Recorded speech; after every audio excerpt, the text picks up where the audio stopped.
Okay then, so we have one more level to finish in the... oh, Frey! I fucking forgot.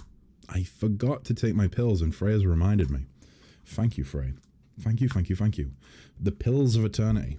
The pills of eternity. Ah, wonderful. I've got this vitamin that I'm taking at the minute as well. It's like a multivitamin, you know? A multivitamin, whatever the hell you want to call it.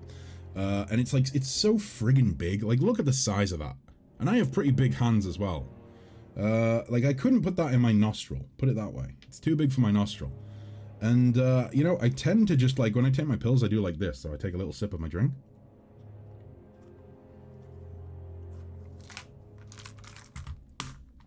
And I do that. But when one of these boys is in there, it's an absolute nightmare. It's so big that I do occasionally end up almost choking. It's very, very awkward.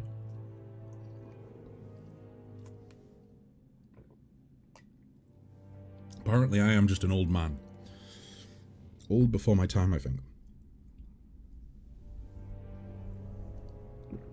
But either way, the pills are taken. I am ready. Wah wah wee wah. Greyhound, good day to you, sir. Good day. I hope you're doing well. It's a suppository. Oh, that would explain it.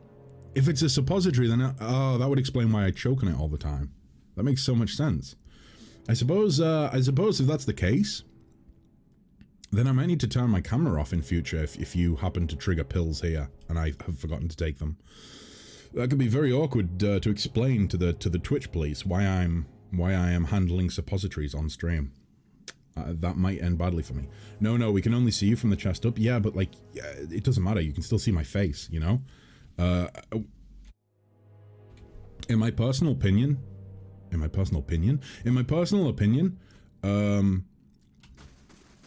a straight man should never watch another straight man putting something up his butt, you know? That's my opinion.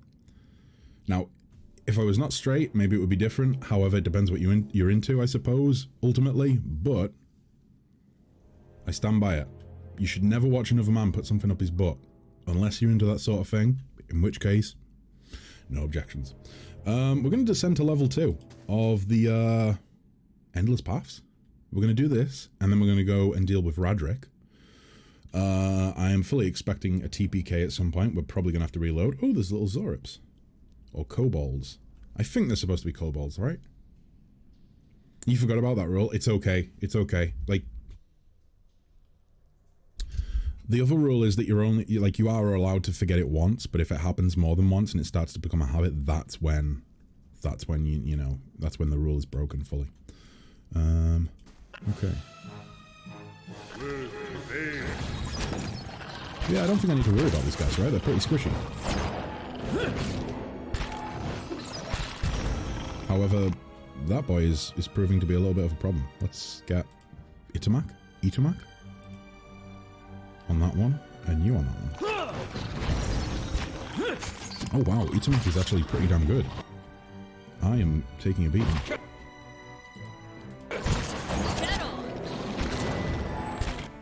Right, you guys need to actually focus all of your fire on the same enemy, otherwise it's not fucking well.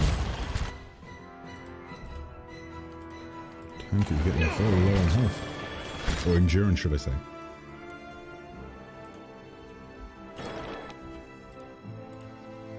There we go, take out the... I'm assuming this is like a cleric?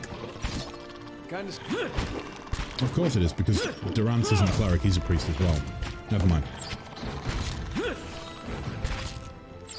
Now, Voices did say to me yesterday, ooh, be careful, don't go into the dragon room.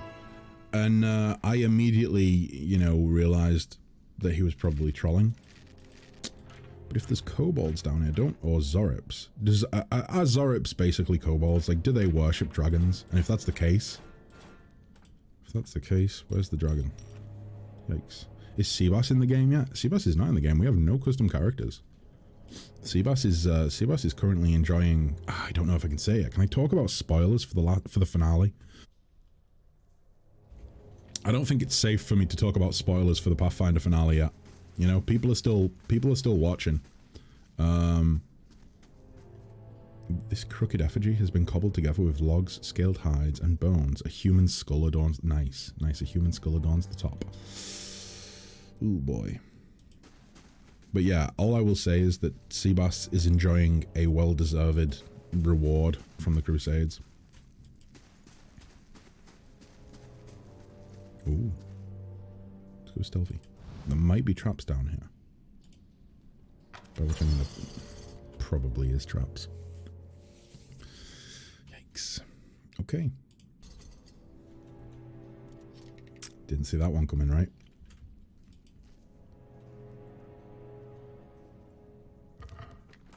Ooh. Ooh, copper. I really do not understand this game's like money system whatsoever. Like 84 pieces of copper and their value is 1 copper. Oh wait, no, surely it must mean that each one is worth 1 copper, right? In which case that makes total sense. Never mind. Wait, what did I do? Shit. It's okay, we got this. Has anyone seen a sea bass before? Yeah, sea bass are an ugly fish. There are much uglier fish, but sea bass are certainly up there as one of the fish which is definitely ugly. Oh no, we're totally out of position. Let's get you there. And you there. Ready, Watcher. I mean, it's only one Zorup, right? This should be easily enough to handle. There we go. Well done. Back into stealthy stuff. Laying low. Okay.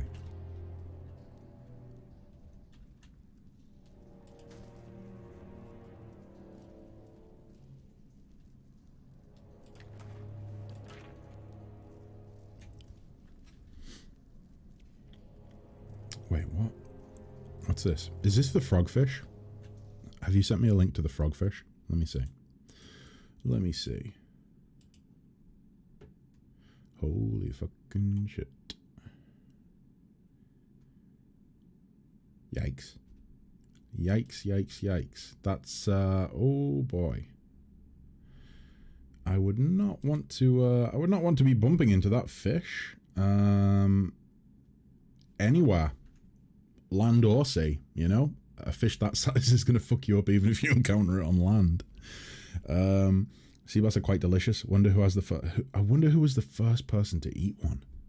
Who was the first person to decide those creatures in the water, I'm going to go ahead and eat one of those? Could have been the first bet, but would that be the first bet, or would it be the first person that tried cow's milk? I don't know. I feel like and another. I mean, we can go even further with this. There was the first person to try milk. There was the first person to try eating a fish. There was also the first person to take milk and then allow it to go moldy and eat cheese. Eat the cheese. All very crazy people, but pioneers of their time. You know, what would we have done without them? I mean, I must eat fish like at least twice a week at this point, I think. Something like that. I eat a lot of fish.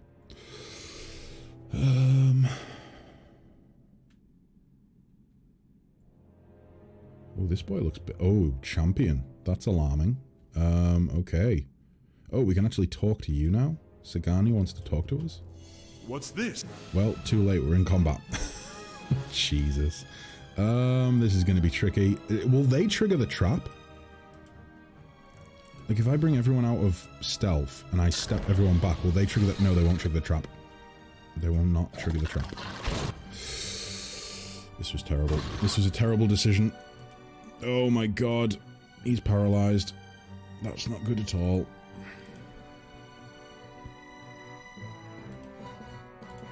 Right, let's do this. Try and get some of them to flee. In the meantime, you go for the champion, you fire at the champion, and you know what? Have all of the spellcasters and ranged boys go for the champion. Oh, holy shit. Durance might go down here. Durance is down. Oh my god. In fairness, the only reason he went down is because he's a soft, squishy priest, and Should not have been at the front. Unfortunately, we could not run quick enough to get away from them. Right. You are using the poleaxe. You are dealing with this guy. Let's pull some spells out. Let's try that. You're down. You are still able to use... Yeah, you're still channeling. Or chanting, should I say. Let's try Wounding Shot on the... I think the champion... Oh no, he's still up. Let's try a Wounding Shot on the priest, and then we'll go back to the champion. There we go, back to the champion. This is getting kind of dicey.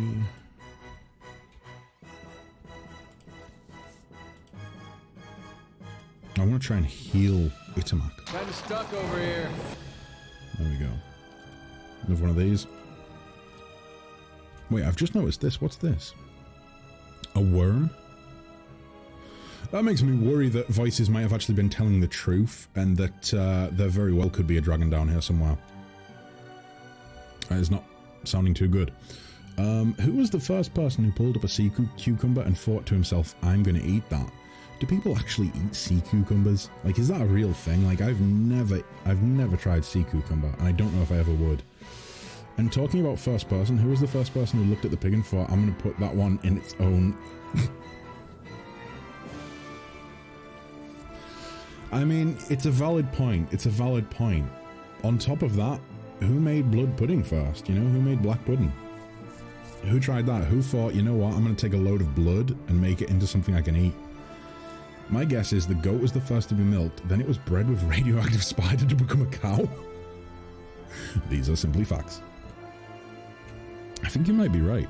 I don't really know how else, cows could have came to be, because they're just not natural, are they? It is a thing. Eating sea cucumber is a thing. Well, it's not a thing that we encourage on this channel. Especially because some of those sea cucumbers do actually happen to look like Bennis's.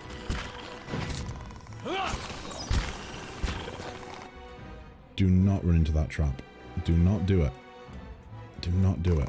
You're gonna do it, aren't you? You're gonna do it. Hey. No, you're not. I'm not gonna let you. There we go. Hey. I do kind of dislike how they don't automatically go and attack even though I've set them to aggressive. It could very well be that I've messed something up and that's why they're not attacking automatically. But I thought I'd set everything correctly. Oh, actually, no. Go for the skirmisher. Bring you around there. Bring you there. Should be in range now, right? Yikes. I think the worm might actually be more susceptible to melee attacks than ranged because... Oh wait, you have a reasonable chance, but let's go with that. What's... Yeah, definitely more susceptible to melee. Hey. Okay. I forget which one of you actually has better mechanics. Following your lead. Must be you.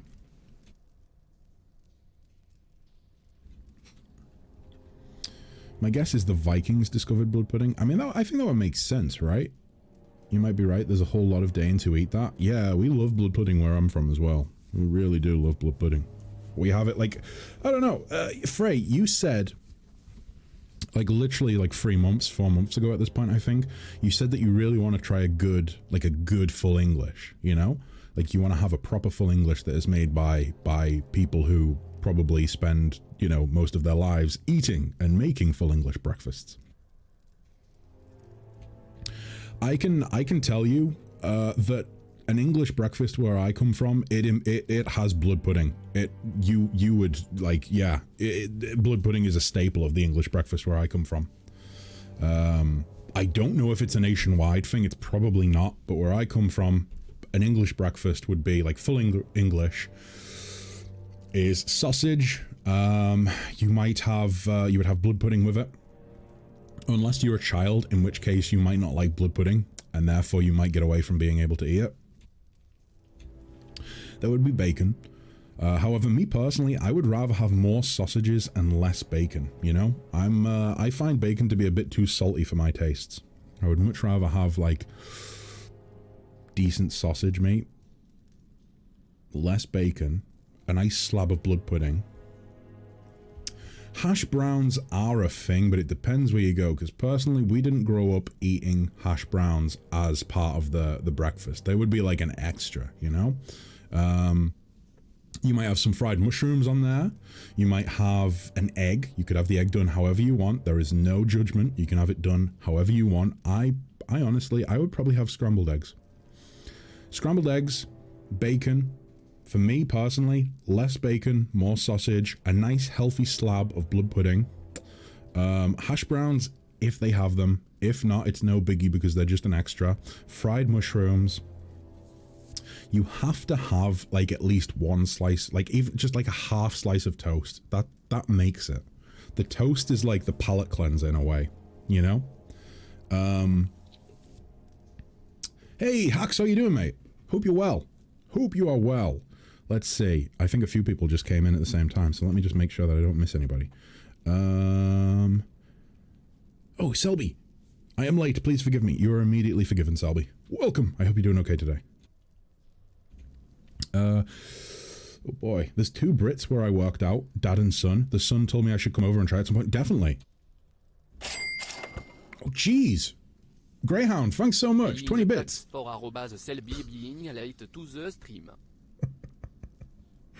Oh, Jesus. Thank you very much, Greyhound. That's incredibly generous of you. I was making a clip I didn't air the past 20 seconds. I'll go over it again, Frey. Don't worry. I'll go over it again. Let me see. I think I missed a few things there.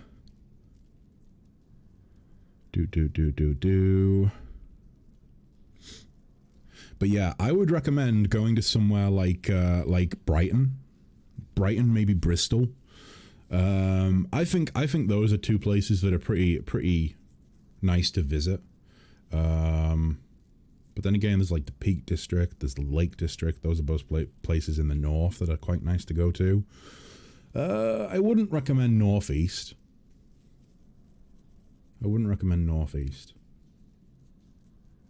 Mainly just because, like, well, personally I find the Northeast to be a little bit boring. But that's just me.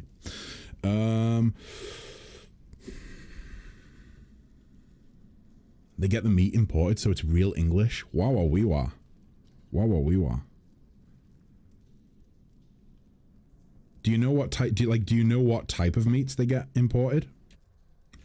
Because there are some real tasty, like specific meats that you can get over here. I can't remember where I learned it, says Josh, but I think bleeding animals for sustenance in hard times was a thing historically in many parts of the world. Interesting. So that might be the origins of blood pudding, in which case that might actually feed into the theory of it possibly being a Viking thing, because a lot of historians have tried to say that the reason that the Vikings actually began raiding as a seasonal thing was because of the times of hardship where they weren't able to farm, for instance. Blood pudding sounds disgusting, but give me haggis any day of the week. I do like haggis. Haggis is damn tasty. Blood pudding, honestly, I would say that haggis is probably more palatable for most people than blood pudding. Blood pudding is an acquired taste, but it is, I love it. I think it's great. Being in the US, we can't eat the goat's stomach, but we can have everything else. You can't eat the goat's stomach? Is there some sort of like law over there or something that prevents that? What were you making a clip of, Frey? Let me scroll up and see if I can. Ooh, tab out of the game for a hot sec. Did I say something clippable? Oh, of course. Kess wants the sausage meat. I made a fry up yesterday for breakfast. I don't usually cook. I went with bacon, mushrooms, spaghetti hoops, and scrambled eggs. Spaghetti hoops, whilst I will say they are not part of the traditional English fry up, the English breakfast, they are a welcome addition, you know? Spaghetti hoops or baked beans, and you can have any brand of baked beans in my personal opinion. You do not need to have Heinz. In fact, I will say that the Tesco own brand baked beans are actually, in my opinion, better. But yeah, they're a welcome addition. Getting the timing right is hard. Everything ended up cold. The timing for cooking is, yes, that is the main part of it. More than anything else. Like, making a fry up is not massively difficult. However, making sure that each element of the fry up is warm at the same time and does not go out at different temperatures, that's the tricky bit. The best trick is to keep one, you know, if you're not doing it all in the oven, which I would not recommend. I think it all needs to be fried. It all needs to be fried in a pan where possible.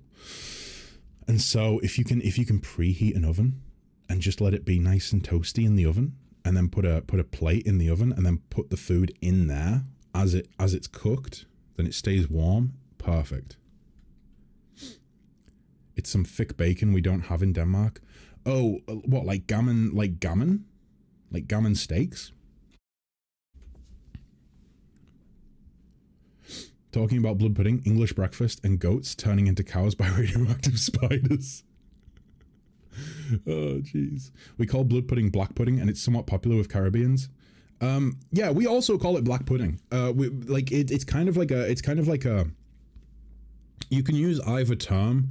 It's just, to me, like, blood pudding is the go-to, because it is what it says in the pin, right? On the tin, right?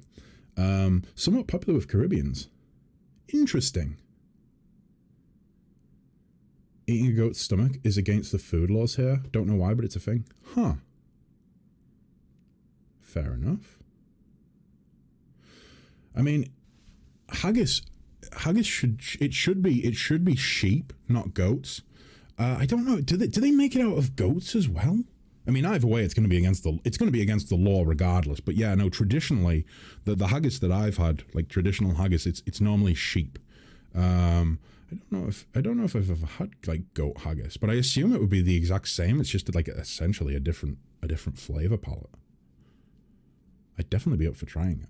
There is no acceptable kind of bean in my opinion. Runner beans are okay, but I don't think they're really beans. Baked beans, kidney beans, black beans, all gross. Are you kidding me? Kidney beans are like, I mean, actually, no, I kind of agree. Kidney beans were the weak option for me to pick there. Kidney beans are like the thing that's added to chili con carne that kind of is just like, it's there. However, baked beans are a very welcome part of an English breakfast, I think, you know? Like you don't need them, but it's like that one friend that you don't see very often. And then when they do happen to, like, you know, they show up to a party, you invite them to every party that you have, you invite them to every social gathering, and they never show up. But that one time that they do show up, you're kind of just like, hey, it's you. How you doing? And, you know, it's a great time, you know? But yeah, baked beans. Nothing against baked beans. I love chili con carne, but my stomach doesn't agree. Yeah, so, like, I have to say, chili con carne is one of my favorite go-to dishes because, like, you can make it and then you can keep it for like 3 days afterwards and have it every night. It's easy prep, easy creation, and it stores well. But since I started having like stomach issues, I've got to say chili con carne, if I have too much heat, like I like to put jalapenos in my chili. I like some jalapenos in there. Just like an adherent to go down fast. Shut up, Durance. This is not the time. All of that for, what is this? A broken blade. Nice. Oh. Something special, actually. Never mind. But yeah. I forgot exactly what I was getting at there. Spaghetti hoops are far superior. Do I agree with that? Are spaghetti hoops superior to baked beans?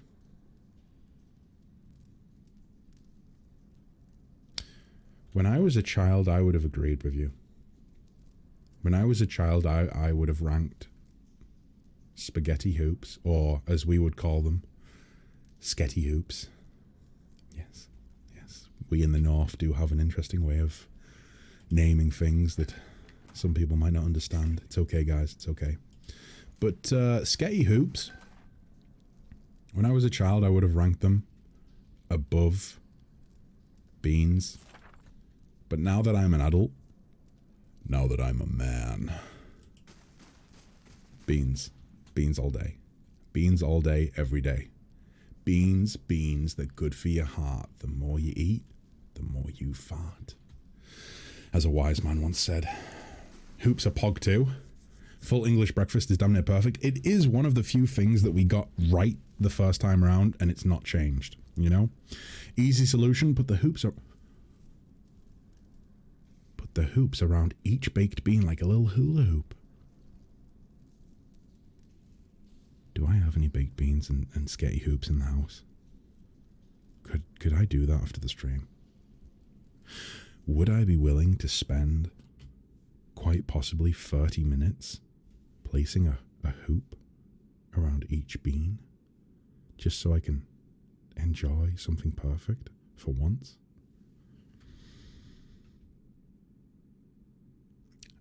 I could be tempted. I could be very tempted.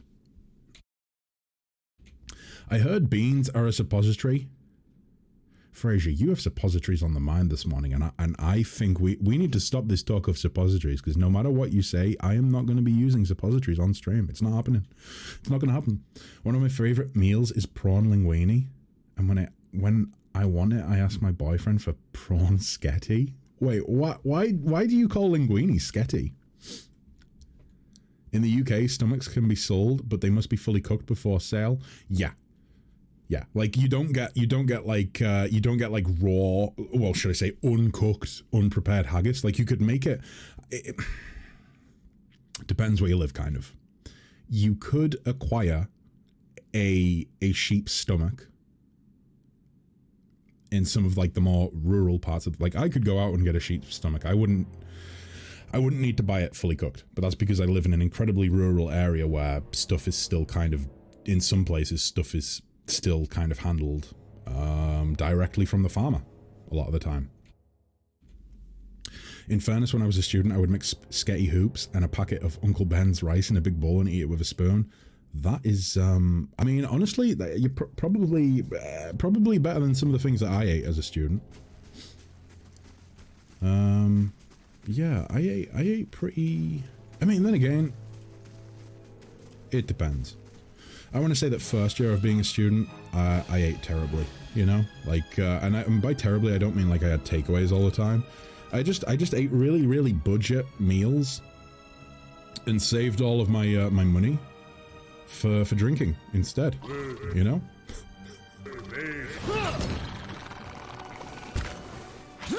Ooh, they're not so difficult to deal with when they're on their own. Interesting.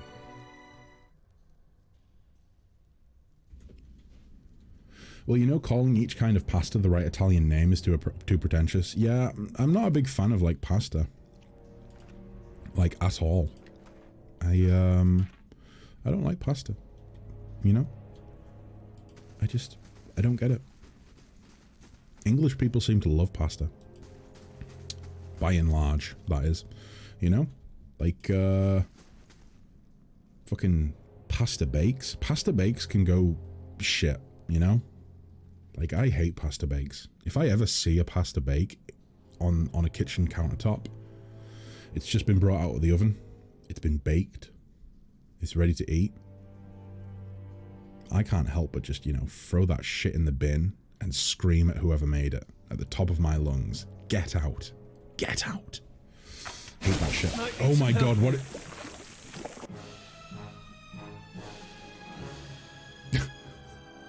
This place is so ridden with traps, and now we're getting... Oh, no, no, no, no, no.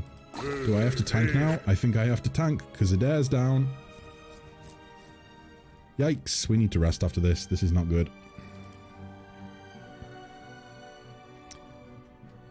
Oh, dearie me. Oh, dearie, dearie me.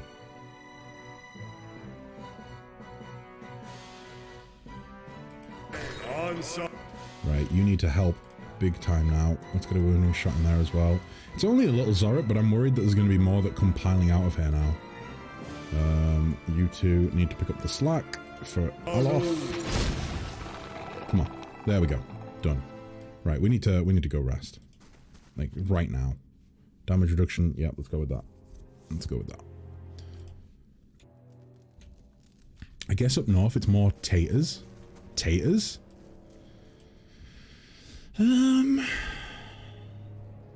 No, I don't think so. I mean, people like pasta up here.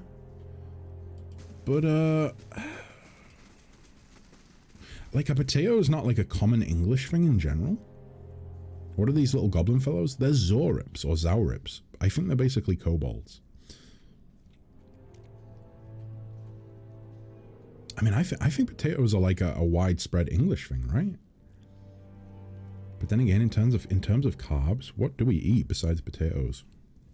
Like, there's pasta, but I've already established that pasta is I'm not a fan. I'm not a fan, okay? Other people might be up here, but me, no bueno. I suppose when you think about it, potato is really kind of our main source of carbs. Potatoes and bread. Lots of bread. Good God. Although with that being said, I feel like the biggest thing on the plates up here is normally the bit of meat that you're eating, you know?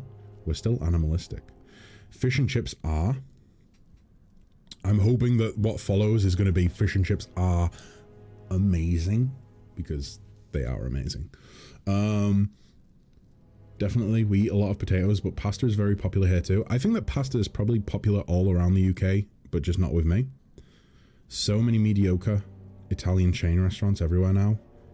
Oh no. No. I'm not a big fan of chains. I'm not a big fan of chains at all. Fish and chips are great in winter? Specifically in winter? But yeah, no, I think potatoes. I think taters. I think taters are just like a staple of all diets over here.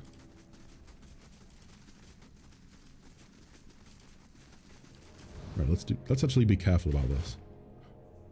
Oh, I thought that was going to be another Fulvano thing. I thought that was going to be another fucking Fulvano outfit. What is this? Hand and key? Worn by Pefrel, a paladin of the kind wayfarers. I'm a kind wayfarer. This breastplate bears an elegant relief of two hands presenting a key. Pefrel commissioned the armor to demonstrate his dedication to the idea of opening paths and doors for those who might otherwise find the passage too dangerous. While his devotion to the order dictated almost every facet of the man's life, Pefrel was also a faithful adherent of the god Berith, and the hand on the key, served as a personal reminder that the final door he opened would bring him into God's keeping, or into his God's keeping. Maybe I should put that on. What's this? This rolled up piece of parchment is covered in smeared charcoal scrolls. Let me get it down in writing. I knew this was a shit plan from the start. Merrick, gleeful as a toddler, convinced we were going to talk the Zorips into helping us fill our pockets. Help Andrus right into a great big pit, more like. And now you've all run off like hares. Meanwhile, here's me up to my armpits in bones and Zorip shit. I eat chips far too often. I think chips are like, they're a very common thing that is eaten in the UK. I don't know if anywhere around the world eats more chips than us. Like potato chips, like not crisps. Obviously in the States, chips mean something else entirely. Wait, that's something I've never thought about. Do they have like chips like we would classify them in the US? Or is it just like French fries? Like, a chip's still a thing over there, or is it just French fries? When you mention potatoes, yeah, exactly. A potato's not a big staple for people. Like, they're a massive staple for people in the UK. It's the Irish thing. No, I don't think it's the Irish thing. I think that like everywhere in the UK eat potatoes. And alcohol. Again, UK-wide, alcohol is very popular. Skinny chips or fat chips? I would say probably fat chips. Like, skinny chips I tend to think of as being more like French fries, you know? Whereas fat chips, I feel like those would be the rare occurrence in the States. Thick cut fries equals chips. Oh, so you can get like there are, because when I think of French fries or when I think of fries, I always think of skinny fries, you know? But if there is thick cut fries, then they are pretty close to chips. Here's one. Potato wedges. Potato wedges. That's something that I feel like is probably a UK centric thing. And the thing is, when I was younger, potato wedges were always like a treat, you know? But now that I think about it, Wedges really weren't something that was a treat. Like, wedges were made out of the offcuttings of potatoes. Like, they are amazing. Potato wedges are the best thing ever, but realistically, they were just a way of saving money for people who, like, you know, couldn't afford to waste or couldn't afford wastage. That's where it would have originated, I would imagine. Potato wedges are too dry. Are too dry. They need so much gravy. You would have gravy on wedges? I can't say I've tried gravy on wedges, but I mean, you guys know me and gravy. I'm certainly gonna try it. Like Dubs sent me a link to a TikTok the other evening, and it was a guy putting gravy granules in Monster energy drink. I think it was Monster. Fairly certain it was. And boy oh boy, it didn't look good, but I'll try anything once. Potato wedges, oh, they are in the States as well, just not as popular as fries. Ding dang dong. I usually have them with salt and brown sauce. No, for me, wedges, I don't have anything with wedges. The wedges that I have had have always been moist and delicious. They're not dry. And I don't have anything with them. The flavor, it doesn't need anything. Staple food for Poland, bread and vodka. Germany, sausage and beer. Mash definitely grew on me as I got older and realized my mum can't cook for shit.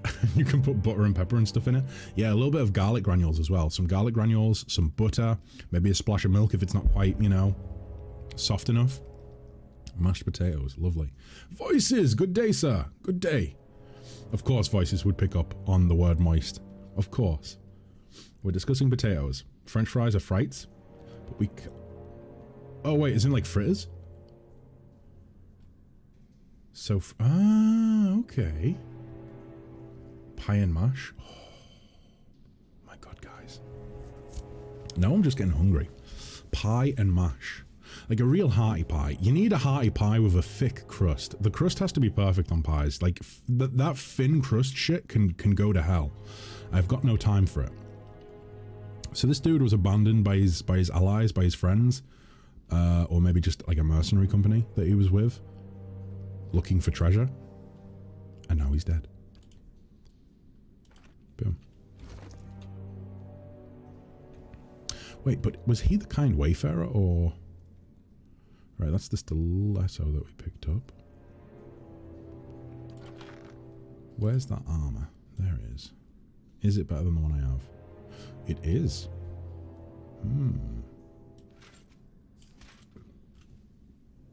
It looks dumb as fuck, but hey, let's roll with it. Let's roll with it. I don't think that gives a... Oh wait, actually, it maybe does. Yeah, it does. It gives resolve and perception. Oh, maybe I do want to keep that on. I do want to give this to one of you two, I think. Maybe you. I think so. Right. Adair's armor. I think maybe we do actually give Adair this back.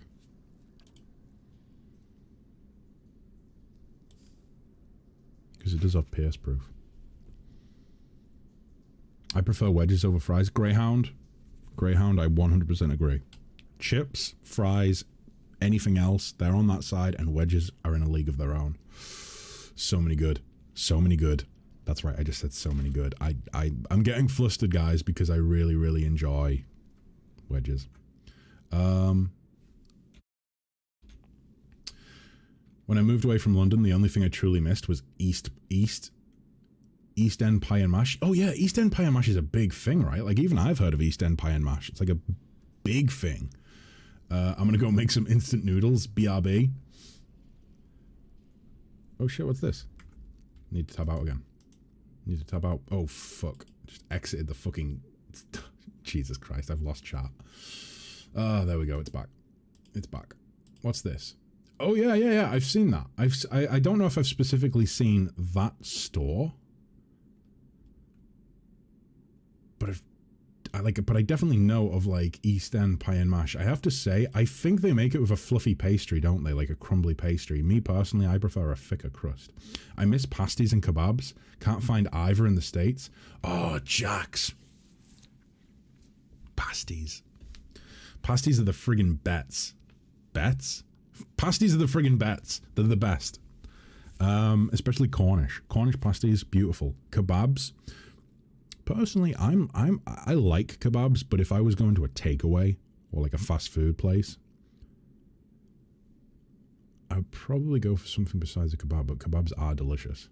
Is this Roderick's Castle? No. We're doing the second level of the endless paths, which is proving to be very deadly. And then we're gonna go to Roderick's after this. Oh, Frites? Frites? Emphasis on the free part. The ending sounds like a closed hi-hat. Frites. I like that. I love baked potatoes with cheese. Oh. Baked potatoes. I need to stop talking about food, guys, because I'm gonna have to like end the stream and go and eat if we keep talking about food, okay?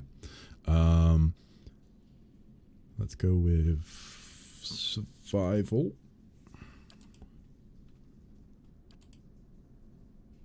Ooh. Right, I know what Flames of Devotion is. I think that was like level 1. Inspires all allies in the vicinity when the paladin downs an enemy, providing a temporary bonus to defenses. +7 to defenses for 12 seconds. Interesting. Liberating exhortation. Target hostile effects are suspended. Oh, so you can get rid of... Okay. That might be quite useful. Inspires the paladin and all nearby allies to charge fiercely into battle, increasing their movement speed and disengagement defense. Cannot be active with... See, the thing with that is that we already have Kanar using one of his chants, which basically does the same thing, but I believe it just doesn't give you defense while disengaging. Sworn enemy, I'm assuming that's like marked target. Yeah, there we go. Can you transfer this? Like can you... Does it say anywhere if you can just transfer it from enemy to enemy after you've downed an enemy? Until the target goes down. Oh, you only get 1 per encounter. That's not that great, I don't think. Zealous Endurance. Extra damage reduction. Oh no. Increases their damage reduction and converts a portion of incoming hits to grazes. I'm gonna go with Flames of Devotion. I know it was like a level 1 option, but I think it actually still might be useful.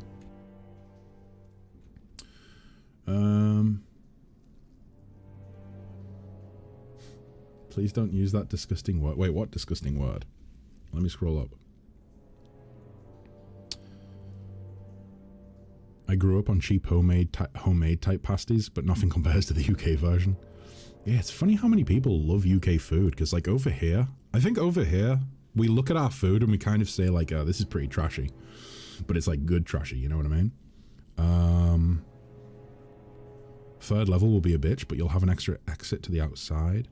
I think I'm going to do the first 2 and then do Roderick's and then maybe come back and do the third afterwards if we get another level. Oh, perfect pronunciation. I am absolutely amazed that I pronounced that correctly. Although you did help with the Q. Please don't use that disgusting word. Stilton is not edible.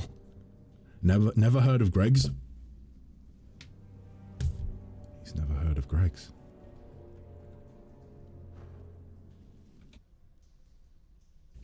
This is important, guys, okay? This is very, very important.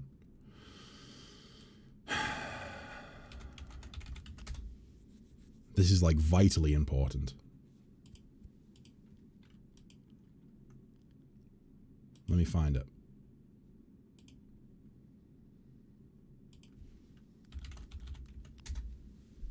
Boom. One of these. Look at it. Now, I will say that the guy that is in line to take over this company, the heir to this company, is a convicted child abuser. I will say that, okay? So for that reason, I don't really shop at Greggs anymore. But for those of you who are kind of just like, it doesn't really matter, you know, he's going to make money either way, and still, you know, would wanna shop there. Their food is delicious. It's got to be said. It's got to be said. Greggs is a big UK chain that sells sausage rolls, pasties, cakes. Yeah, so it's been a while since I've been in a Greggs, but generally you've got all your sandwich deals over here. It even says it there. Look, sandwich deal right there. So you have sandwiches in here. You might have some wraps. There'll be crisps somewhere. Where are the crisps? I thought they would be over here, but they don't appear to be. The crisps. Oh no, they're up there. They've put them up there. Why have they done that? Interesting. Oh no, I know why they've done that. I know why they've done that, guys. You've got your. Hear me out. You've got your sandwiches here. You move up, you get a drink. That's part of the meal deal. You move up to get your crisps, which finish off your meal deal. But then, what do you see as you're passing to go and get the crisps? You see this shit here. You see the stuff that's not on the meal deal, but you think, ooh, that looks tasty. I might get one of those as well. So you do. Consumer psychology. Disgusting. Anyway, so yeah, you got that sort of shit there. There's probably like cookies in this thing here, I would imagine. Maybe cookies or little cakes that are in packages. But then the good stuff's up here. The good stuff is in the counter, okay? The counter is where the gold is, okay? If you're gonna rob a Greggs, you're gonna rob the counter. You're gonna ignore all this shit here. You're not going for the money. You're not trying to rob them of their money. You're gonna ignore the fucking meal deals because, like, forget about it. Forget about it. You're gonna go up here and you're gonna ask for all of their pasties and everything that's in here, including the sausage rolls. The sausage rolls are to die for. But yeah, that's Greggs. I have to say, this is more of an upmarket Greggs than I'm used to. We don't really have Greggs that look this nice in the north. That's a little bit more like what I'm used to, but again, look at this fine stonework. We don't have anything like that up here. Wow. Greggs is important to me, as that is where I discovered the chicken and mango chutney sandwich. Oh my god, chicken and mango chutney. That's been a staple of my diet for the past like month, maybe 2 months. Chicken and mango chutney every day, pretty much. Sometimes I switch out the chutney and have a sriracha instead, or some sriracha, should I say. Maybe on the East Coast, but not in California. Is this like the Canadians loving Tim Hortons? It is exactly like the Canadians loving Tim Hortons. However, at the same time, I also love Tim Hortons. This is what I grew up with. This is the sort of Greggs I grew up with. Look, notice the really cheap tiling on the floor, and the lack of any fine stonework. This is probably all just cheap plasterboard. And then this thing, if you hit this with your fist lightly, it would fall to pieces. It's terrible. The only real secure thing on this Greggs is the metal shutter door that comes down every night. Every night. Chocolate eclairs aren't part of it. No, they are not. No, they are not. Voices says, I'm going to work for an hour or so. Work? Oh, yikes. Work? Ugh. Terrible. Either way, don't worry about it, Voices. I hope we don't do anything that you wanted to catch while you're away. Counter always has the good stuff. Oh, the counter's the best stuff. Best stuff.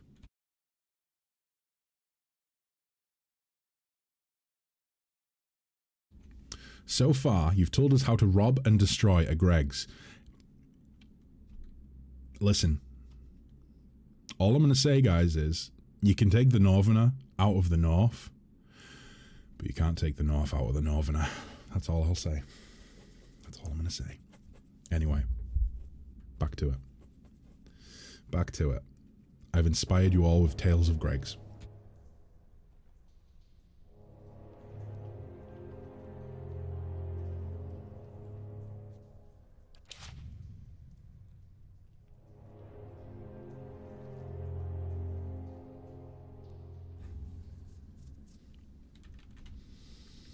Okay.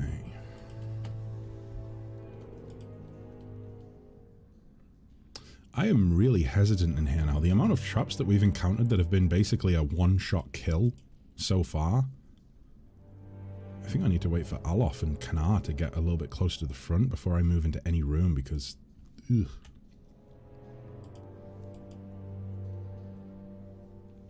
Okay. Oh. The Zaurip is lying in a corner of the chamber. Its ribs show starkly beneath its scaly hide, and its breathing is labored, each whistling breath causing obvious discomfort. Sagani squints at the creature. This one's ill. See how dull the eyes are? It doesn't seem to be reacting to your presence. Examine the Zarup. You look the creature over. There's a strange discoloration on its skin in several places, but you cannot see anything that would inform you what ails the... Do I want to put it out of its misery, or do I want to just leave it alone because it might actually... I don't know. Maybe it'll... It could be a clue for something else that's happening. Googling suggests Americans don't even have sausage rolls. Greyhound. Jax. Can you enlighten us here? Do you guys not have sausage rolls? Definitely a European thing. We have hot dogs. We also have hot dogs, but sausage rolls, oh my god. Sausage rolls, like, put it this way, Jax. You say that you love, like, pasties are great. UK pasties are great. Imagine taking, I can't even compare it to a hot dog because the texture is totally different. Think of like a really rich, peppery sausage meat, not a sausage because it doesn't have the wrapping on it. It's just sausage meat, generally speaking, and then wrap it in a pasty shell. Oh, you know sausage rolls. Never mind.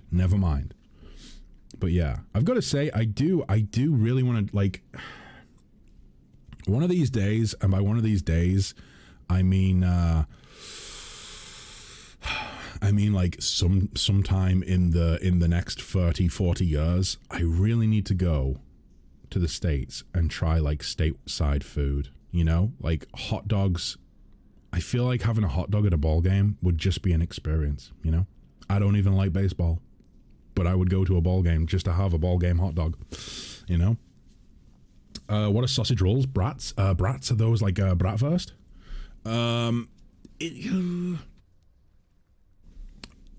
It's less like, oh, Italian beef sausages. So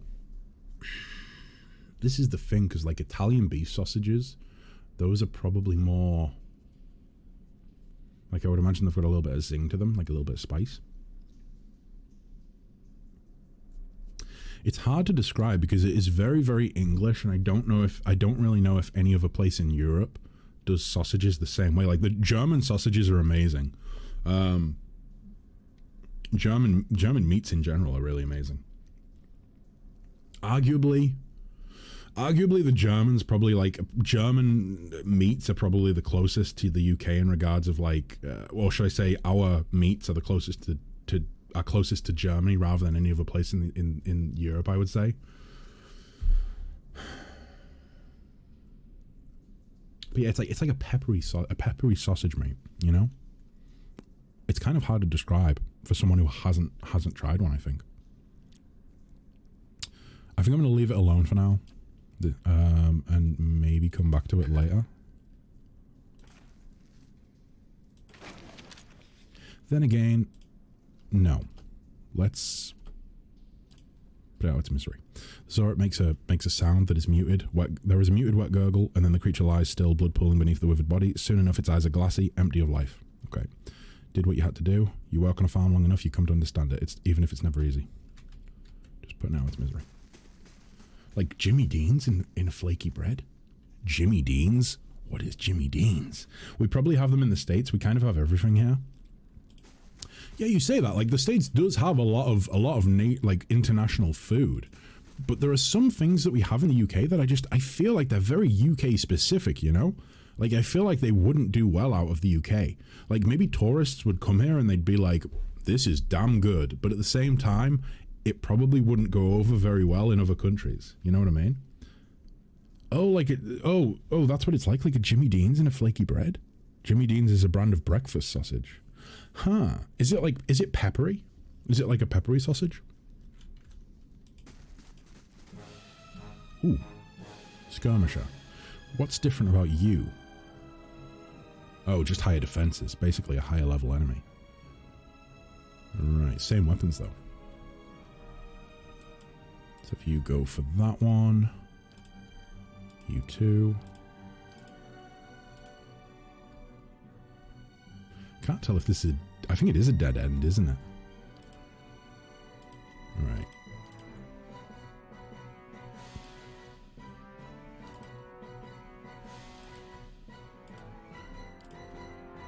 Oh no, it's not. It's not. It's really not. Yikes. These worms are pretty good in combat. Oh boy.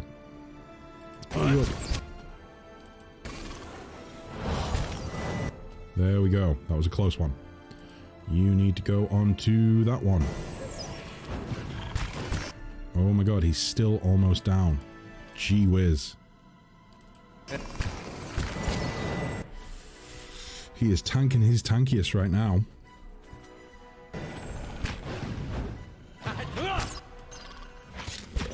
It's just those fireballs that they're launching are crazy powerful. Or at least a volley of them is. One at a time doesn't seem to be so bad. Has Itamak actually pulled up and started attacking? It looks... no. It is not. I'm gonna check the AI out after this because I feel as though it's Thing isn't doing. I feel as though it's not quite working right.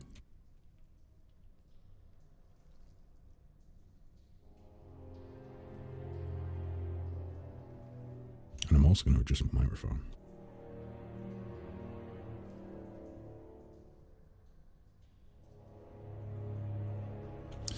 Okie dokie. Oh, it is like a peppery sausage. That's probably like very similar then. Conversely, my Floridian friend talks about Mexican food all the time, and we don't have a ton of that here. Oh, there used to be a pretty damn good Mexican place. Obviously, it's not Mexican, but people cooking Mexican food. When I used to live in the city, it's pretty damn good. But again, the go-to is kind of just like burritos and burrito bowls. So not a lot of it, realistically. Thanks again for the English to English American translation. Yeah, it's funny how things differ, right? Good Mexican we have, of course. I was stationed there for a few years. Yeah, in East Anglia, right? I think you said East Anglia? Which is a whole big old journey away from where I am, but still, like, things transfer across the country quite well. Like, the divide between north and south isn't too bad. Oh, near Bury? Curled against the inside of this broken shell is a tiny white shape. Only when a tiny toothed maw opens and lets out a frightened squeak is it clear that this is a small worm recently hatched. Let's pick it up. I want a fucking pet dragon.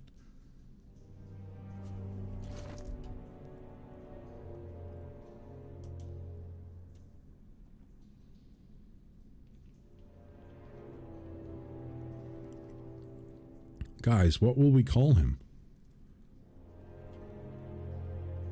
He's the runt of the litter.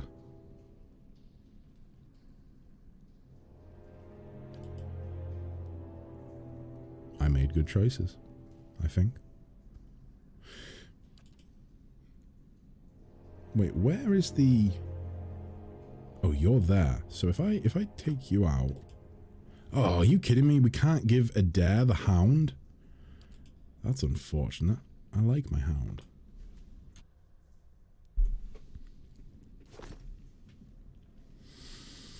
Right. These cracked eggshells are leathery but brittle. Most of them have been trampled into a fine dust stamped with tiny clawed footprints. Okay, is there anything else in here? Is this just like a... Yeah. So I'm getting the feeling that there actually is a dragon down here. And maybe Voices wasn't trolling as much as I thought he was yesterday. Slow Yikes. and silent. Oh, more Zorips.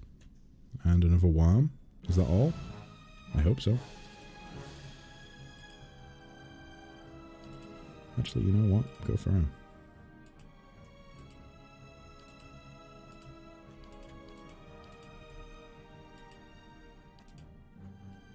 Hey.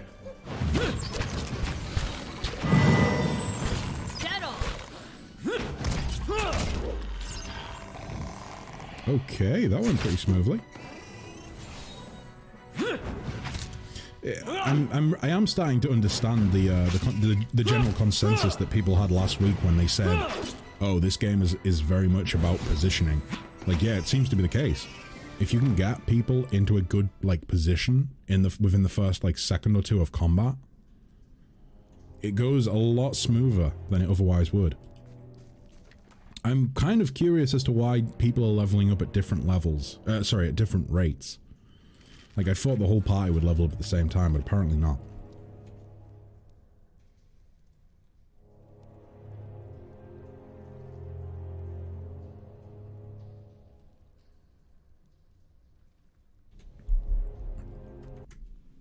I think... Oh my god, that got flagged. Let me allow it. Boom. Got some happy... I didn't know what I was reading when I saw that then. Got some happy girls looking me all over. Gave the puppies some bacon in their kibble. That is adorable. What breed of dogs? What breed?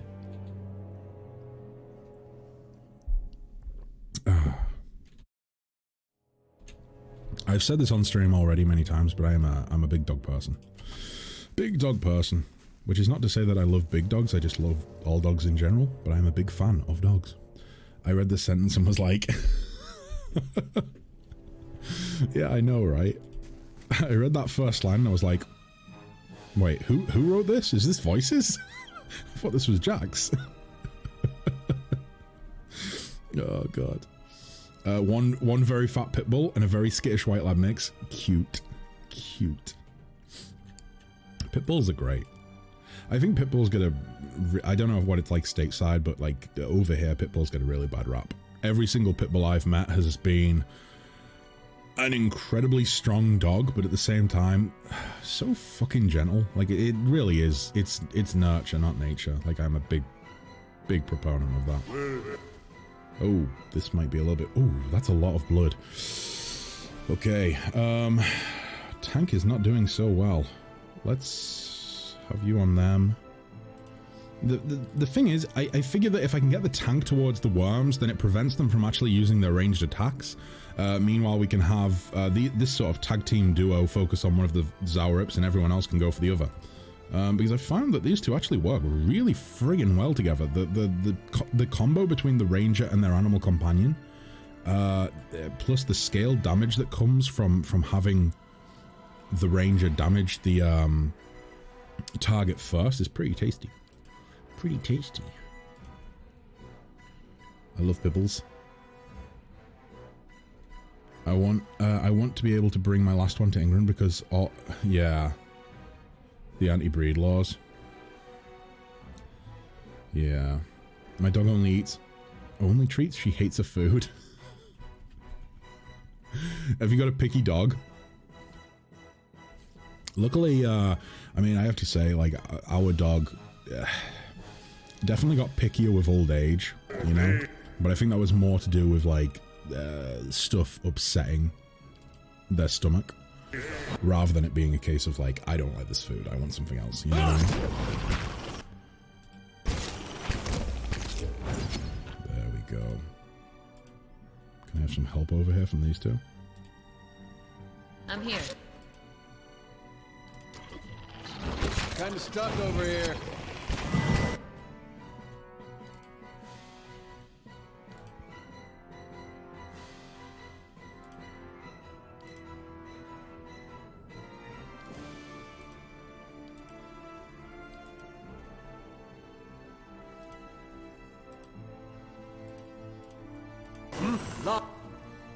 Ooh, let's actually do that right now. Jeez, Adair's really taking a beating.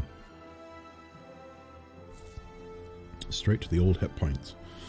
When I looked up the PoE classes, there seemed to be much debate about Ranger. Some people said they were rubbish, and others said they can be really good if you micromanage the pet effectively. Yeah, I feel as though my understanding of it so far, it seems to be the case that Pillars has done a relatively good job of keeping all the classes somewhat level balanced. But it's got to be said that I don't really know if that's a good thing all of the time. Like, sometimes it's nice to have a class that is a little bit more powerful, you know, depending on level. Like, for instance, with like Pathfinder, I definitely found that Sorcerer was a weak class to start with, and I really had to rely on my party to actually be effective in combat. But towards those later levels, I was the one doing the damage, you know? Like the Sorcerer and the other classes or other characters that were able to do like ranged touch attacks, they were crazy useful. So far in this, everyone seems to be sort of on level. They're all equally as good at their jobs. I don't think I've not noticed anything with the Rangers so far that makes me think that it's terrible. It's rubbish. But I mean, then again, I've only had her in the party for what? I mean, we picked her up like towards the end of yesterday's stream. Maybe like 2 hours, 2.5 hours of play. I think I'll probably get a better idea as we... Oh, gee whiz. I'll probably get a better idea as we get to the later levels. Although I don't even know what the level cap is in this. Is it 20? 20 seems standard at this point, but maybe not. Maybe it's like 12. Here, look out! Settle! Okay, tank is down.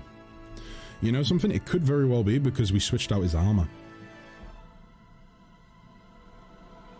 I thought that taking Pierce, is it Pierce reduction or is it just is it like, I think it's just less damage from Pierce attacks.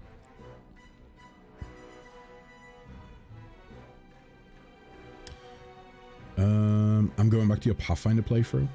Oh yeah, whereabouts are you at in that now, Greyhound? Pretty far in, right? Like, I mean, there's only, I think 182 was the end. I think finale was 182. Or maybe it was 183. I can't remember off the top of my head. But I think you were pretty close, right? Like, you were up in the 130s, 135, I think you said. Last time you mentioned it.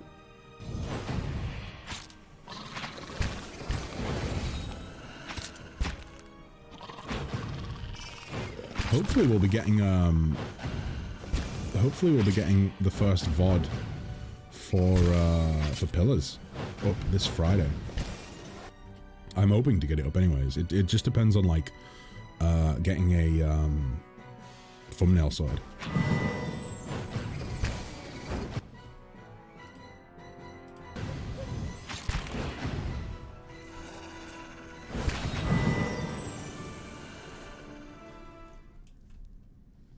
Nice.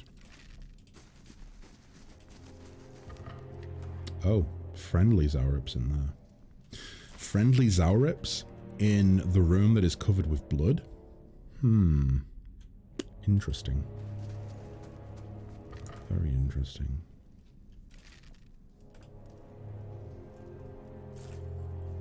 How much copper do we have now? Ooh, we're making loot. We're making fat stacks.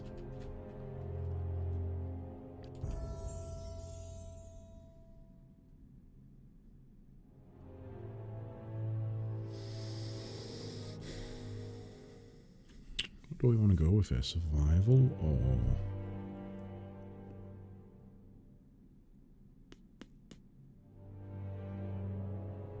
No, I think we're going to go with survival for damage reduction too. That'll probably be pretty useful. And then save the other points for next level. Defender. Conservative combat strategy. Concentrate on locking down enemies that stray too close. So you get an extra 2 enemies engaged. -5 deflection. Vigorous defense. Fighter becomes fiercely determined to deflect all incoming blows, dramatically increasing all defenses for a short time. Oh boy.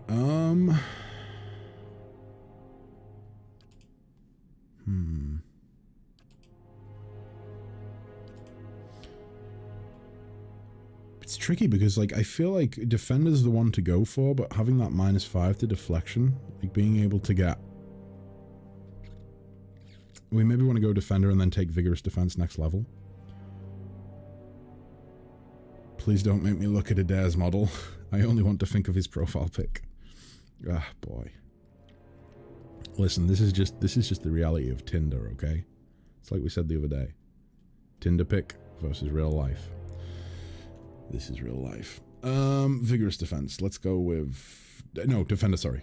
2 enemies engaged, -5 deflection. Next level, we will take Vigorous Defense, so we can activate that, and then occupy 2 enemies.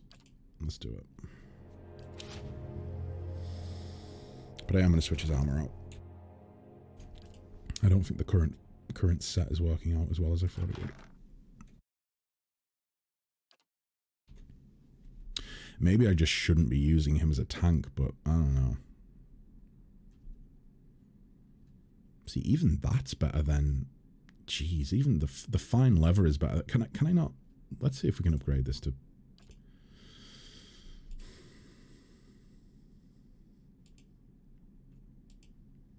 Extra 2 damage reduction. What is it? What is it at the minute? Oh, it's 7, so it'll go up to 9. Which I think is... Yeah, it's almost as good as the heavy armor, like 1 less. Let's try just enchanting it. Let's take the quality up to fine. Extra 2 DR. Boom. Okay. Can we enchant this as well? Take this up. 600 copper. Extra 4 deflection. What is the current deflection? 16. 20 deflection. Let's do it. Because the tank is starting to struggle. That's no good. That's no good. Okay, down to 1400. Do I want to, like, up my...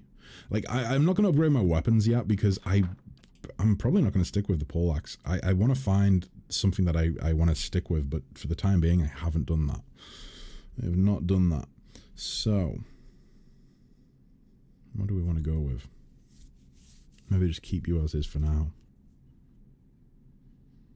I want to move all this junk into there.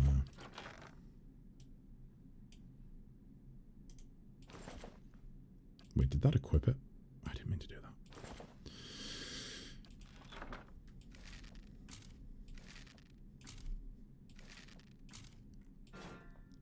Oh yeah, I think I mentioned this at the start of the stream, but for those of you who missed it, I saved the RimWorld save. It is safe. It is secure.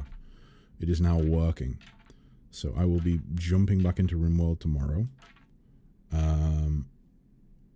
And there has been so much progress on the colony. Like a crazy amount. Like we're pretty much ready to establish a new colony. Like a new settlement. There's been a lot of progress.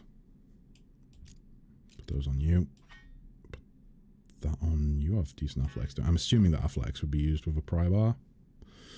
Okay.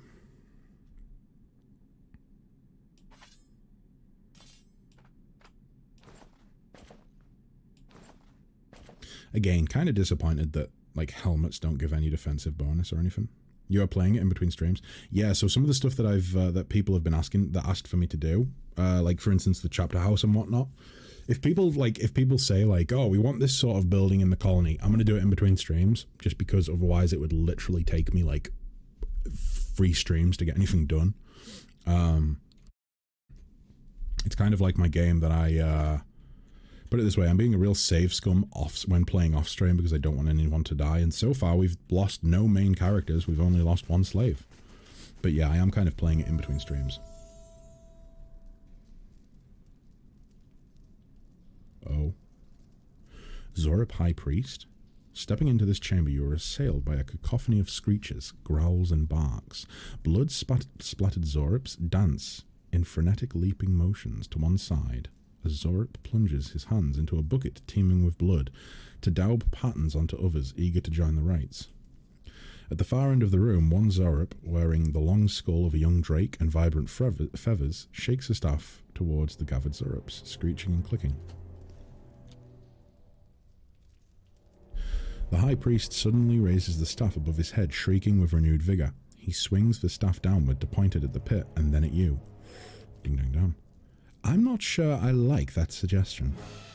Oh, immediately into combat. Okay. Oh, this is going to be rough, isn't it?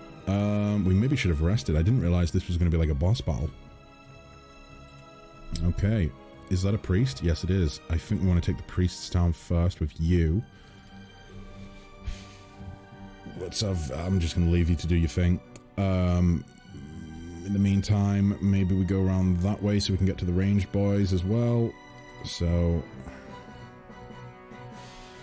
Oh, gee whiz. Oh? I don't know what happened there. That was weird. So if you do knockdown... Actually, no. Get Defender on.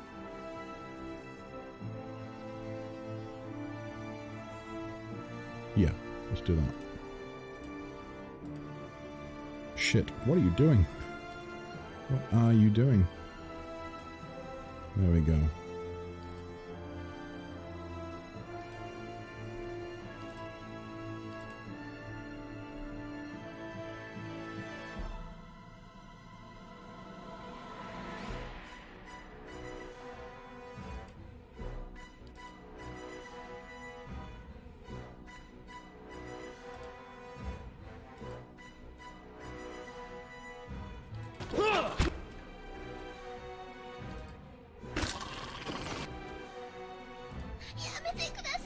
Oh my god. Oracle. Thank you so much for that. Oh no. Oh no. Tank is getting really beaten on.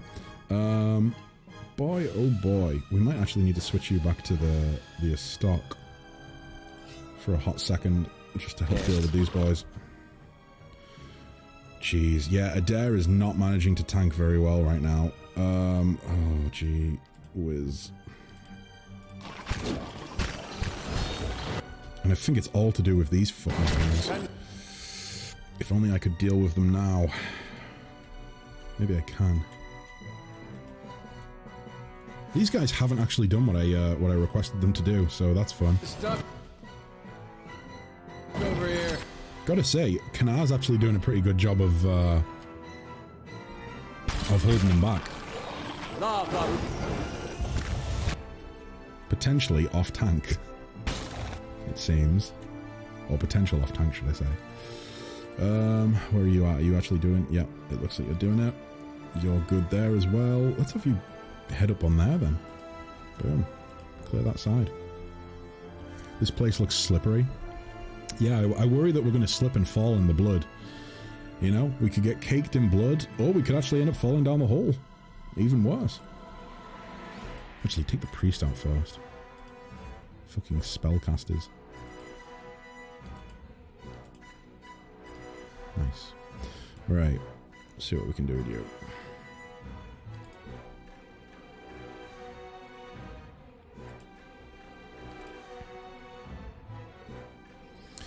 Really need to remember to start, you know, using these items.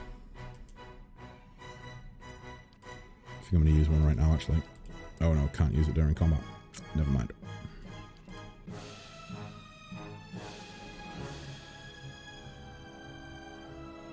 Ready, Watcher.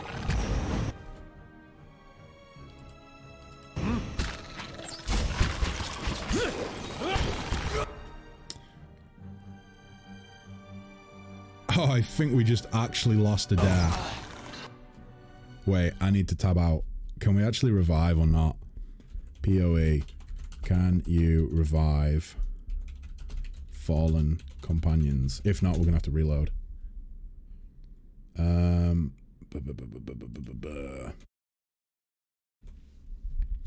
Can you revive dead companions? Let's try that. Boom. How to revive dead companions in... Oh no, that's Pathfinder. God damn it. Companion revive. How can I revive? No, that's... Again, that's Pathfinder. Why is Pathfinder showing up? I've typed in Pillars of Eternity.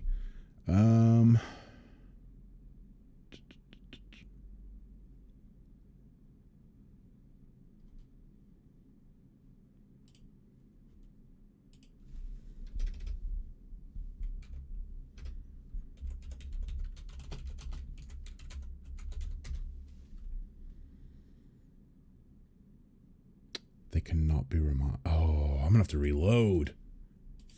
Fuck. Oh, jeez. When he mimed you're going down, it seems he was accurate. Yeah, 100%. 100%. How far back is this? I should have been quick saving. This is my fault. Nobody is to blame but me. Oh my god, right back at the start. I mean, this wasn't that difficult, it's just that I was fucking up in regards to... Right, let's go ahead and do what we did then again. So, Adair's armor, he wants it back. Actually, I don't even have anything to switch it out for besides from... never mind, I'll just... Yep, you take that. I'll take that. Right, we're going to upgrade his armor, which we should have done before we came down here, I think. There we go. Okay. We're going to upgrade the shield as well if we can afford it. Yes, we can. Up to 5. There we go. Boom. Right. That works. That works. Wait, do you just have 2 rods? Interesting. Durance, you have the wand. You also have Brigandine, which is probably why you were doing okay in melee.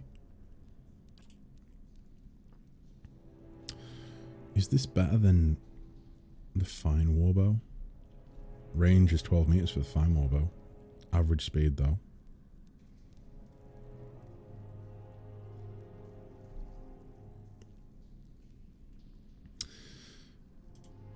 I'm curious. Oh.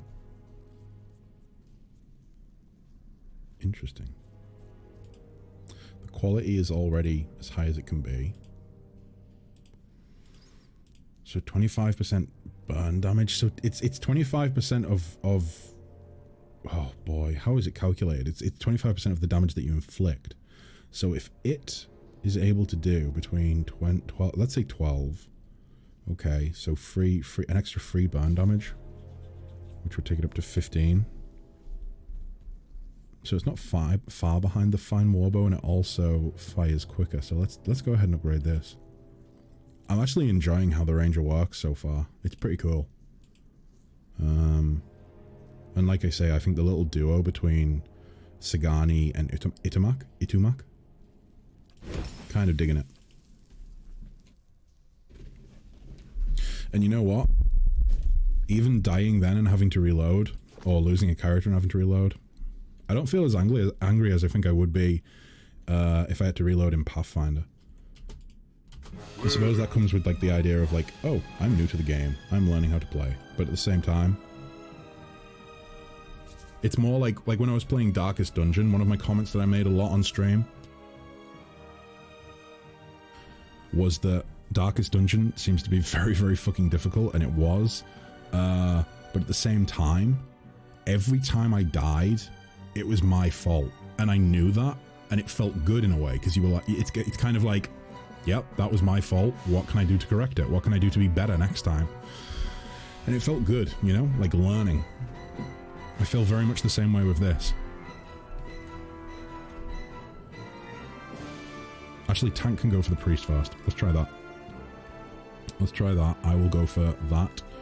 We will also have you focus on the priest as well, and you guys on that one. I forgot there's more. Tank is holding up much better. Much better. Should have done this at the start last time. Should have upgraded gear. Honestly, I'm thinking that the rest that we took at the inn, at the tavern, it was a waste of money. I should have just been upgrading gear with my money, rather than, you know, getting an extra 2 resolve. Which wears off after 2 rests anyways. However, oh, Itumak is taking a bit of damage though. Let's hold him back for now.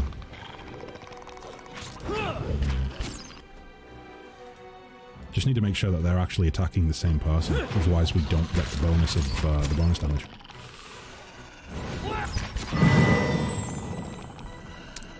Pretty good.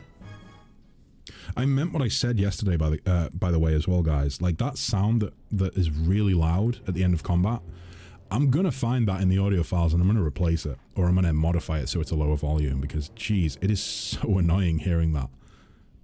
Like, twice as loud as everything else in the game. Okay. So, let's metagame a little bit, since we've already been in here. There is one guy down here, I believe. Actually, no, I think it was one guy and a worm. There's also the trap right here, which I don't seem to be able to see. And now we're in combat. Everyone, oh, don't run into the fucking... Hey. There we go.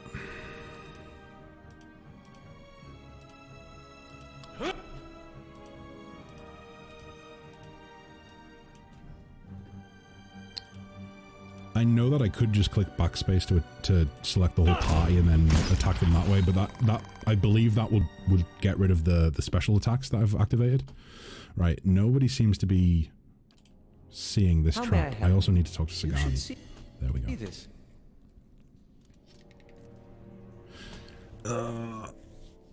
I broke my rule, haven't I've already broken my rule. I had that rule in Pathfinder where I said that the guy at the front, like ideally one of the DPS or the main tank should always have decent perception because they're going to be the ones that encounter traps first. So if they have a good chance of spotting a trap, then they're not going to take damage. You can bring the rogue or the scoundrel or whatever forwards and disarm the trap. That's not the way it's working in Pillars. I think we maybe need to adjust the... Do I right click? Yeah. I think we need to adjust this a bit. I think Alof wants to go like there. Wait, what's your perception? What's Kanah's perception? Let's take a little look. No, it's not perception in this, it's mechanics. Mechanics is used to find traps, so never mind.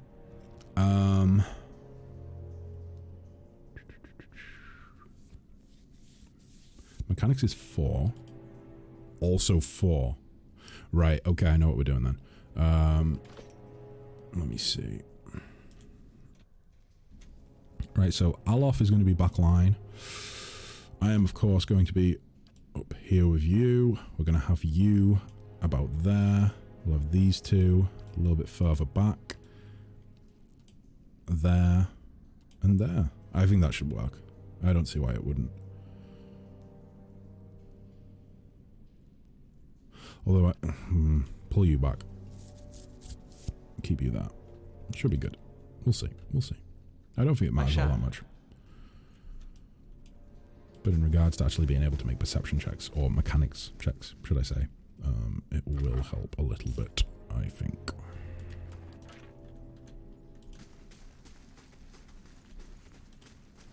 Okay.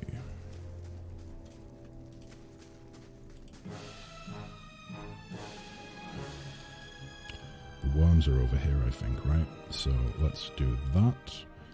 We'll have you run over this way.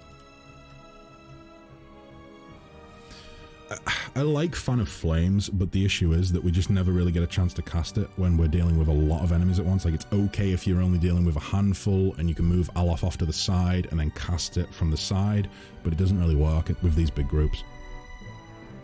Apparently you can enable Maim in the settings, so when someone hits 0 hit points, they back up. Yeah, so that's already active, Selby. The way it works is that you receive... I mean, it should be active, I'm fairly certain it is. They receive a maim after they've went down, but if they go down too many times, then they die. I think Adair went down twice.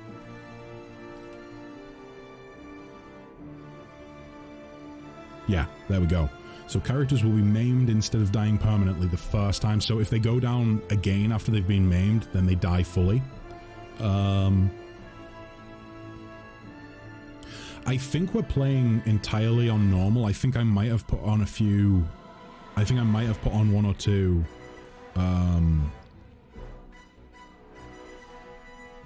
1 or 2 extra little things from here. But for the most part, it's normal.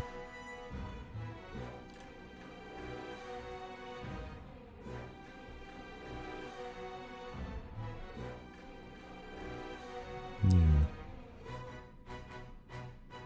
Okay. So you purposely put Adair's life in danger? I feel like you've got a big old first for Adair. Wanting to see his portrait and not his character model. And now, fearing for his life. I know which way your bread's buttered, Selby. First it was Cullen, now it's Cullen with a beard. That's all I'm gonna say. Cereal, thank you. Let me go ahead and hydrate with lovely caffeine-filled cola. Mmm. Delicious. Good day to you. Save my game. Can't do it while I'm in combat, but I will be saving it immediately afterwards. Look at the rest of them. What are my options? I mean, what about Durance? Or Durance? I still don't know how to say the dude's name. He's already said it once for me. Is it Durance or is it Durance?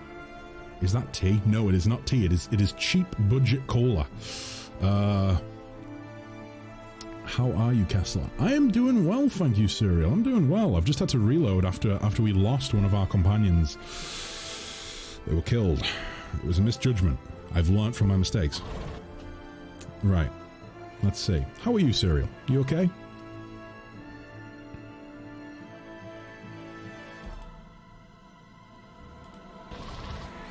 Yeah, there it is. There's the worm. So, who did you romance in Inquisition then? Who did I romance? I've played multiple playthroughs. So I've romanced Josephine, and that was like the Disney style romance. I've romanced Cassandra. Was there another option? I can't remember. I forgot you're the reload save type of person. Well, it's not that. It's the fact that in this game you can't actually you can't resurrect allies in this game. Once they're dead for good. So if we lose a companion in this game, we need to reload. Otherwise, we're going to lose a load of content. We're just not going to have access to that content. Right. So at least on the difficulty that I'm playing on. Where was I? You're good as well. Let's go ahead and do this. You.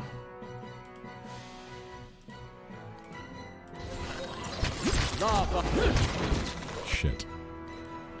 Shit.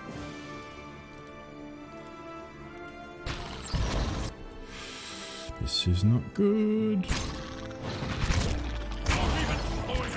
Fuck. Yeah, I went down. Fuck. You're a playboy?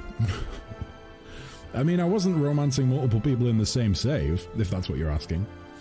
I'm personally doing well, currently right next to Miss True Neutral. I'm helping her write stuff, and in turn she will help me write stuff as well. Oh, that's cool. Is she working on her chapter? Yeah, I noticed a lot of familiar names in the Screams of the Abyss write-up.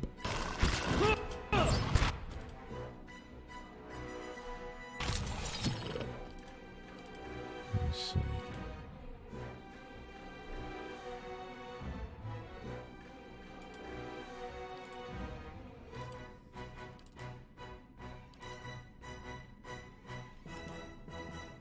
Yes. Champion is actually proving to be a little bit of a pushover. Like, these two are... I mean, it might just be that these two are really effective when... I mean, they are pretty damn effective. But regardless. Right. Let's try and... Is the priest down or the priest's there? A little bit of healing as well.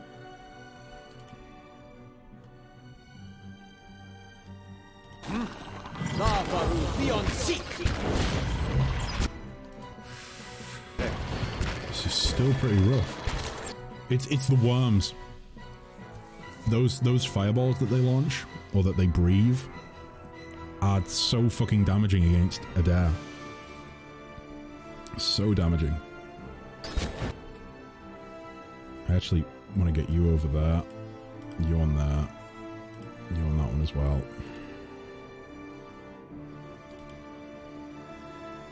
Ready, Watcher. Keep the tank up for the love of God. There we go. Hey.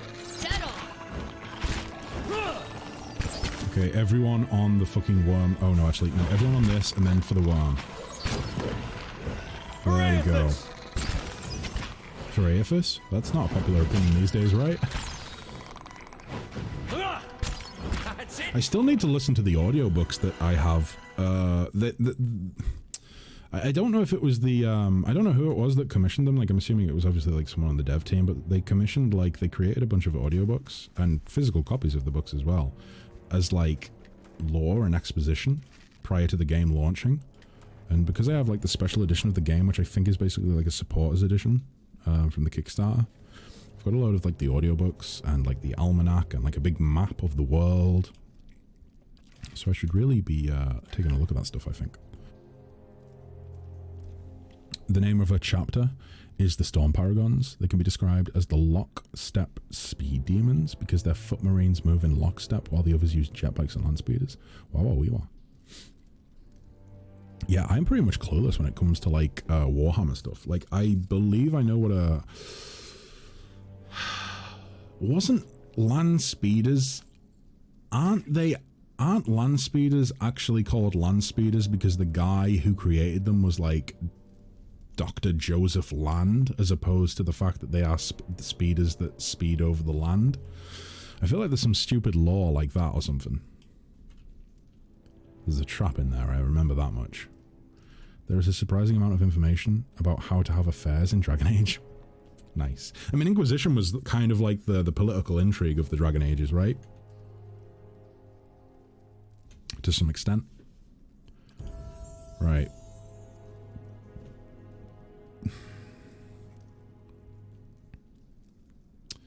Let's go with law. Let's take one. Let's take one in survival. I would like to get Adair and myself up to 7 in survival, so then we can take damage reduction level 2. I think damage reduction level 2 is going to be really, really great for the frontliners. But that's the only other reason that I would really go for survival with this character. Flames of Devotion, honestly, I wasn't that impressed by it. Let's try something else.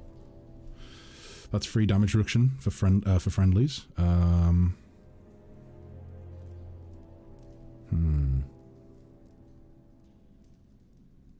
Can it be active of other zealous auras? I honestly don't remember what the other aura is that we have. I think it ups defense. Maybe we do want to take zealous endurance. Sworn enemy. No, let's go with sworn enemy. Try this out. Jet bikes are literally motorcycles with jet thrusters, so the bikes can go at Mach 5 speed. That's cool. It's very cool. Yeah, like, I like the, honestly, I don't even know what they call it. Like, is it Warhammer Fantasy? Is that the name of it?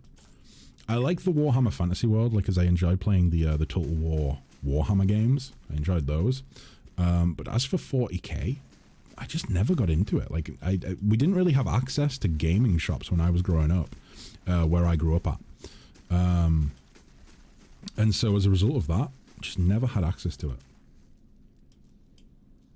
Like, a few of my friends did, but they used to like travel across the country to go and actually go to stores, which was always just crazy to me. I could not afford, when I was like a teenager, I could not afford to travel across the country to go and like visit a game store. Which I suppose is kind of why I got into D&D later than a lot of people do as well. Because it just wasn't a thing when I was growing up, which is sad because it's such a fucking good game.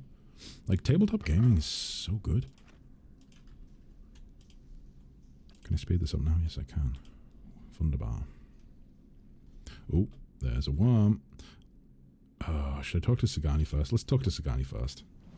There we go. Sagani draws up beside you, her fox following at her heels, and takes a seat next to you. Even if you are putting one over on me, it's nice to have a hunting party again. Sounds like you've been gone from home for a long time. 5 years for me. Must be 30-something for Ichimak. What? A fox that's like almost, that's 30 years old? Oh, no. Never mind. I think she means in fox years, like dog years. I thought she actually meant that the fox was like 30-something years old. Let me see. I want to buy games on Steam, but I don't understand how to buy online, so I always asked Oni and True Neutral to help me. For every year, past 6 years. Oh, so foxes age... Oh, so they say with dogs, every 1 human year is 7 years for a dog, but foxes is 6 years. Interesting. So you don't understand how to buy online, so you've always asked Oni and True Neutral to help you. Ding dang dang. Yeah, like... I feel like, for me, online, like, buying things online was always easier than going to a store, you know? But then again, I only really got into buying things online when I was like late teenager. How's the search going? What an adventure. This must be exhausting. How's the search going? It's been a long hunt. A long time away from my family. Before, I'd crossed the tundra of Nasitok following caribou herds. I didn't want to leave Kalu and our children, but I was eager to visit lands my people rarely do. But 5 years without finding him. It's like 2 hours of necking. I'm ready to be done with it. I like how necking is mentioned in here totally out of the blue. That's a slang term that I did not expect to hear in a game which I'm assuming has an American developer team. Is necking a slang term in the States as well? Wow. But yeah, no, 5 years away and she has children as well. That's crazy. Specifically, why does it have to be you that finds Persock? Soul recovery is an old village tradition. We call it the Tarnek Elite Sok. Once in a generation, we seek the soul of a much respected and long dead village elder. We tell him what's changed in the village, how people remember him. The only other Tarnek Elite Sok during my lifetime happened when I was a girl, not long after Persock died. We feasted on blubber and fermented milk for a week, and we honored the chosen huntress as a hero. By fermented milk, do they mean cheese? Or literally like fermented milk? Because if so, oh my god, fermented milk sounds disgusting. Then she left, and we returned to our duties. We still sang her name to the skies during festival season, but we otherwise didn't speak of her. So their culture's all based around ancestor worship? Or the worship of ancestry, should I say? That's pretty cool. Again, I can't remember where she comes from. I immediately assume that it's like the white that wends. I think that's what it's called. I immediately assume that because just of the Arctic fox that she has with her. And also, I kind of think that there's some sort of like resemblance to like the Inuit tribes when I look at like her character art. I could be wrong. But that's kind of what I imagine from the white that wends. Anyway. I'm sure your village still remembers you, Sagani. You're kind to say so, but I'm not so fragile that I need my name chanted in the meeting halls. It's not being forgotten by my village that troubles me. But sometimes I wonder how my husband and children remember me. If they think of me often. Well, returning to them is what matters. Both practical and true. Still, there's definitely. no point in dwelling on it. More often I find myself wondering whether Persock will remember us. I need to save. You claim to see souls. What do you think? Do you remember your past lives? In fragments. Really? What's that like?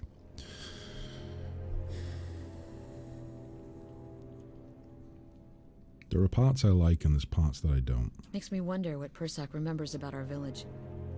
Or if a turn at the wheel has yanked the details out of his mind like it does for most of us. What would you tell him about your village?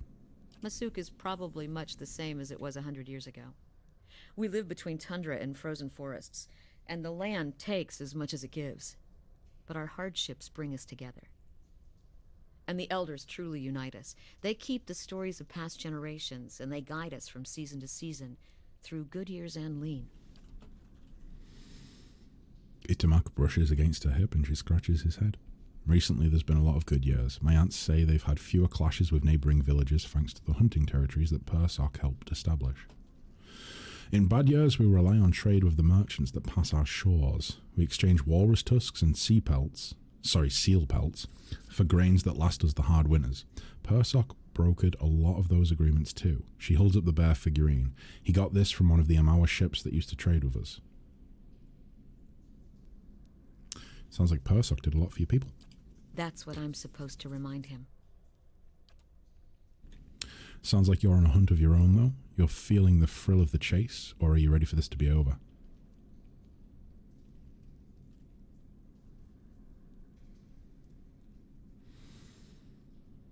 It's too early to tell. Fair enough. She rises and stretches, looking around. We've got darkness on our side. Shall we move on? I'd like to talk some more. Actually, no, we will move on because I want to clear this dungeon. Oh, immediately into combat. Let me see. Also, I want to say, me wanting to make Esmond into a cult leader trickster has a cost, and that Esmond has turned into a bit of a pervert who's also insane. Oh my god. I'm not a mental health expert, but an insane plus pervert equals... yes, it certainly does. It certainly does. Yeah, in my headcanon, Selby says, in my headcanon, Sagani is a little Inuit woman rather than a dwarf. A dwarven Inuit. That's what I see. Let me see here. Let's go straight for you. You two can help.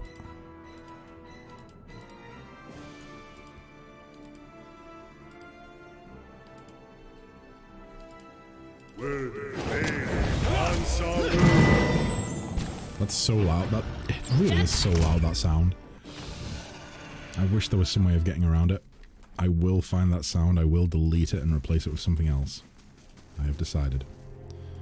I still don't know if I'm really making the right call by killing this, like putting this creature out of its misery. But... yeah. Let's do it.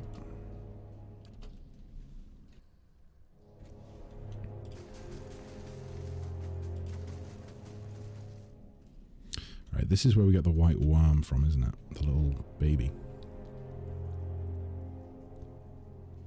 Igloos are weird. Igloos are weird. Like, I feel like they shouldn't make sense. They shouldn't be warm. But they are. They're incredibly warm. Much warmer than being outside in the snow and the ice.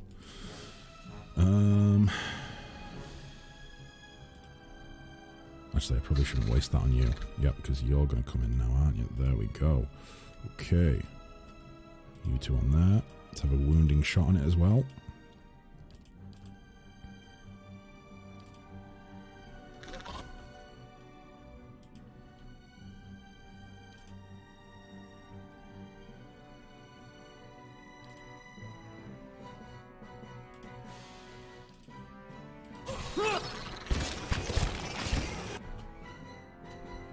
Those fucking fireballs are crazy. The amount of damage that they do.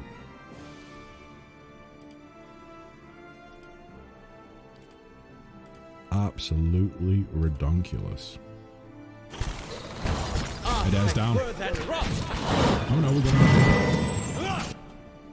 I think we maybe just and so healed him as he went down.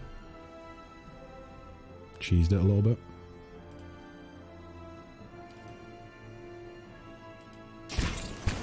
Let's get you out of the way.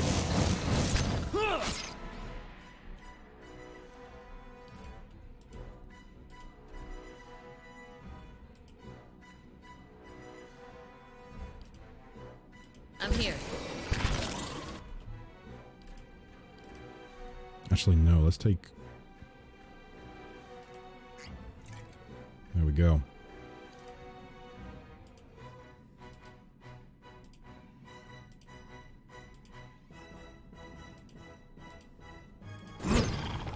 Dead on.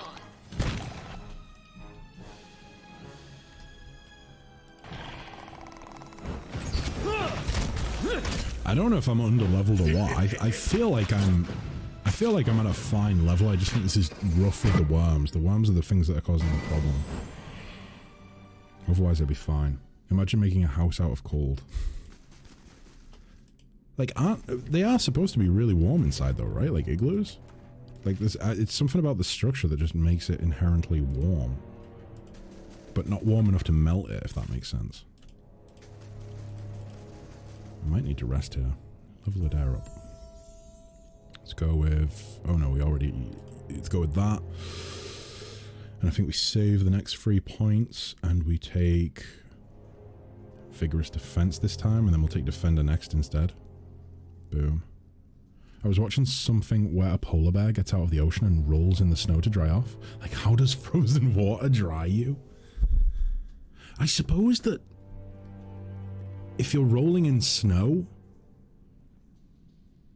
if you're rolling in snow, then I suppose that would lower the temperature of the water that's on you and potentially I don't even know. Would it potentially turn that into either ice crystals or... No, because that would just make you cold. You wouldn't be able to shake them off. Yeah, no, I have no idea how that works. I'm sure David Attenborough would be able to explain it. Sometimes nature does things that just makes you question, like, how have you survived this long? Like, how have you thrived in this world when this is what you do to dry off? I don't know.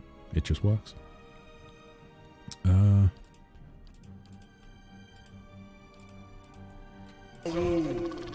no, actually, no. You want to go for that one? You want to go for that? Or not? Never mind. Never mind. Why am I not in there? What the hell am I doing? Oh wait, it's Adair that's not in there. I'm the one in there and Adair's just standing still. Adair, what are you doing? Get in there, man. Alright then. Jesus Christ. AI, dumb as fuck.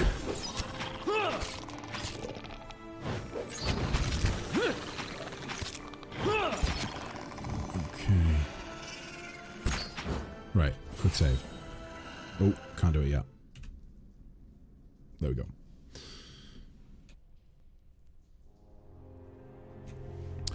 Although coming back to the thing of like the polar bear drying itself off on snow, don't they recommend to people that fall through ice, if there's snow around, you're to rub snow over yourself after you get out? Like you take your clothes off and you rub snow over yourself. Is that not part of it?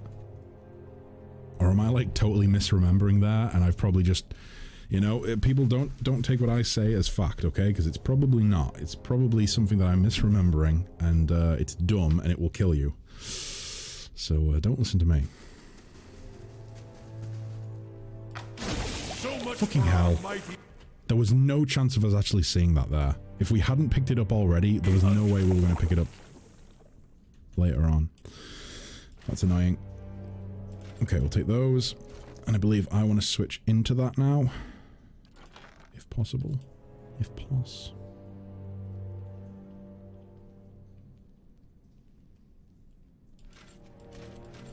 Yeah, let's go with that. Really not. That looks so fucking bad. It looks so ridiculous. Ah, jeez. Well, does this affect it? Does it change the colors? No, it does not. I mean, it changes the colors of that, but nothing else. Great. Never mind then. Apparently igloos range from -7 to 16 degrees. I mean, 16 degrees is pretty friggin' warm. Like that's like that's above the standard temperature for where I live, I think. Like generally we sit around 14 degrees, roughly. Maybe a little bit less than that. Let me check what it is today actually. It's colder than that at the minute. Yeah, it's way colder than that at the minute. Which is why I'm wearing 2 pairs of socks. I'm also having to wear at the minute. I said about having a bad foot last week on stream. I'm having to wear a support bandage now because like my foot is just that bad. I'm not even joking. I have discussed the idea of getting a walking stick until I'm able to get like a little injection into the joint to see if that eases up and gets rid of the inflammation, because my god, walking, like sometimes it's absolutely fine and I can just walk around like a normal person. Other times I take a step and I'm like, oh my god, I'm almost going to fall over because it hurts. The heat mainly comes from your body heat and the walls of the igloo just keep, yeah, it's like, it's a really good insulating structure, isn't it? So if there's more than one person in there, it's going to heat up really quickly. Right, so this is no use now because it's only really good against spirits, right? 13 to 19 / pierce damage, accuracy versus deflection, 20% of grazes converted to hits, 5 accuracy against spirits, extra 25% damage against spirits, +2 constitution, -3 will. Maybe we do want to stick with this one. See how it goes. Because I could always put a shield on with it as well, but that would get rid of accuracy though, right?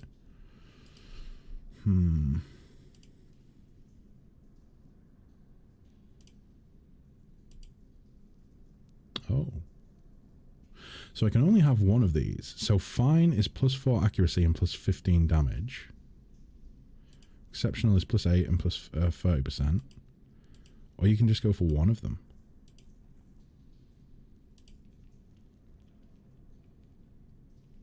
Let's go with fine. Let's enchant it. Let's equip this and see how this goes.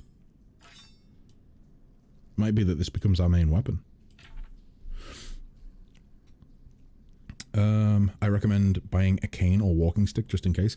Yeah, I mean, like around here, a lot of old agricultural workers, like old farmers, they have like walking sticks made out of the horn of a ram, and we definitely have one or two of those lying about. So I'm probably just going to use one of those if I need it.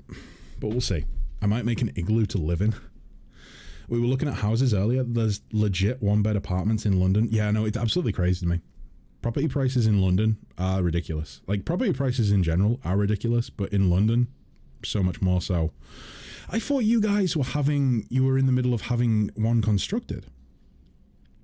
But the architect or the planner or whoever it was like stalling. Is that not going ahead now? If so, that fucking sucks. Because you guys had it all planned out. It looked fucking cool. The layout was very nice. Especially for like mobility. Ease of access.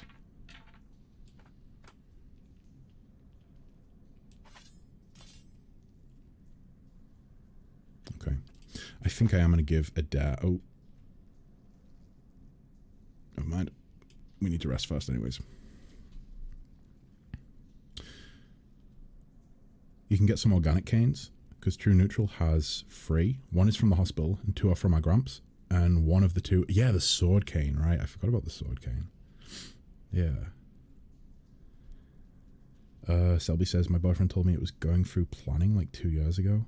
Oh, really? And it just hasn't went any further. That fucking sucks. There's a lot more activity recently, but no idea how long it'll take. Ugh. I mean, if that's like, if that is like your dream home and it's perfect, then I suppose it's always better to like wait, right? You know, to get as close as you can to perfection. Like obviously you can never get perfection, but getting as close as you can to perfection, or at least what's perfect for you guys, is probably worth the wait in my opinion. But if it just looks like it's not going to happen, well, I suppose that's just something you guys need to talk about, right?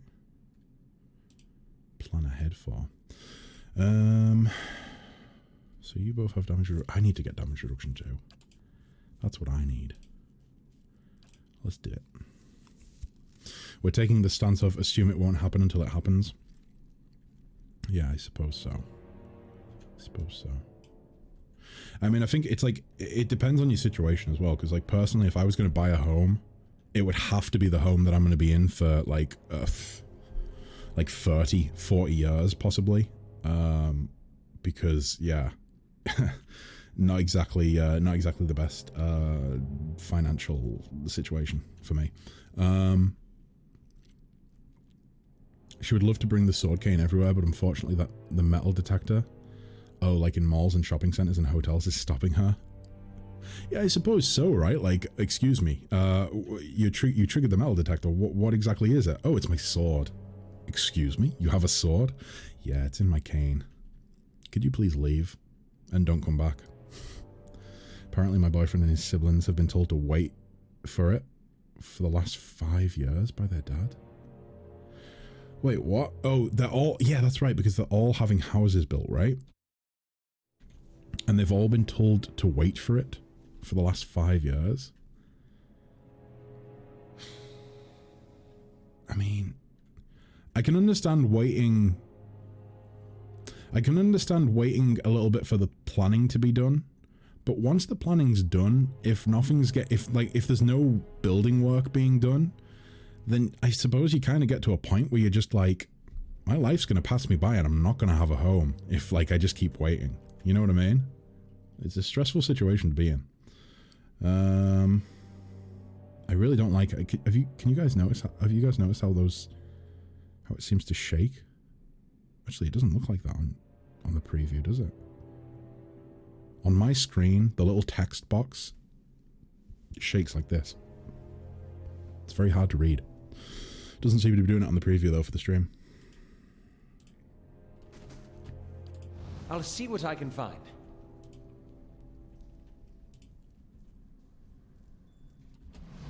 Fuck. Right. We want you on you. We want the duo on the worm. I also want these two on the worm because we want to get it taken out as soon as possible. Everyone else on skirmisher. Or skirmishers. Oh, this is so... I fucking hate these worms so much. Try one of those. Again, you two on that. I need to get forwards.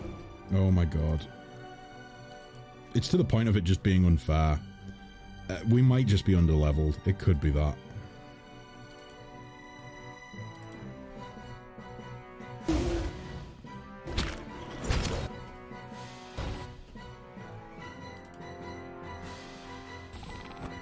Oh my god.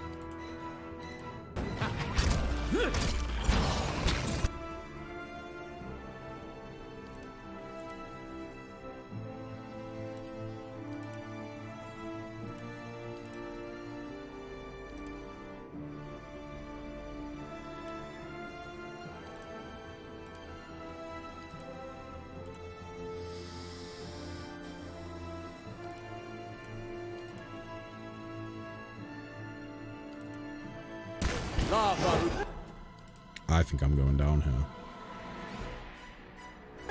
Oh wait, no, might be able to stay up. Come on, step. Come on, you can do this. What is this? Current action? What is this action? I don't know what that action is. I'm just trying to heal. I'm just trying to friggin' heal.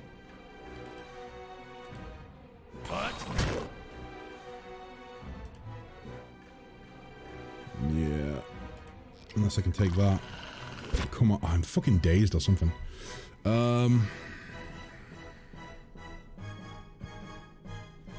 We were waiting to move to have kittens, but the cats are so annoying when they're in heat. So boyfriend booked them in to get spayed next week. I'm in mourning. Nah, that's a good thing. No time to deal with baby kittens. No. Is this game the Wrath of the Righteous prequel? No, this is Pillars of Eternity. This is Pillars of Eternity. It's a fever dream adventure. My grandparents had a situation where they wanted to build a house, but the house was never done. The planner said it would be done in 5 years. It was finished on 8. Jeez. Apparently it was because of unfinished paperwork from my grandparents' side and mismanagement from the building company. Gee, wow. Right, I am going down, aren't I?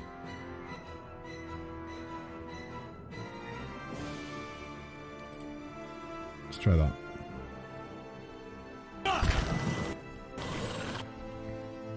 There I go. Yeah, I think we might be under-leveled. I had a fever dream adventure. Wait, if I had a fever dream adventure, I would hope it would be more cheerful and fun than Pillars of Eternity. Yeah, so far Pillars has been pretty dark, right, in terms of storyline. Some pretty dark things going on.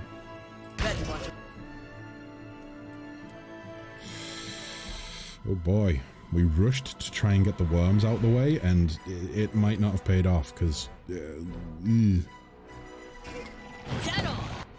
I think we want you to switch to the Estoc and get up there. Your tail ends here. I can't even get them in. I need you to move out the way. There we go.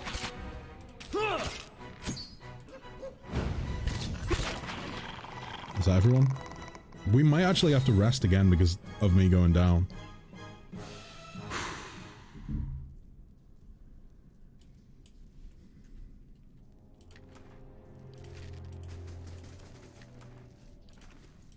Yeah, I'm going no further. I am quick saving, I am resting, and then we're going to go and deal with this boss. This is more the part of the drug trip where you get really depressed.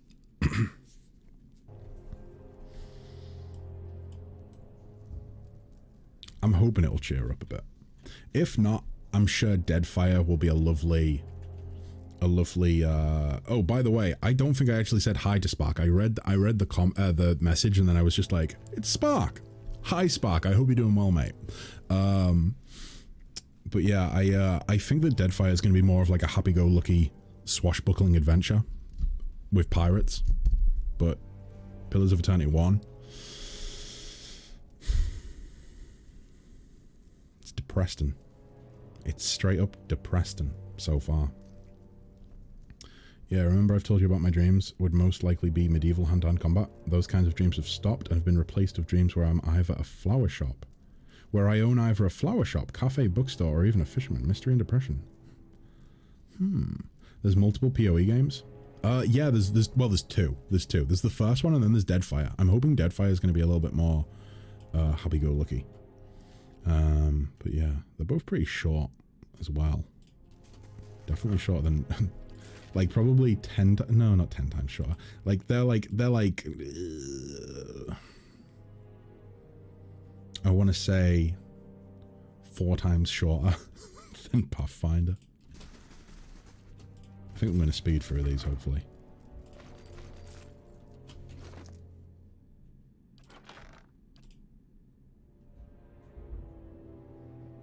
Let me see. The fuck is that banging? God damn it. So many fucking noisy neighbors. Good God.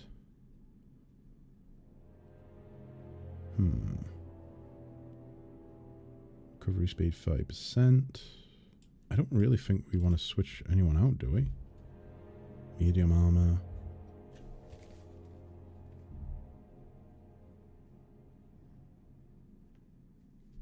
I swear to God, if the banging keeps if the banging keeps up, I'm probably going to take a break and go and have a word with my neighbors. Because this is getting fucking stupid. Properties overseeing. Do we want to switch him out? I mean, no, actually, he's not even really been in the fray at the minute, so he should be fine. Question. You're streaming Pillars of Eternity tomorrow, yes? I'm thinking RimWorld tomorrow, because I've got the RimWorld save working. So I think it's going to be RimWorld tomorrow, and if I'm going to do an extra Pillars stream this week, then it'll be on Sunday. But probably later on. It'll be the later Sunday slot, like I've done in the past. But yeah, I think RimWorld tomorrow. Because the save is up and running, and boy oh boy, have I made some progress. Right, okay, so you guys are all rested now. Is there anything I can do to, like... We've got 600 copper.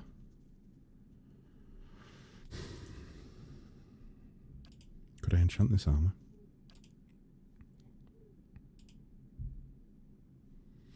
I could, but it would only be...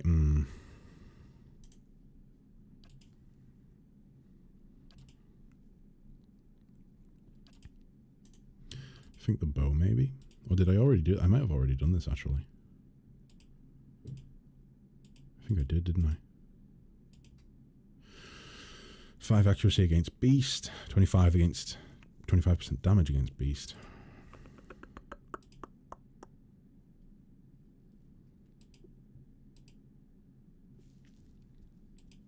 See, I feel as though Kif would be like the best one because you're probably going to encounter like more Kif enemies than like anything else, but maybe not. Cool, I have Esmond ready. Don't worry, this incarnation of him is not that crazy. He's just a psychopath that is also a military commissar. Yeah, we've got like I think we got like 4 new people that joined the colony between streams. They're not viewer characters, but I'm probably going to open them up as characters that people can take potentially. Well, maybe I'll just leave them as is and use them as meat shields during combat. But yeah, we've got like an armory set up for the we've got an armory set up for like the boys that are violently inclined, shall I say. I thought you might be being overly optimistic, but people are indeed saying Deadfire is a lot lighter thematically. Yeah, no, yeah, it really is supposed to be from what I've read. It's much more of like a swashbuckling adventure story as opposed to what this is. But with that being said, there's going to be some things that carry over, I think.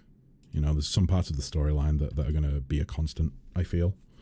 I don't know if the whole soul aspect of this game is going to carry over, though, because I think that's what makes it so dark, right? The fact that we're dealing with, like, psychological and... I don't want to say psychological horror aspects, but, like, psychological elements that that do tend to be a little bit dark and depressing. So, yeah. Right. Are we ready? Let's quick save again. I hope Deadfire is more of a ha ha ha, your booty is mine, and less wow, everyone is slowly going insane. Me too, Serial, me too. We'll see, we'll see. I think it's going to be. I think it's going to be really good. With that being said, honestly, I don't mind depressing stories. Like, sometimes it's nice to have a little bit of sadness, you know what I mean? Like, it's nice to know that you can still feel. I find. Oh, did you see that? That looked like it was an interactable for a second there. Right, so we've been through all this before, so I'm not going to read it all out again. Okay. Oh, that was different dialogue this time, though, from Kanar. I think we've been invited to participate. I think from last time it was from Alof, so it must just be random dialogue from whichever companions you have in your party. That's kind of cool. Right, you two go for that one. Let's have Kanar stick to melee for the time being. Actually, no, we need to... Yeah, we're gonna have to split the party and go both ways, otherwise these boys are gonna fuck us up. Let's have...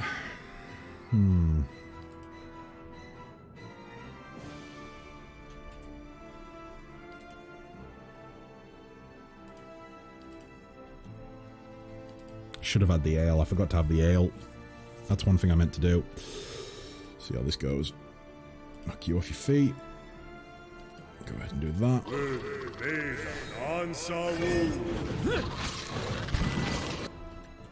This is where it starts to get dicey.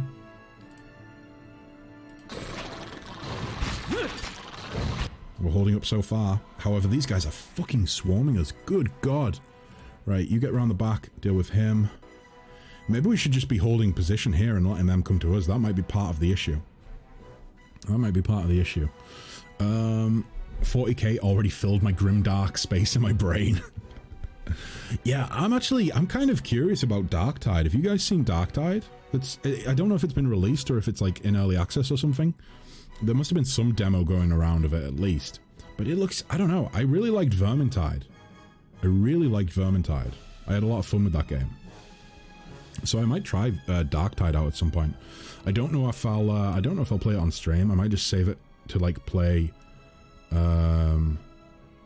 off stream every now and again. But I don't know. Looks pretty cool to me. I heard it's a bit of a mixed opinion. Oh really? Folks aren't digging it? That's a shame. I was hoping it was going to be really great. Like I say, I enjoyed Vermintide, so I was hoping it was going to be more of that. Because I thought Vermintide was just so fun. Sometimes it's nice to just dive into a hack and slash game and destroy enemies. I used to love playing as the Gruber. What's his name? Is it William Gruber? Wilkus Gruber? Something like that? Marcus Gruber. I fucking love that character. He's so good. So good. That was my go-to character. He's like an Imperial Knight, isn't he? I think. People are saying it's good, others saying meh. Ah, that's unfortunate. That's unfortunate.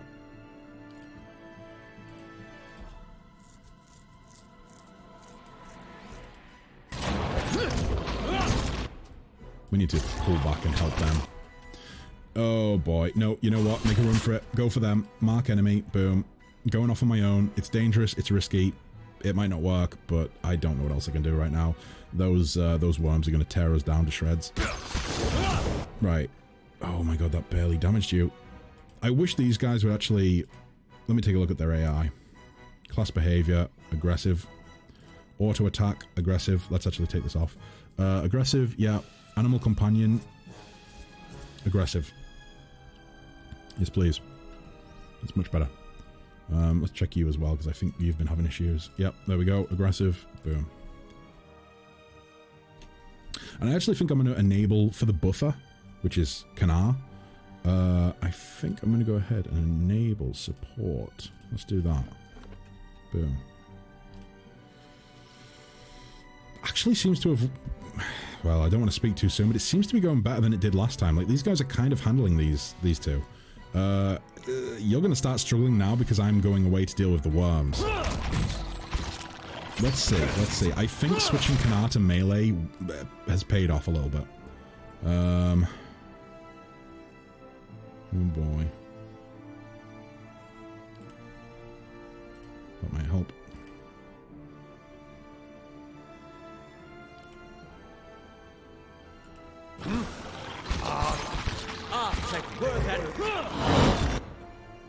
Ooh, yikes. Yikes, yikes, yikes.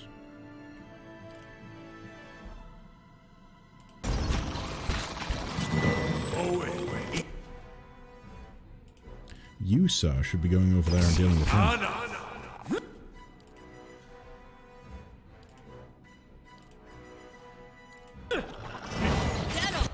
There we go. Yep, it's those fireballs hitting Adair. He just has no resistance to it.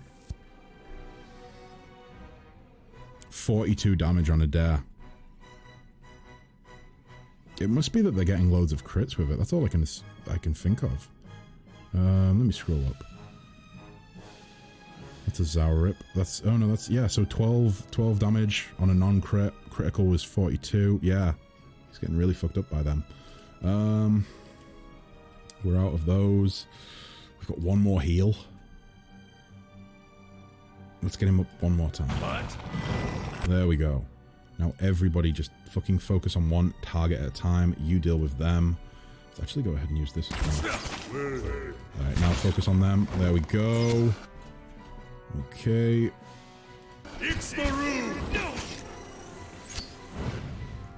We might pull this off. Yeah, we've done it. We've done it.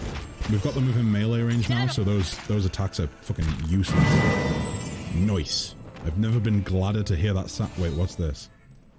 Turn back? Turn back! There is only death upon the endless paths. Oh no, that doesn't sound good. Doesn't sound good at all.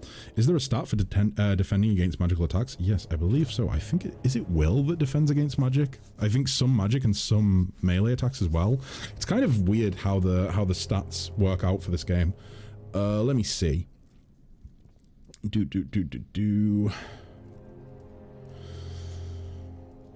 Is it will? Where's will? There we go. Will defense opposes attacks that are mentally based. Yeah, so spells that mentally paralyze targets.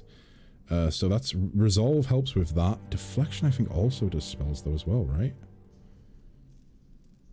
Yeah, so anything that's not AoE but is ranged will be dealt with by deflection, which is again determined by resolve. That concentration protects against interruption during combat. Intelligence does area of effect, duration, also a little bit of will. Perception is for interruption, accuracy, and reflex. Reflex, is that just like melee combat, or is that? Yeah.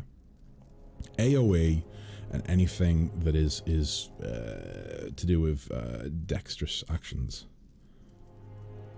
Which, speaking of which, my dexterity is not the best, but you know what? I don't think I need it.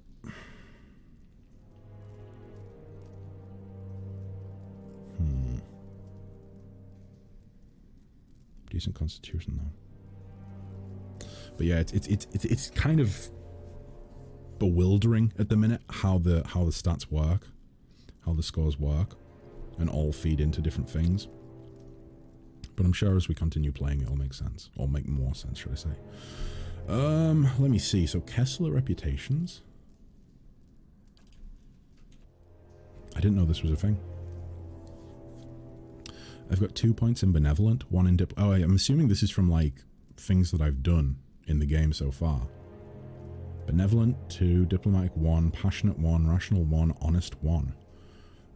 Favored dispositions, Benevolent and Passionate. Disfavored dispositions, Deceptive and Cruel. I think that's just from my Paladin background, from the Kind Wayfarer background. Party reputations, Gilded Veil, Champion, Overwhelmingly Good. Wow, wow, wee wah. I didn't have to do a lot there to become their champion.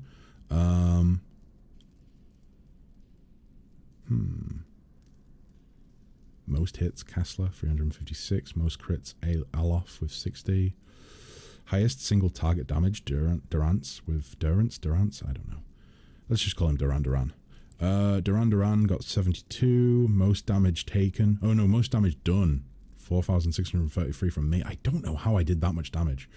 Most damage taken is a dare with 2,843. Good boy, tank. Okay. Interesting. Nice that the stats are readily available like that. Boom. Yes, be giving me all of your good stuff now, please. What's this? The blood spilled from this bucket seems to have eaten into the stone. The rope tied to the bucket looks long enough to descend into the pit. This bucket is filled with blood and gives off an acrid stench. You recognize it as Mokka's tears, a powerful poison. Yikes. Oh, so maybe they poisoned the other Zorib with that shit. Resistance/will always strikes me as a weird thing in games. In what way? Oh, okay, so the fireball won't burn the shit out of me because of my iron will. I feel like it makes more sense in this, in all honesty, because it's like, it's for mind affecting spells as opposed to just like fireball, which I agree is a ridiculous concept. Like, aha, I will it not to kill me. It's ridiculous.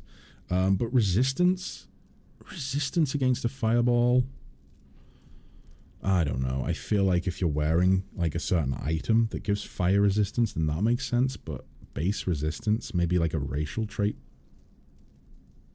would make sense, but anything else, not so certain. Not so certain. Right. So do we want to descend? We've taken a real beating, and I honestly don't think we can do the next level. But I think there's supposed to be an extra exit on the next level, right? According to voices. So maybe we will. Let's go with... I regret putting points into mechanics now because Kanar's going to be our mechanic boy. Law.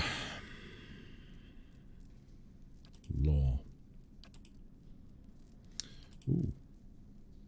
Beneficial effects suspended for 19.5 seconds. Oh, I am picking... Oh, I get 2. Okay.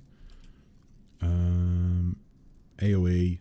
Faux AoE, specifically. Minus 30% attack speed. Minus 2 move speed. Okay, that's pretty good. Crackling Bolt. 32 to 53 shock damage.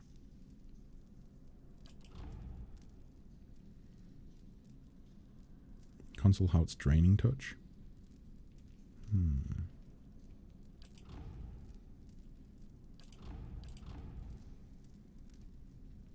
Hey, Matt, how you doing, mate? You okay? How's the game going? I'm really enjoying it, man. I'm really enjoying it. We're in level 2 of the Endless Paths. I don't know how many levels there are. I'm going to go ahead and put a guess and say there's like 30 levels of the Endless Path. Or Endless Paths. But yeah, we're in there at the minute. I'm finishing up in here, and I'm going to go and deal with Lord Radric. Because I think I'm a little bit under-leveled to go any further. Let me see. Either that or I'm just not geared up well enough. 16 to 24 pierce damage, accuracy versus deflection. Ooh, it jumps from target to target, though. I kind of like that. So, I think that's one. Displaced image, I'm assuming that's like mirror image, right? Yeah. Oh no, it's actually more like blur. So I actually don't think we need that. Minor blights, what's that? Ball of energy in the caster's hand that can be thrown at an enemy, causing burn, freeze, corrode, or shock damage to anyone caught in the area of effect.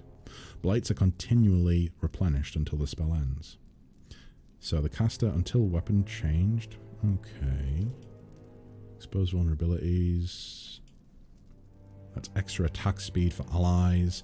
I think we're just kind of going straight DPS with Alof. So I think maybe we go Crackling Bolt and Bounding Missiles. Save the support spells for Kanar and Durance. I think.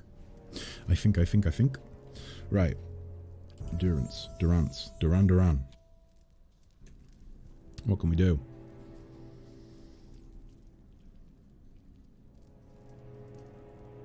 I think I do want to also get to 7 in survival for damage reduction 2 for Durance as well. But for the time being, do we want to go into law? Let's go survival. Save the points for the next level. Good luck with Radric. Oh, really? Radric's going to be more tough, do you think? Maybe I just need to deal with the dungeons for a little bit. Continue here, level up, get another level or so. I mean, we've just leveled up now, so maybe it will actually be manageable. What level are we? 5? I think. I think somebody recommended, I think it was Darko. Darko recommended level 6, between 6 and 8 for Radrix. I honestly don't really know because I'm so used to having areas locked off in games until you reach a certain level or until you get to a certain stage in the game.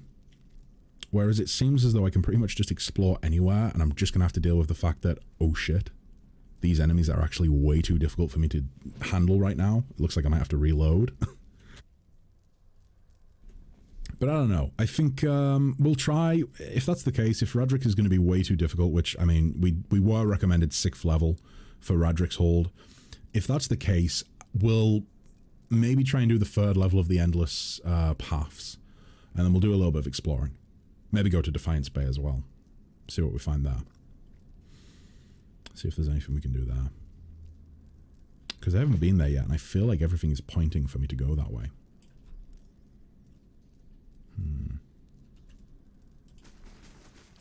I shall be discreet. On normal level, 5 is totally fine, even for first playthrough. Oh, well then we should be okay then. We should be okay. I think there's another exit down here. So let's try this. This wide pit descends into a grim darkness. You hear the whistling howl of wind, and from time to time, hot gusts of air tug at your clothing. We did have, let's examine the pit. We did have some rope from one of the buckets, right? The chasm appears to have been dug out with tools rather than being a natural formation. It seems to be very deep, but you cannot see the bottom to gauge the distance. We're not jumping. Use a grappling hook, I suppose, to descend into the pit. It looks like we don't have access to the rope that was on the bucket. You take a grappling hook from your pack and tie it off neatly around one of the heavy stone blocks surrounding the pit. A few hard tugs suggest that the rope will hold fast. You've lost an item. Rope and grappling hook. Boom. Soon enough, however, you see another source of light. Far below, past the dangling end of the rope, you can see a dimly lit room, at the centre of which is a circular stone pool. The pool is filled with blood. Lovely. Oh wait, did the blood drip down from above into this pool then? Possibly. Even at this distance, you can pick out various limbs and mangled bodies, largely Zaurip in nature. The tunnel, bored into the stone, ends a ways above the chamber below, and your rope extends no further. Oh, fuck. So once we go down there, we're stuck down there until we find the exit.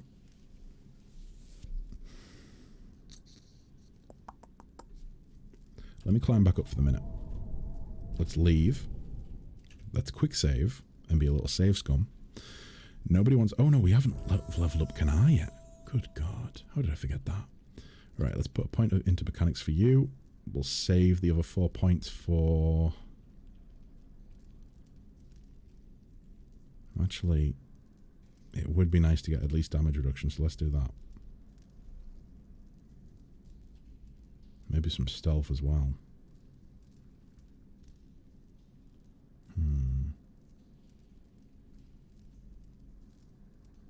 Leave it for now.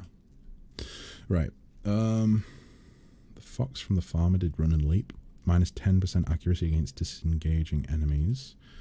20% reload speed, 20% ranged attack speed. That could be useful for... that could be really useful, actually.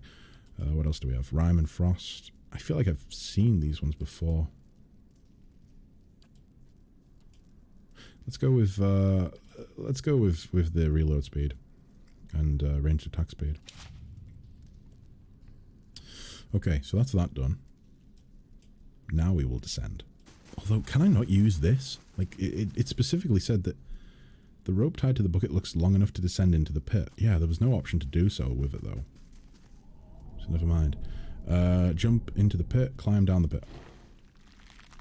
Boom. There we go. Let's do it. Jump down into the blue pool.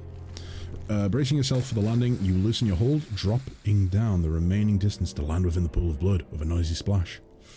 Yikes. Okay, here we go. The thick, murky waters hinder your swimming, threatening to pull you down. Wait, I thought it was blood. Not water. But at last you crest the surface. You pull yourself up and over the brim and find yourself at the edge of a reeking, sludgy mixture of blood and limbs. Lovely. Lovely.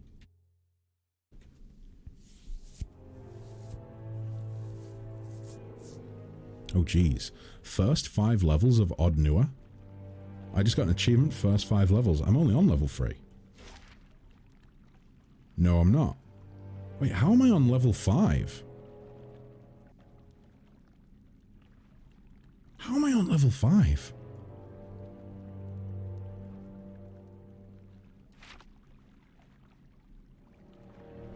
The dungeon was 1.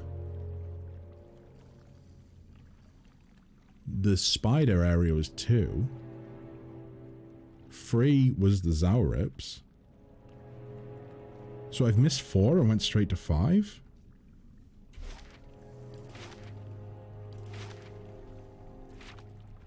I must have miscounted, but I don't know how I've managed that. Never mind then.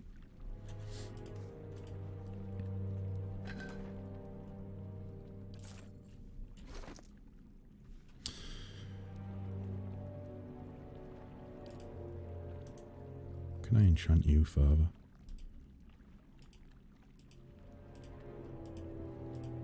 No, not right now.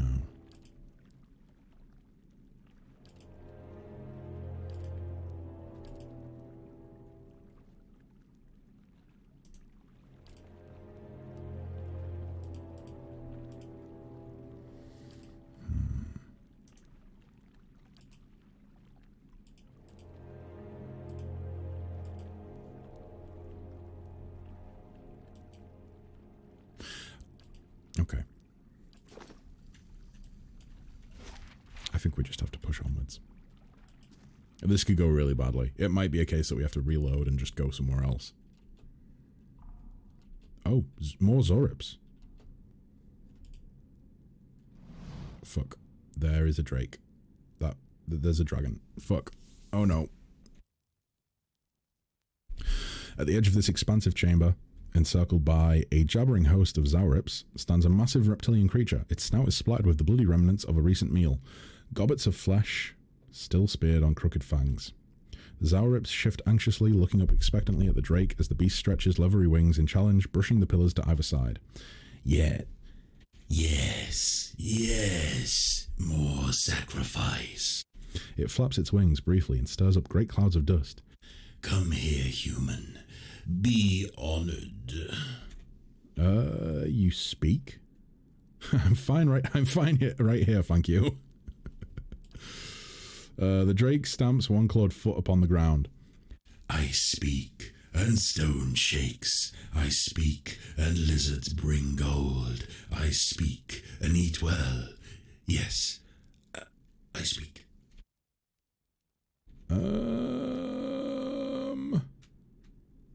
These Zaurips sacrificed you. Are you the... Oh, yeah. Are you the Master Below? Master Below is below. Sacrifice is not very smart. You think you see a section of the Drake's scaled chest begin to glow orange as it laughs? Master made me lord here. Here I am king. Flames gout from its nostrils and gaping jaws. I am god of fire and gold. Great, so we have to fight a dragon. This is not going to end well. Yikes. Well, let's try and take his plebs out. Oh, God, no, we can't. Tank's going to have to occupy him. Let's mark that. Oh, boy.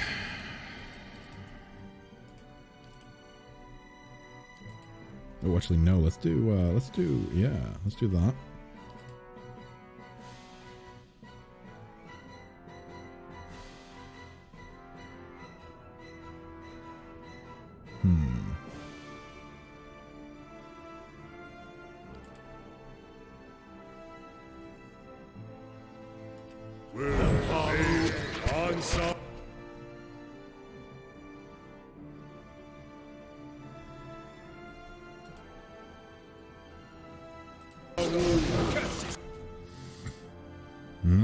This is dicey, guys. This is very dicey. Is Dragon dead? Is Dragon dead already? I wasn't expecting it to be that easy. Oh no, it's not. It's not. It's just above us. I thought it was a corpse. Yeah, it's still standing fine. Oh boy. Let's try that. You need to go ahead and do that. Actually, no, do that first.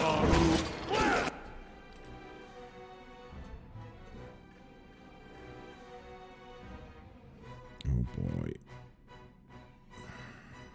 I don't know, he seems fine. Yeah, totally fine. I have nothing to be worried about here. This is all good. Fireball? Maybe? Possibly?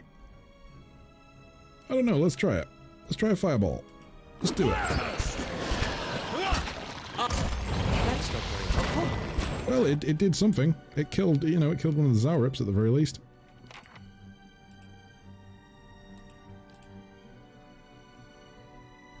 Okay, everyone seems to be doing okay, for the time being. It's so very Helping with the sweaty. champion. It's just these high priests, they're so friggin'... And if it's not the high priest, then it's the worms. No, no, not Kanar. Kanar's a good boy. We can't let Kanar fall.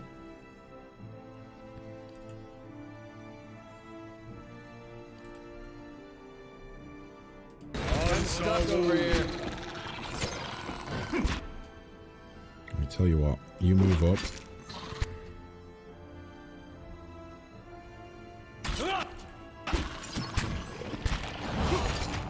Oh my god, it's going for Kanar. It's not going for Adair, which was what I was hoping it would go for. It's going for Kanar, which is a nightmare. We need to pull him out. Hey. Disengage. Come on, disengage. Yep. Right, I am there dealing with these guys. Let's go ahead and... Oh boy. Wait, does Kanar not have... No.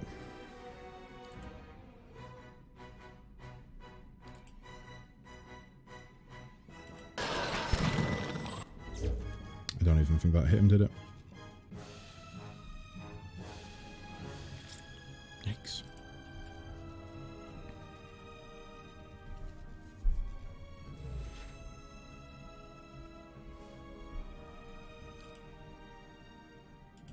I think the Drake might actually be going for Adair now, though, at least.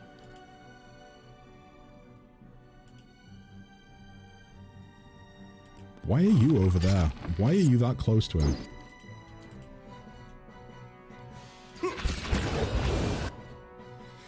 Yep, it's definitely going for Adair.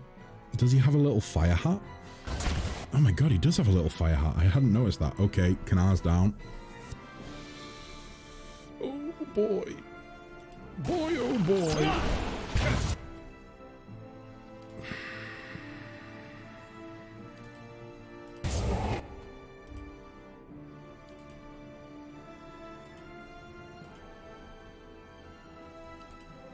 What?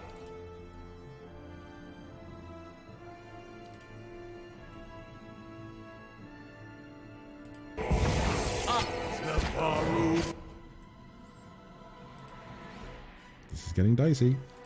Very, very dicey.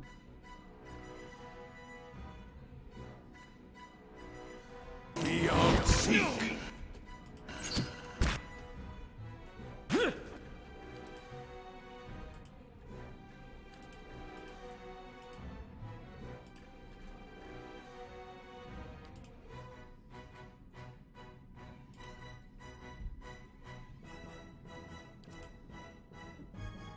Ready, Watcher. Ah, Oh boy. that rough. This thing isn't Come doing on, come on, the come on, come on, job. come on. There we go.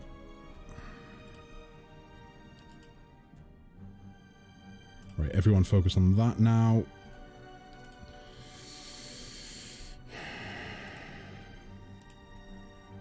Let's get rid of these in.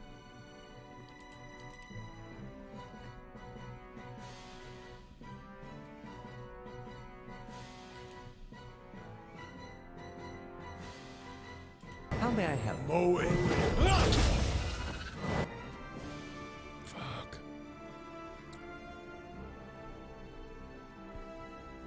How are they hitting him in melee if he's flying? Don't question it, okay? Video game logic. Oh, jeez. Blast! Oh my god. It's still on like half health, I think. This might not be quite doable right now. Let's try another one of those. You've got like one spell left. And I think we need to use it to keep me up.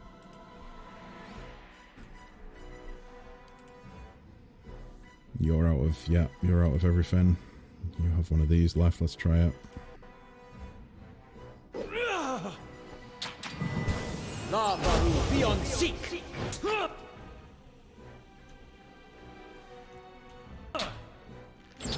Oh boy. This could be the end. This could be the end. It's not even a dragon, it's a drake. I mean, it's still a dragon. It's still a dragon, it's just slightly smaller than an adult dragon, but it's still a dragon. It still counts. If I kill this, I'm a dragon slayer. I don't care what anyone says. Oh boy. You need to pull back off. Please. Yes. We just need like that one attack, that special attack that's like kill enemy instantly, you know? But I don't have access to that attack yet. Drake, awful rapper. Oh boy. Hi. Oh my god. It's taken such a beating and it's just shrugging it off. And I can't view its hit points like I could in Pathfinder. Which scares me. Oh no, it's going for me. It's going for me. Das ist nicht gut. Not even slowing it down. Come on guys, keep hitting it. Come on. Adair, could you please start tanking? Why do I have to tank? I'm not a good tank. I think I should pull back and switch to a ranged weapon. That's I'm not dead. very helpful. Never mind, I'm not switching to a ranged weapon. Oh boy. You've got nothing left either, do you? Nobody has anything left. This was a mistake. Let's try it. Let's risk it. Oh my god, it actually did quite a lot of damage there, I think. Where is it? Alof. Only 3 crit. Are you kidding me? It's...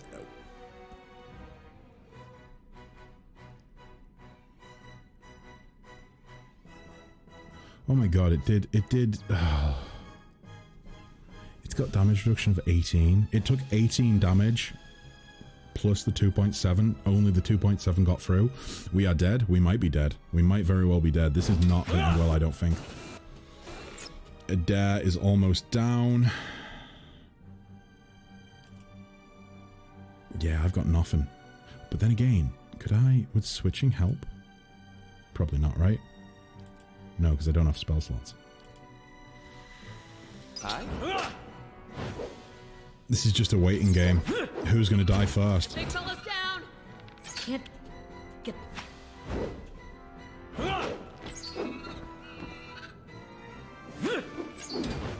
If we do this, it's by the skin of our teeth. Wait, Adair's back up. Look out! Can't get a good shot with this.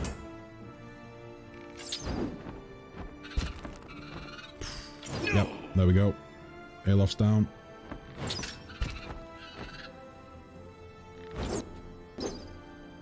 Ah, this is the end, I think.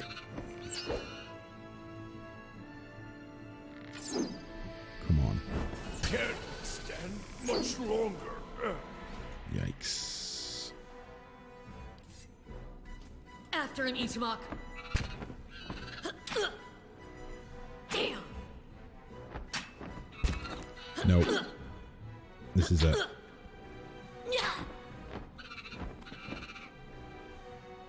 There we go. Boom. Right, that was a mistake. We should not have went down that.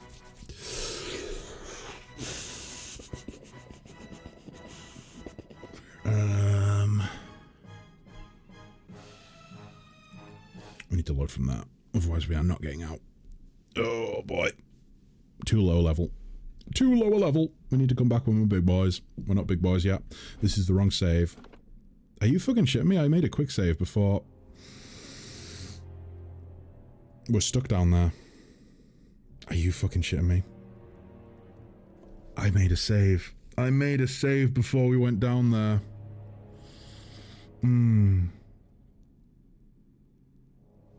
Seems your low perception don't let you hit the targets. I mean, there's more than just my character there. I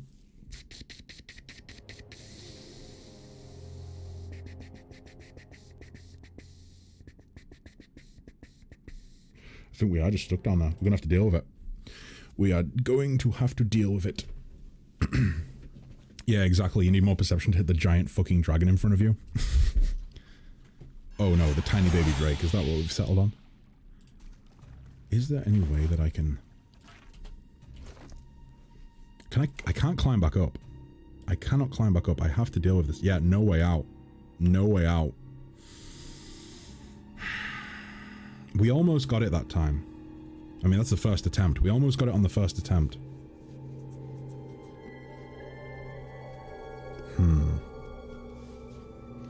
Can you not quick travel? I'm guessing not, right? No. No, no, no, no, no. No quick traveling. We gotta do this. We gotta do this.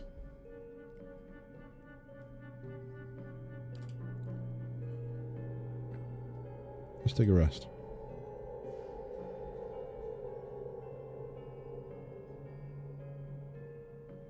Fuck, what is a Drake classed as? I didn't check on it.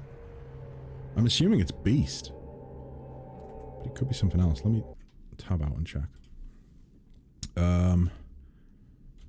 Pillars of Eternity.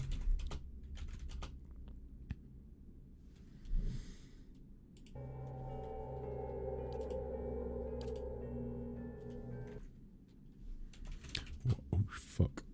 That's not what I'm trying to do. What race is Drake? I mean, I'm assuming Beast, but I could be wrong.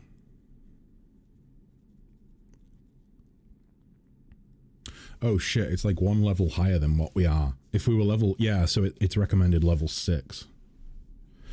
I'm sure we'll manage. Just might take a few attempts. Although I'm not seeing any discussion on what race they're considered as. I think we have a bestiary in game. Do we? Let me take a look. Let me take a little look-see. Where would that be?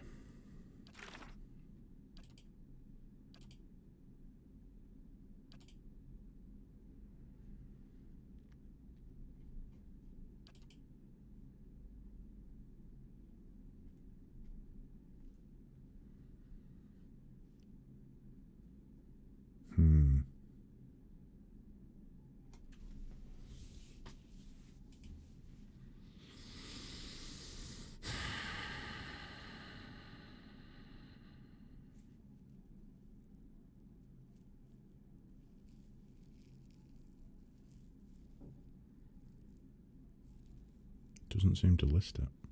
But I'm going to assume Beast. Oh shit, no it does. It says it right there. Fuck. Right, Beast it is. Okay. Let's go with Beast. Let's keep you on damage reduction 2.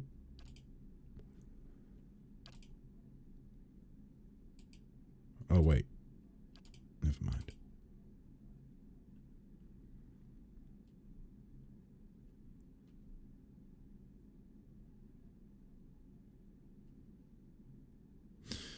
Damage reduction. Interesting how these aren't blotted out. So Beast. Let's go with Beast. Damage reduction. Damage reduction.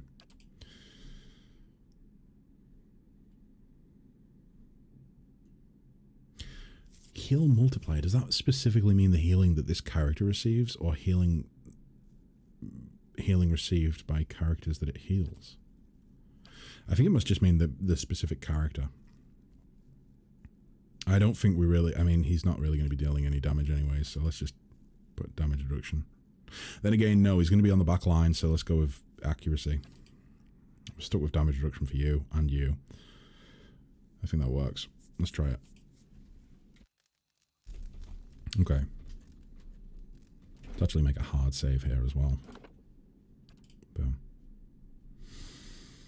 Right. Margren's fire casts light in dark places. Shit, there's a side tunnel. Don't tell me there's a way out this way. What do you suppose that bally Stop. thing is? In the name of love. Trap triggered? Wait, what trap? Fuck. Are you shitting me? Following your lead. Fuck.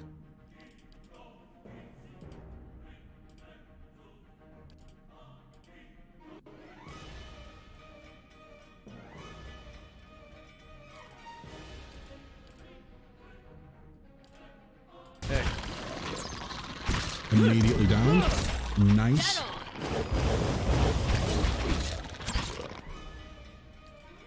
What a fucking disaster. Okay, so it turns out that these guys seem to be a lot more difficult than the guys that were through there.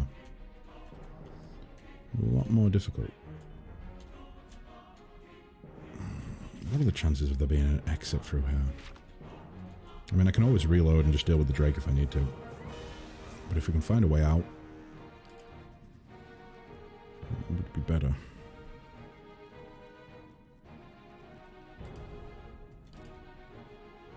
Yes?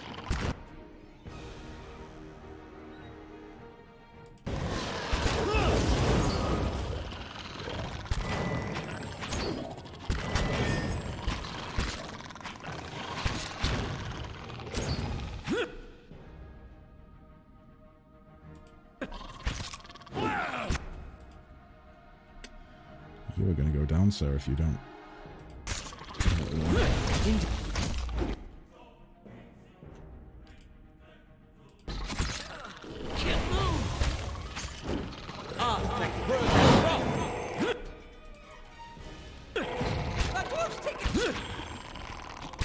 Fuck. We're getting absolutely destroyed in this encounter. I can't fucking believe this. How is it that I could deal with all those guys through there and end up basically soloing the dragon? Almost. Or should I say, getting down to one character defeating the dragon. But through here, we're getting fucked up by, like, a couple Zaryps. I'm assuming maybe the Zaryps through there are scaled down. Since there are the accompaniment, the minions to the dragon. Possible.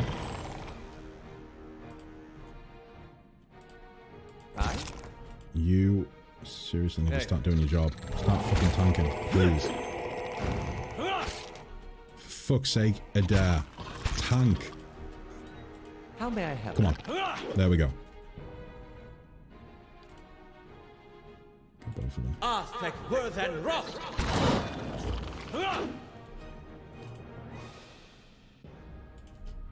Lava Ruby Boom. on Seek!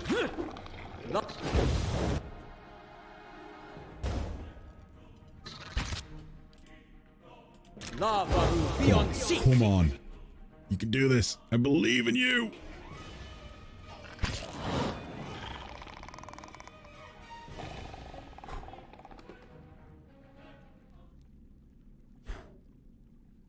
Fucking hell. Yeah, so level 5 of Odd Newer humbled me. I mean, not to say that I was getting cocky to start with, I mean, I wasn't. I kind of did think that this was going to be a terrible decision to come down here, but I thought we would have been able to escape from here much easier. What's this? Expedition log page. Skader did not make it. I know Merrick tried his best. No point turning back now. That's what Merrick is saying. I think the point is leaving these ruins alive. We've lost half our people already. And I'm not sure how we're meant to survive this place, especially with Skader gone.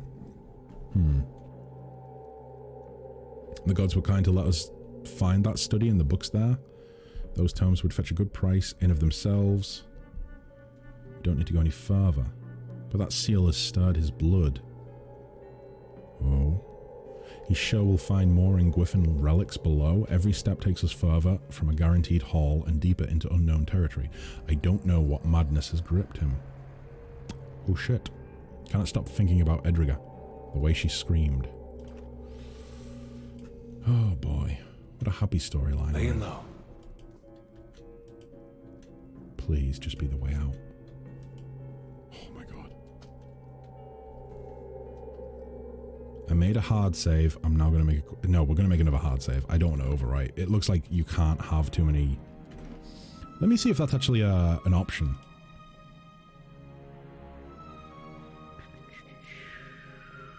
Doesn't seem to be. I was hoping that there might be a little option where it's like maximum number of quick saves. And you could, you know, raise it up a little bit. Maybe not. Maybe not.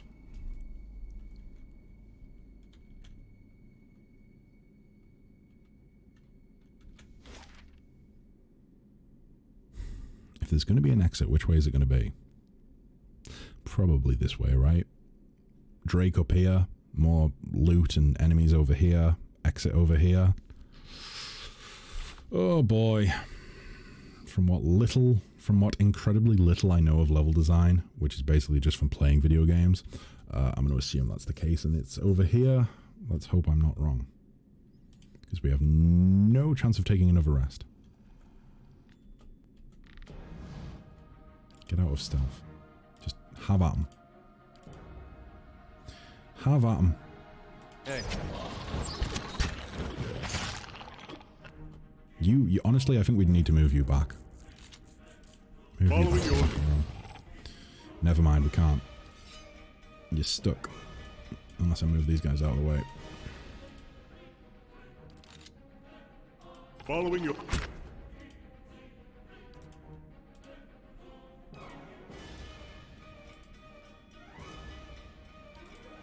Hey.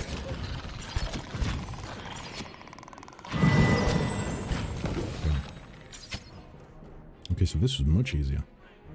But then again, it's positioning, isn't it? Having a decent position on the board really does seem to help with this game at least. Hey. There we go. Stand.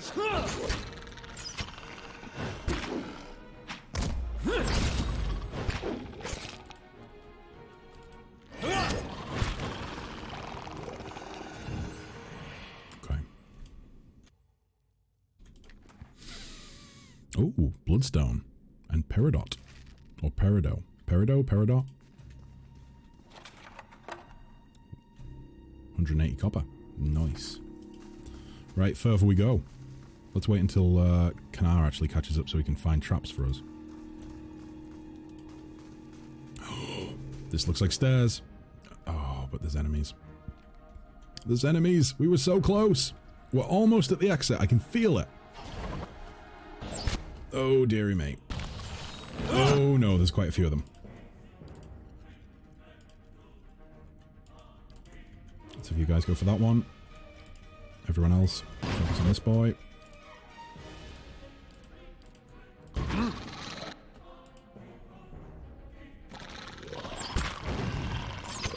Oh my god, so many priests are coming.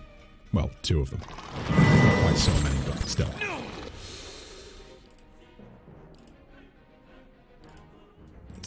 Dead on.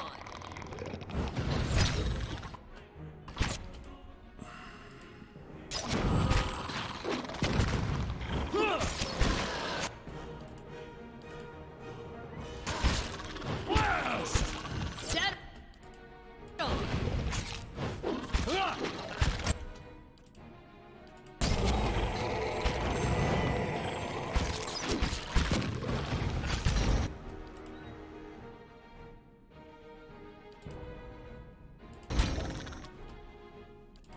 Fuck, we need some healing. We need some sexual healing in here. Ah, like birth and wrath. Dead on. Not quick enough.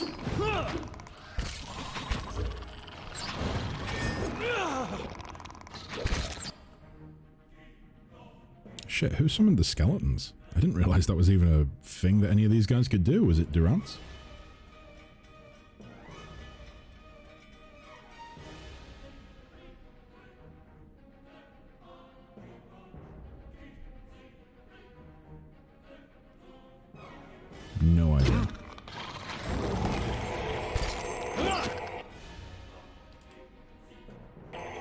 closing in on us. Heal is down. Hey. Tank's gonna go down really soon as well. Fuck.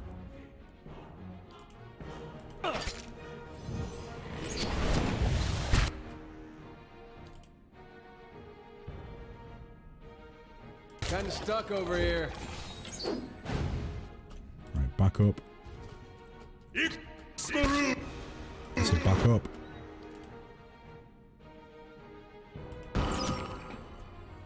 Come on, come on, come on. Shit. Let's try another one of them.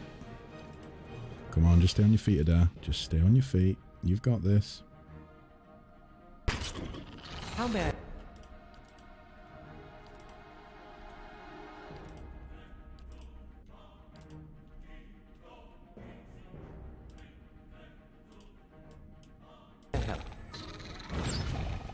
There we go. Deal with that one next.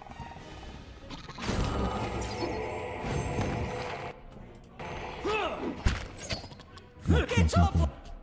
Fuck. Switch Canara out to melee. Following your lead. I shot. Ix Maru!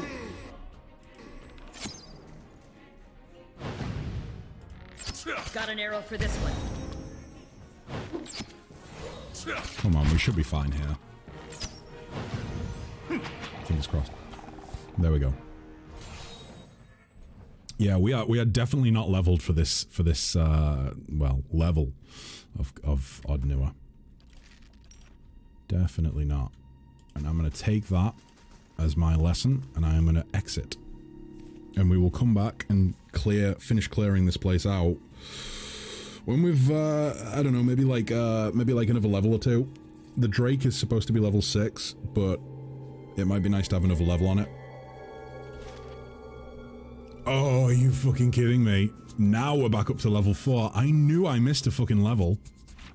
I knew I missed a level. Oh, shit. We done fucked up. We done fucked up. Oh, God. And I can't heal any higher.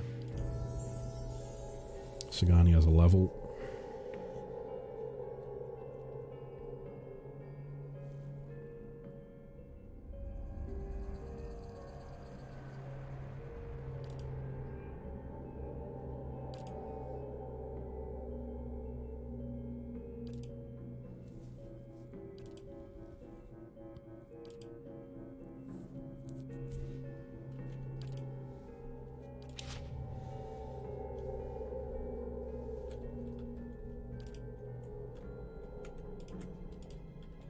I really hope that there's a...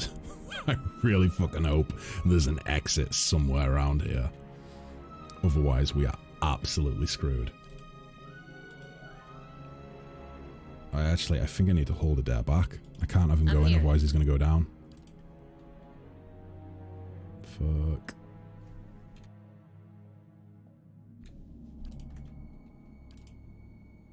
Out of spell slots. You still have a few, though. Oh, fuck. This is not good at all. Not good at all.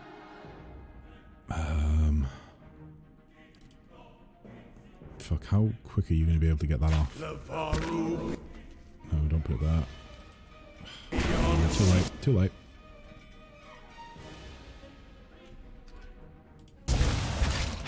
Everyone on the troll. Come on. Oh my god, Adair, you need to get the fuck out of Dodge. Get out of there, get out of there, get out of there, get out of there, get out of there. Run all the way back. You're fucking dead if you go down again. Just stay put. Just stay put. Let's actually change your AI. Class behavior. Let's go with none. Let's go with defend self. Fuck.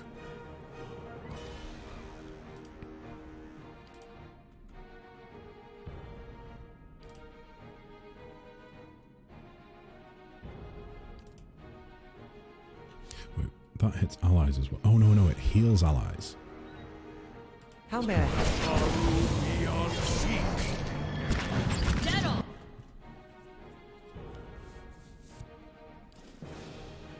Kanar's there. I'm there. I need to fucking drag that thing out. Come on, come on. No, no, no. It's going right for fucking Adair, isn't it? Are you fucking shitting me? He's not even in combat, you douche. He's not even in fucking combat. So why did he get aggroed?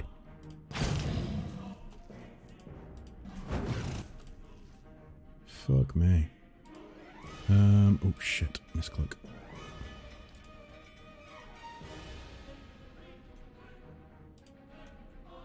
Where are you? Focus on that. Hi.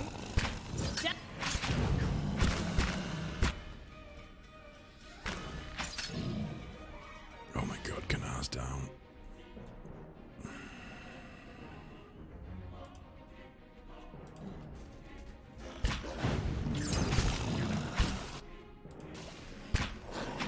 Dead on.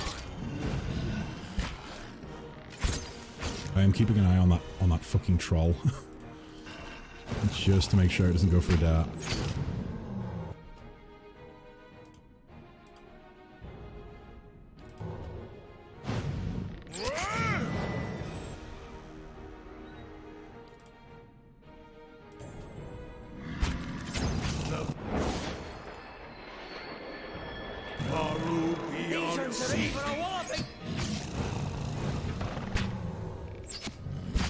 This is so dicey.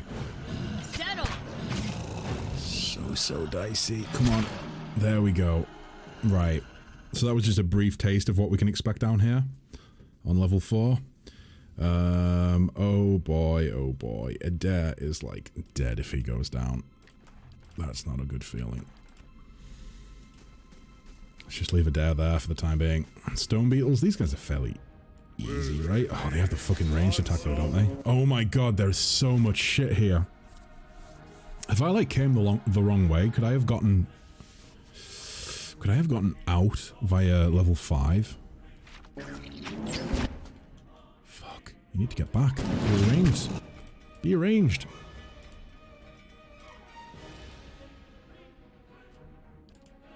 This is an absolute nightmare. It feels like it's misplay after misplay at this point.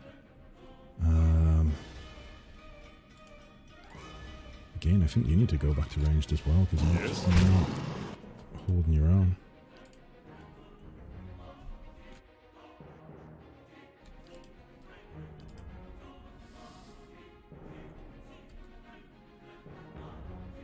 How may I help?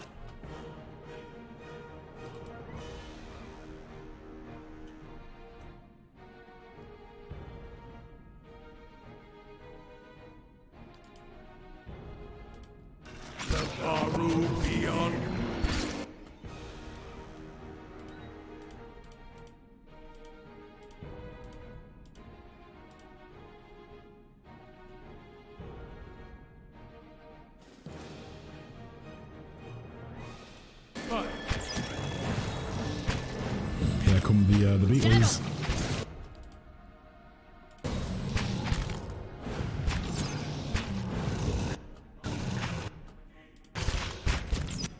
Oh boy, oh boy.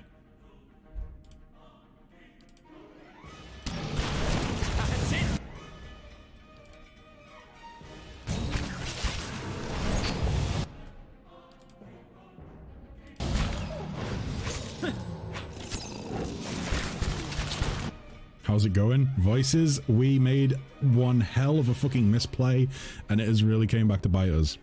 I went down to level... I didn't think it was level 5. I thought it was level 4. Actually, no, I thought it was 3. And then I realized that there was no way of getting out of there. I've snuck up to level 4, and I'm hoping there's an exit up here. Oh my god. Oh, jeez. But if Adair goes down one more time, he's dead, so he's hiding back there. I am looking pretty worse for wear. Let's heal up. Out of spell slots with you. You're not looking too great either. Hi. Right, okay, that's went down. God. Why did you not? I did save, but it got overwritten. I specifically saved before going down into the pit, and then when I double checked, I didn't realize you could only have so many quick saves because it overwrit it. It was overwritten. You clicked on the hole and ended up in a pool of blood. Indeedy.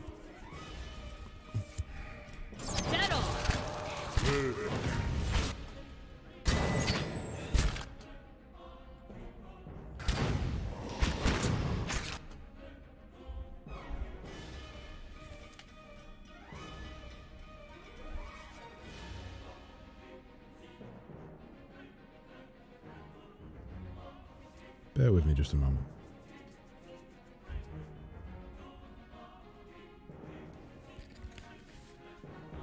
I think that's the neighbors being loud as fucking hell again.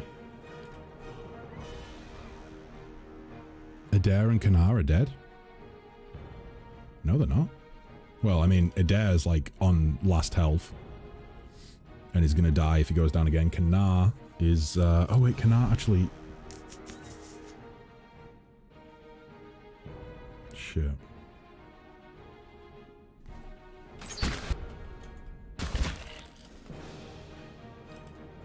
Fuck.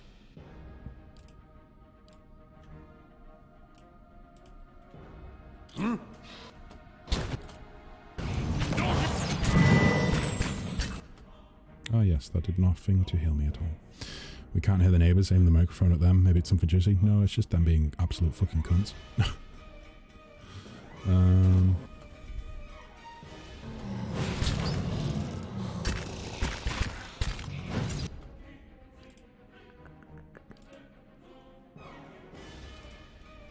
What?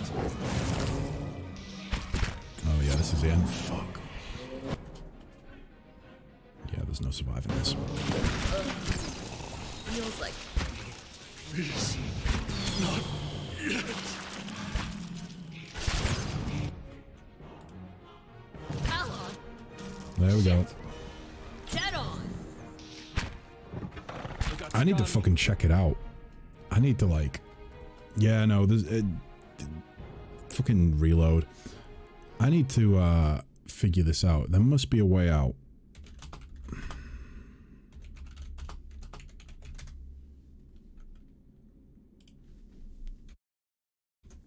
Because if I keep this up, I'm just gonna fucking die. Oh! Haha, there is a master staircase somewhere. I just haven't found it. I'm a fucking idiot.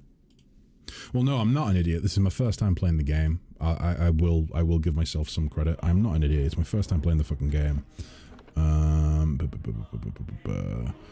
Right, back to that. I went the wrong way. There's an exit on level 3, 5, and so on, I think, but it won't be easy. I actually think it will be, because we already cleared the enemies by one of the exits. It's just I didn't go towards the exit. We cleared enemies up here. Let's go stealth mode. Let's actually send you off ahead. We'll go with some stealth for you. We will save the rest of the points. It should be easy now, because we've cleared out the enemies, unless there's more enemies up here. But if that's the case, well, you guys can all just hang back. Ready, Watcher. Right. It's clear. It is clear. Everyone just fucking run for your lives. Yeah, there we go. Boom. Done. Fuck. That was dicey as hell. Gee whiz. Yes, we are going to go back to Caed Nua. Oh my god. That was like... That was the point of the game where I was genuinely thinking, I might just be stuck in a death loop. I might just be stuck in a death loop. Luckily, there was that staircase there. Oh, god. So, the Drake is like recommended level 6, at least. Walls need some work before this place is secure. We're level 5. My husband could fix them right up. So, maybe, maybe we want to wait a while.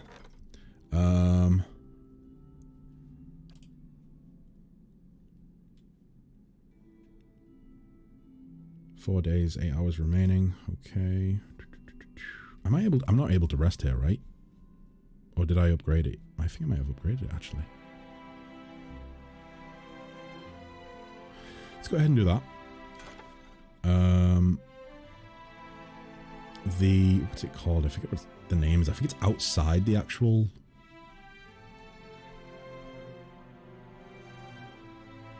Yeah. Or is it just over here? Oh no, it's just over here. We can go rest here. We can go and rest. I wouldn't be surprised if being stuck in a death loop is an intentional part of the story. What, you mean to add to all of the depressing elements so far? I don't know. I think we'll be okay now. I think maybe I want to go and do a little bit of exploring and try and get another level.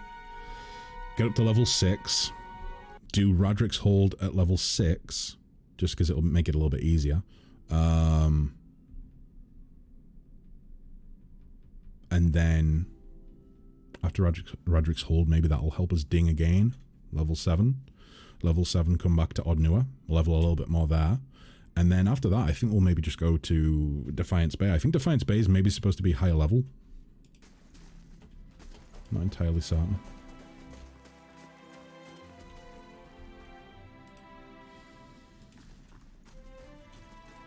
I mean, I've renovated this. Why does it still look like shit?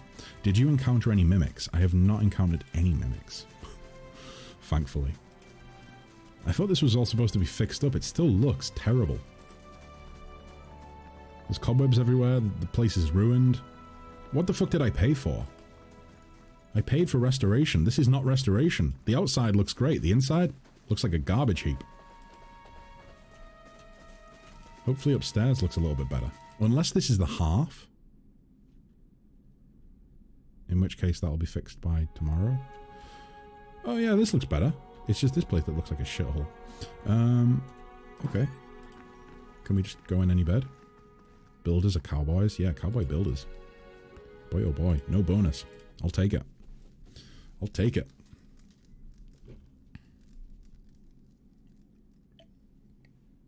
I'm sorry. I didn't mean to sneak up on you. I just... Well, you seemed preoccupied.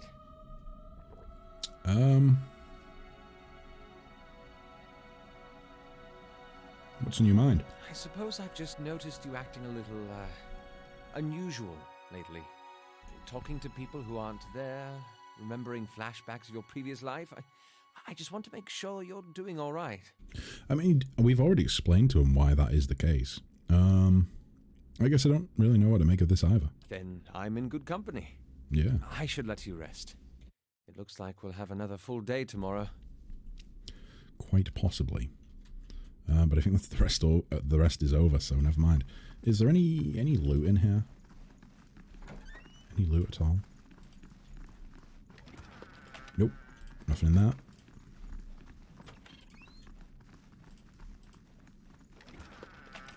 I'm disappointed in the lack of loot. All these chests that are just totally empty. That's a sad time. A very sad time.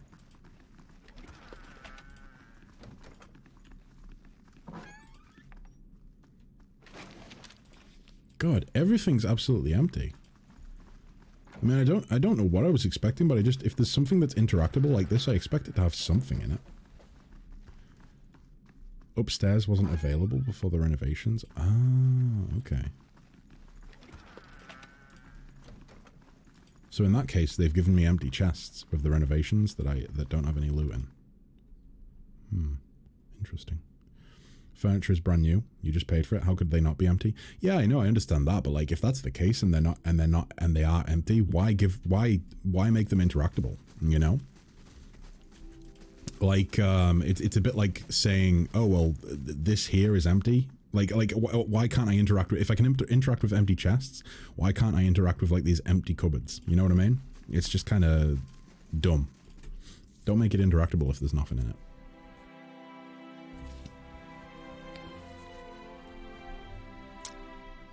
Okay. You'll have visitors that might... Oh, really? They might store stuff in the chests? And then I can steal from them? And be the worst host ever? What's this? The hedges grow in shaggy heaps shot through with weeds and tall grasses. Oh, that's the maze, right? What about this? Only weeds grow in this dusty patch. Oh, so it looks like we have a smithy. And... I don't know what this is. Like a merchant stall, maybe? Oh no, it's a workbench, so it must be something else. Either way, let's go ahead and travel to...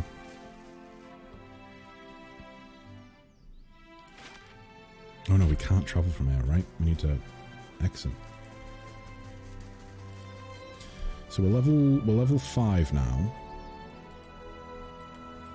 We're not going to do Radric's Hold yet. Wait until level 6 for that. In which case...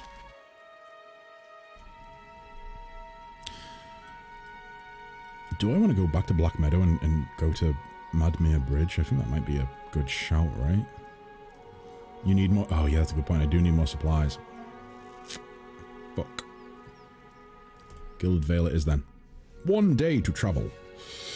Oh boy. At least there doesn't seem to be any random encounters in this. That's a bonus. I got really tired of those random encounters in Pathfinder. Aha, the half has been completed. Wunderbar. Right, let's see then. So we have the smithy.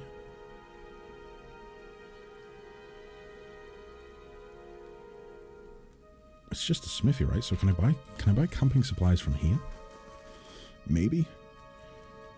You and Kanar are being hunted, don't forget that. Yeah, I'm expecting that, like, maybe, oh, no random encounters, yeah. I'm expecting that that's going to happen, like, on a map, though, and not, like, in the middle of travel. But I don't know, maybe they'll throw a curveball, and we'll get a random encounter. Hail, traveler. Hello, Liam. I'd like to see your wares, please. Of course. I'm sure you'll find something to your liking. Right. Camping supplies. Boom. We've got loads of loot to sell as well, so that's good, because I've also spent loads of money upgrading weapons and whatnot. Only 200... yeah, I've upgraded loads of stuff. We've had lots of upgrades to our gear. I might actually sell that. How much is it worth? 240? I don't think I'm going to gear anyone up in it, so let's sell it. Let's sell that and that. And those. All of these. God, I have killed so many Zaurips. And I don't feel guilty. The little bastards.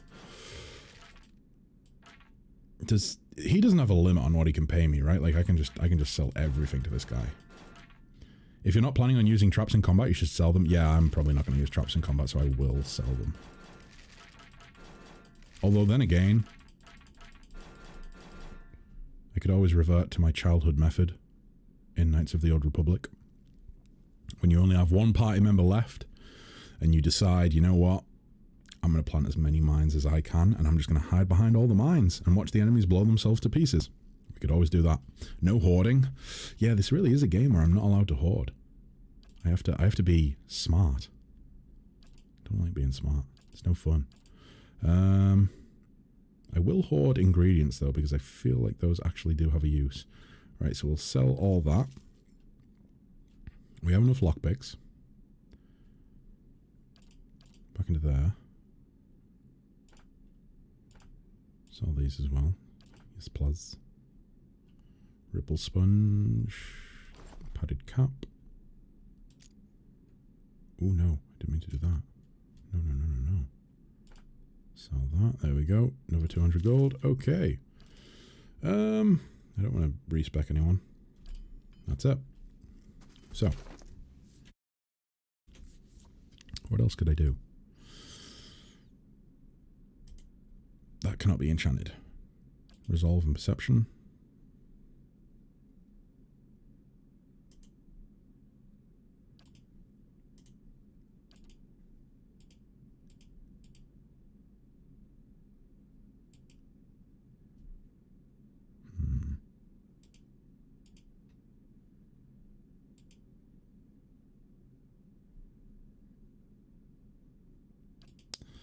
Okay.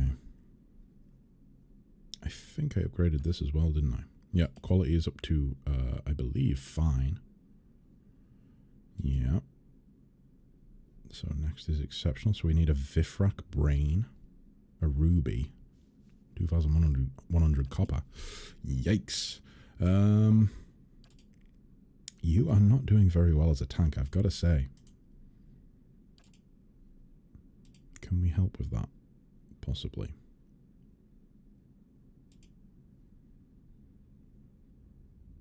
I feel like Dex doesn't inherently make a tank better, right? Like Constitution might be worthwhile as well.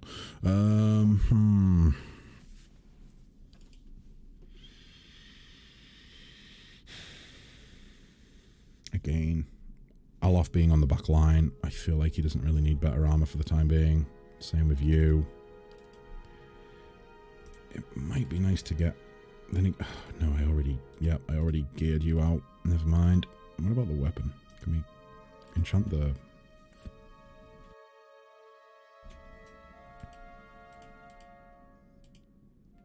I don't want to take accurate. I want to take like fine. Then I can get the best of both worlds. But I just don't have Pilgrim's Crown. Okay. Right, so I don't think there's really anything else that we can do right now. I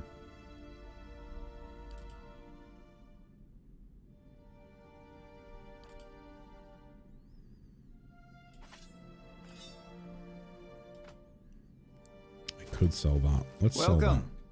Get rid of that. There we go. 5 copper. Okay. Okay. Camping supplies are done. We can exit. And so I think we're going to go and head towards... Ooh, dearie me. I think we're going to head towards the bridge. Madmere. I just realized today that I've used mods in my completed run of Pillars and they disabled my achievements. Oh no. Oh no, that's not good. Wait, so so mods do completely disable achievements? That's a shame. Although I suppose, like, if they made the game, if they modified the game to make it somewhat more manageable, then maybe that's understandable. But if it's just like, I don't know, if it's like, if it's just ease of quality of life mods, then I don't really see the point in that. It seems kind of annoying.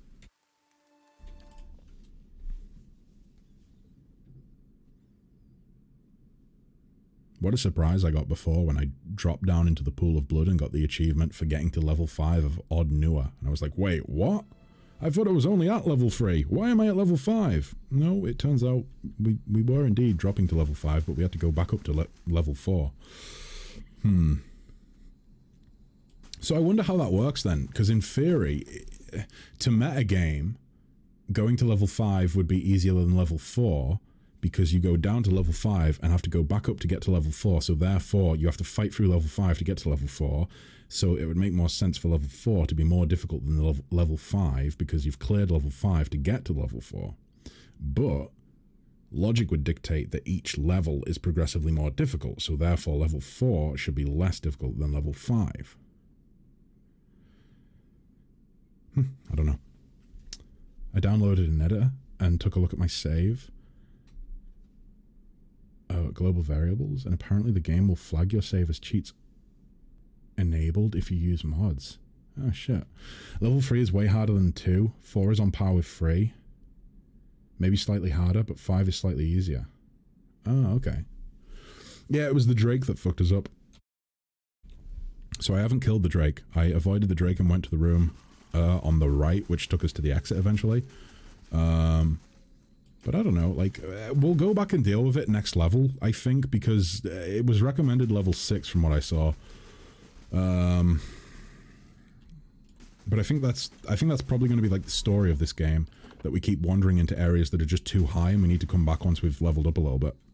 I don't think that's a bad thing. You know, it's not always a bad thing, should I say. It's refreshing from what I'm used to. Can we exit down? Shit. Misclick. Yeah, it looks like we can. So is this the way to the bridge then, or is it down this way? It's probably down this way, I would assume. Yep, it is. Boom. 12 hours. Let's do it. No idea what to expect here. I think this is just like one of the entrances to the city, right?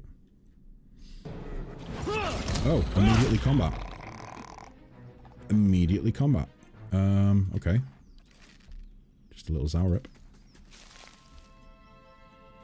Level 3 and 4 was so hard for me that I had to use a kiting mechanic to win a few battles. Yeah, I think part of the problem was that I was having was just that Adair had taken so much of a beating that... well, I already had to reload once because of Adair dying, like fully dying. So I wasn't going to risk it again. But of course, without the tank, combat was a lot more crunchy.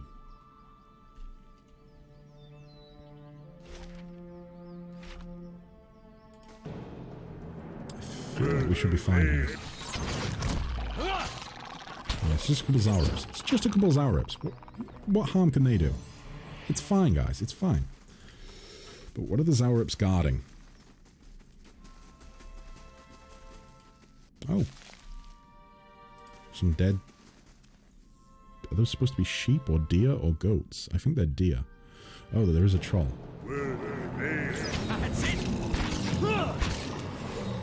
Right, you should be ranged from now on. 3 melee, 4 ranged.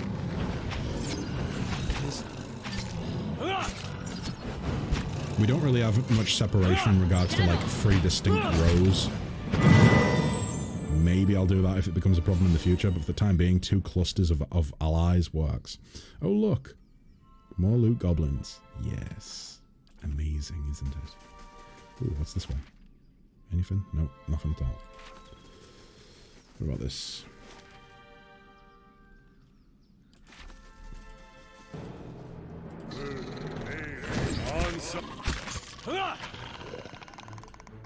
Maggots squirm amidst the deer. So why didn't they eat? Why didn't they eat the deer? Why have they just left them to rot?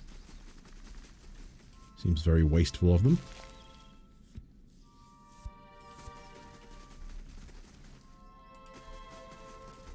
Oh, dearie me.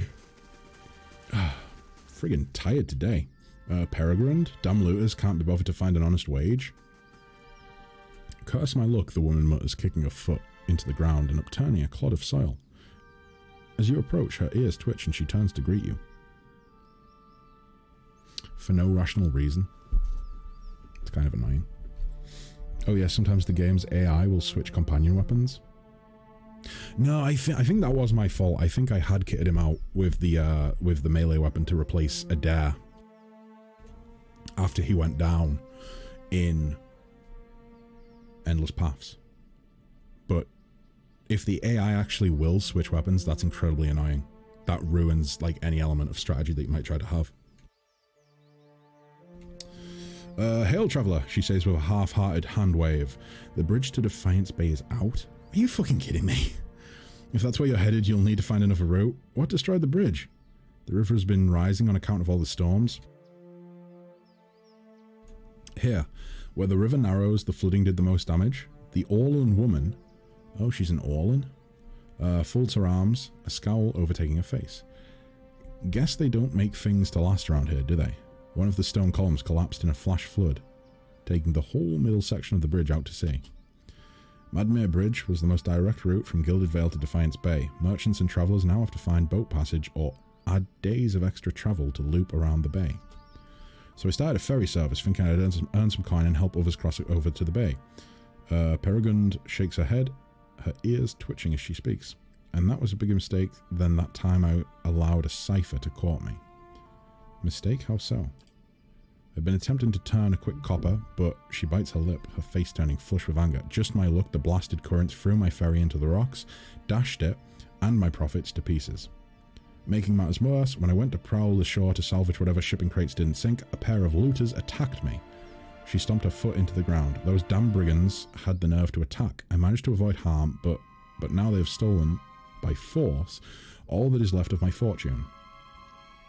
She eyes you for a long second, her hand cupping her chin. You know, you look like you'd fare better against those looters than little old me. Could I enlist your help? Yeah, I'll take a look. Peregrine smiles wide, her eyes perking up. Thank you, I'm sure those thugs have made a mess of my stock, but maybe there's something there to be saved. Okay, so how do I get to Defiance Bay then? If the bridge is destroyed, the best course of action would be to follow the river north. You'll be able to cross cross farther upstream, but you've got a long walk ahead of you. Okay, goodbye then. Okay. Oh, so this... there we go, right into the looters. Ding dang dang. Pay attention to your choices here. This will affect your reputation. My reputation? Oh, okay. Well, I think I made the choice of helping her without asking for a reward there, so I'm assuming that's good for my reputation.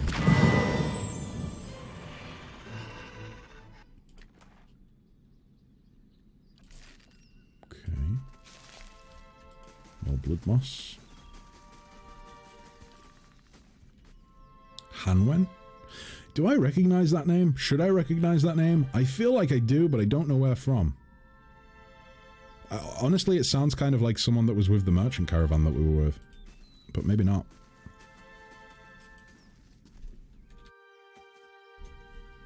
Gathered around the soggy timbers of a shipwreckage, men and women pick through the driftwood, snatching muddy silverware, mouldy clothes, chipped pottery, and anything they can spot amidst the detritus. All eyes turn to you as you approach. The group trade nervous stares at you until at last a woman in muddy clothes steps forward and speaks. "Where are Brittel and Tiran?" she asks. "They were just up along the path and we heard fighting." Her eyes narrow and a hand moves towards a knife on her belt as she anticipates your reply. They attacked us. It was a matter of self. Yeah, they did attack us. You killed them? You see Hanwen's eyes tear up before she buries her face in her hands. The men and women around her take a step back, eyeing you cautiously. I thought these guys were... They're not fucking bad guys, are they? This fucking game. Hanwen looks up, wiping her tears. You speak of self-defense? Well, we are defending ourselves from this storm. Her voice rises and her face grows, flush with emotion. Oh, dearie me. The floods took our entire farm. We have nothing left. Nothing. No food, no roof, and now I don't even have my cousins. Well, in fairness, just losing everything does not give you the right to steal. She throws up her hands in despair. We don't want to fight you. We've lost enough already. Please just leave us. I came here investigating some missing cargo. We mistook your cousins for looters. She blinks in disbelief. Looting? But this is a wreck. What value does it have? The men and women all turn to her, their faces frightened and worried. Please, we need these supplies dearly. The storm took everything from us. It's not our desire to steal, but we are destitute. Should we let these wares just sink to the river bottom? I am a kind wayfarer. So, I feel like I'm not a gold pact. I'm not a gold pact paladin, I am a kind wayfarer, and therefore, I am sorry for your misfortune. Can I help? Perhaps you could tell the merchant you found nothing beyond bits of driftwood. From her point of view, it will be as if the river washed it all away. Besides, how much copper will she really make by selling these rotting clothes and soiled wares?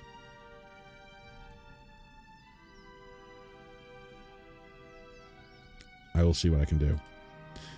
Wow, voices with a comment like that. With a comment like that, I feel like Selby's just hovering over the timeout button. Thank you, she sighs, wiping sweat from her brow. Thank you. You were the first turn of good fortune to come our way in a very long time. Hanwen snaps her fingers at one of her comrades and points to a pile of supplies, drying in the sun. I look very red today on cam. I don't know why that is. The camera's just picking me up very red. We don't have much, but take this as a token of our thanks. Okay.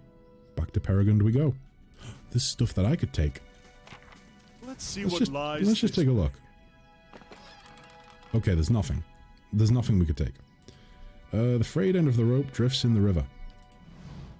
You've stopped reading out loud some of my messages. Friendship is over. What? What did I not read?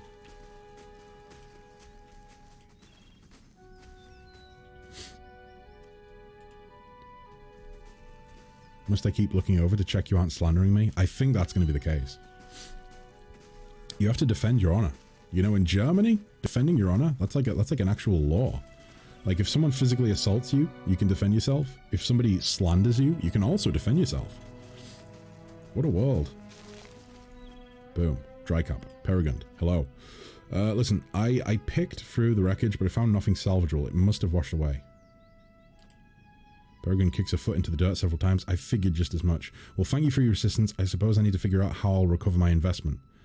At last, her foot stops kicking and she lets out a long sigh. Thanks for trying. If you find yourself in Defiance Bay, search out my shop. I need all the customers I can get.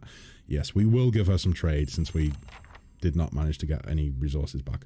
Nothing. I was just pointing out that while Kess meant well, he ended up doing something mean. Yeah, I did.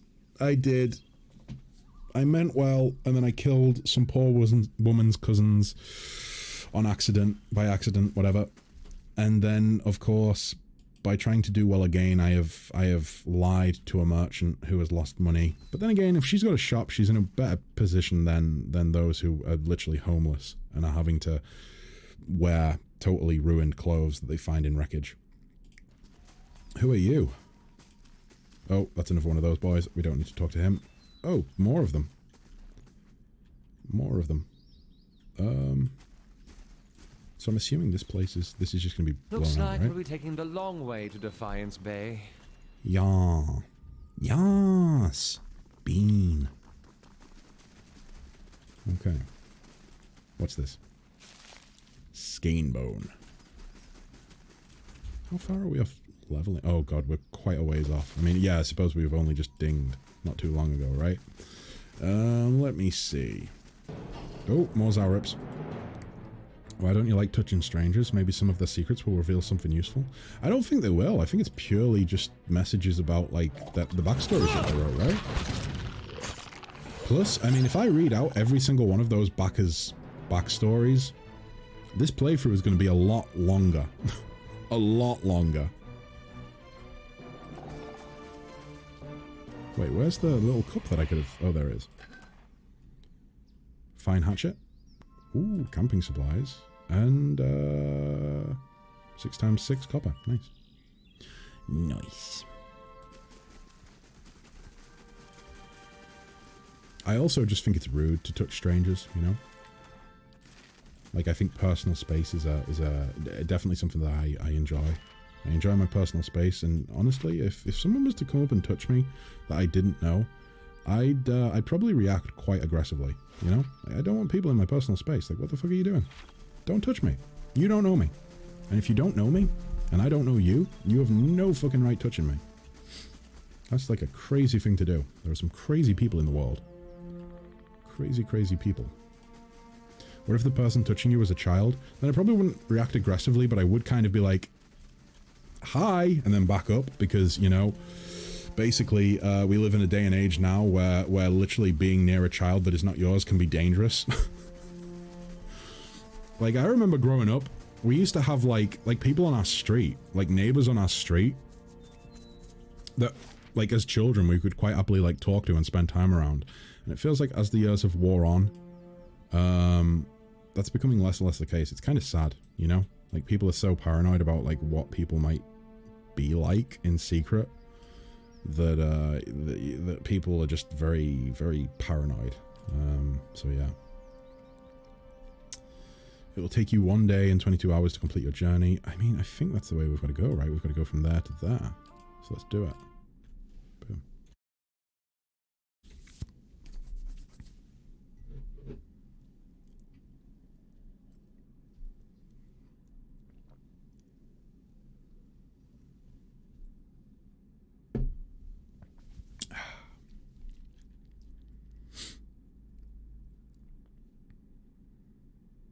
Oh, I didn't know there was a crafting system.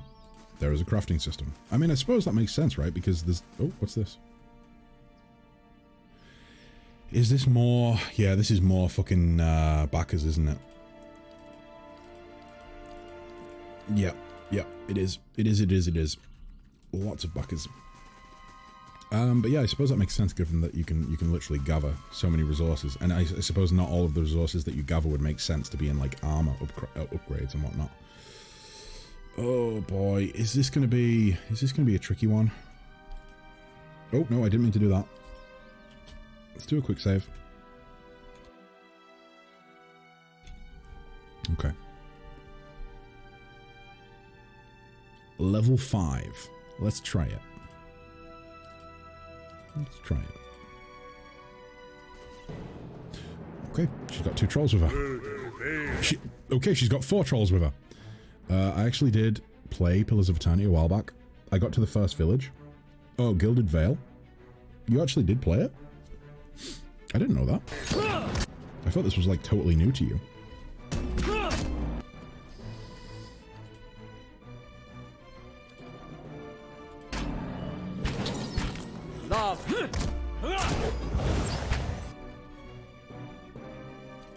So far, so good.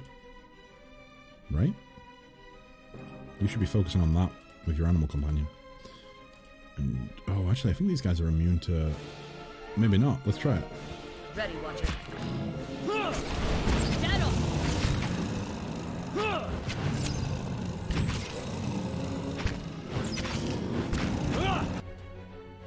I completely understand. At the age of 10, I was playing outside with other kids for hours each evening. I was returning home at 10 to 11 p.m. Parents never really knew where I was, but now as a parent, I just want to tag my child with a GPS tracking chip. Yeah, like, we wouldn't stay out that late, but we would be out till, like, 9 o'clock at night, you know? And then we'd come home, and I would no doubt have, like, my mother being like, where have you been? And I'd be like, just out with friends. And there wasn't really anything to worry about, you know? But these days... Yeah, I don't know. I don't think things have got any worse, you know? I don't think things have gotten any worse than they were. There's no logical reason that children would be in more danger now than they were. I just think that the internet has came along, and the internet has played a part in that. Number one, it's allowed people to prey on people way easier, so I suppose that actually kind of counteracts my first point. But then, on the other side of it, it's also meant that more and more people are aware of things that are happening around the world, so some of the atrocious things that do go on concerning children around the world are kind of just at people's fingertips and readily available as news, you know? Whereas maybe they weren't as readily available when I was younger. But yeah, certainly seems like it's the case, you know? Like, it's kind of sad because there's a lot of people out there that there's a lot of adults out there that genuinely get a lot out of just being there for kids and being like a positive role model, and maybe just filling in the role that, like, in some cases, especially for in single parent households, isn't filled. There's a lot of people out there that mean very well, but unfortunately in this day and age, no, it's just not safe. I don't know if I knew what they were at that point. Wait, what? I think I stopped playing because there was so much backer text. I was like, OMG, is this whole game going to be like reading novels? I don't know if I knew what they were at that point. Yeah, I had no clue until I kind of pieced it together after... Actually, I think someone told me. I think someone actually told me. So I probably wouldn't have pieced it together myself. Today, it's easier to kidnap a child. Oh yeah, definitely. Definitely. Like, I think there are certain crimes that are like way more difficult to do these days. Or way more difficult for like criminals to be successful with. But there are other things that are just much easier. Like, the internet has made it so that people can prey on people, whether they're children or adults, way easier. Like, put it this way, you never had to worry. Like, 20 years ago, I did not, like, I and none of my family had to worry about the idea of someone preying on my grandmother and scamming her out of like hundreds and hundreds or thousands of pounds. Whereas these days, that's a very credible worry to have, you know? Because there are plenty of scumbags in the world that will happily try and, you know, con people out of money. But yeah. I've no time. Well, I mean, I feel like that's a fairly obvious statement, and I really don't need to say it. But I've no time for people who prey on other people. It's disgusting to me, especially if you prey on people that are vulnerable in some way. Disgusting. Like, fuck those people. They belong in they belong in a very special place in hell, you know? Living in an EU country, I can travel across any inner border and no one will ask me for my documentation proving that my son is my son. Yeah, that's worrying. That's worrying. Very worrying.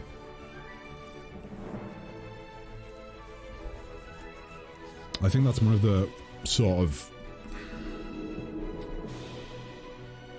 that's one of the things that living in the UK you're not really exposed to because we're an island, you know? Like, you could hop on a plane, yeah, but it's not quite the same. It's not as simple as just being able to walk across a border. I mean, you could argue, yeah, you can cross over to Scotland, but realistically, like, it doesn't matter. You're still within the jurisdiction of UK law, even if you cross over to Scotland or Wales or Northern Ireland, you know? Ready, Watcher. Doesn't matter where you go, there's still some semblance of safety granted by the UK's law.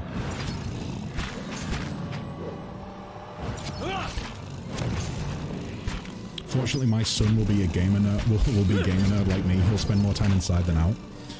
Yeah, it's like,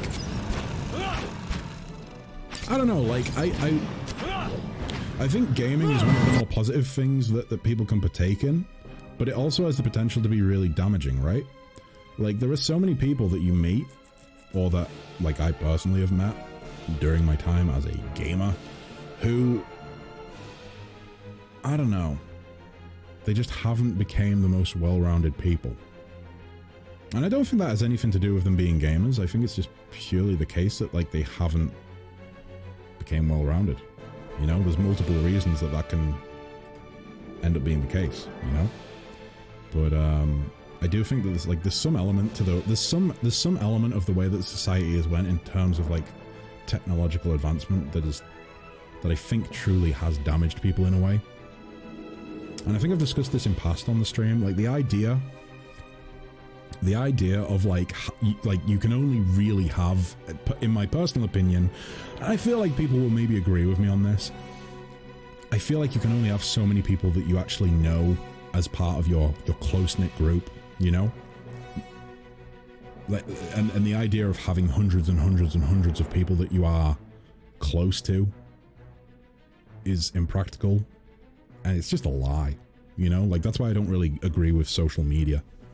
That's why I'm not really a big fan of it. It's like a falsification of well, it's a falsification of having a social life, in my personal opinion.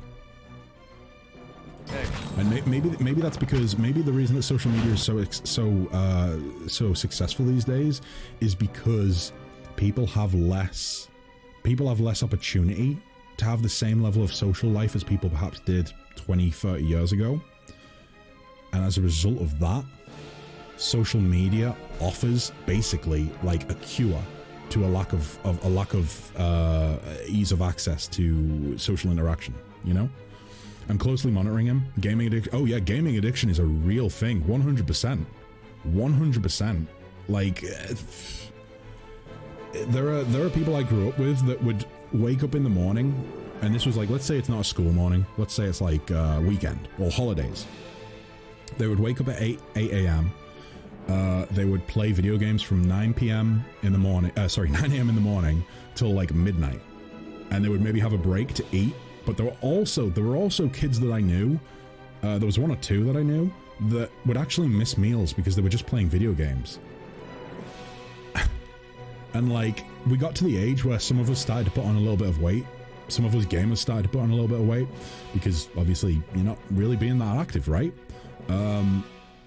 But then there was like one or two of us who weren't putting on weight, and we had, like, some of us had discussed it. We'd been like, God, how does such and such like stay in decent shape? And we came to the realization it's because they're not fucking eating. They're just playing video games all day and they're not having meals. It can be so unhealthy. Like, for God's sake, you know, it's totally fine to enjoy video games or enjoy any gaming in any sense, really, but you have to have some level of okay, I'm gonna put the video games down and I'm gonna go and have a walk, you know? But yeah,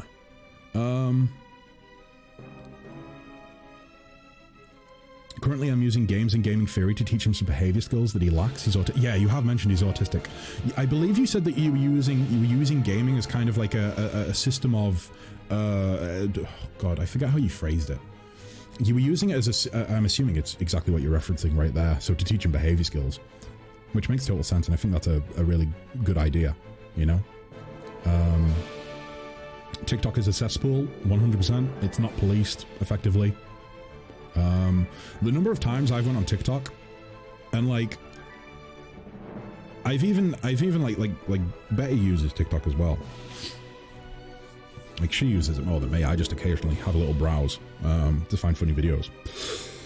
But yeah, she was scrolling through it one time, and the amount of times that we've been like sat in the same room scrolling through it, and we have both landed on either some teenage girl who is on there live chatting with people, which, like, you could say, arguably you could say, oh, but people are doing that on Twitch.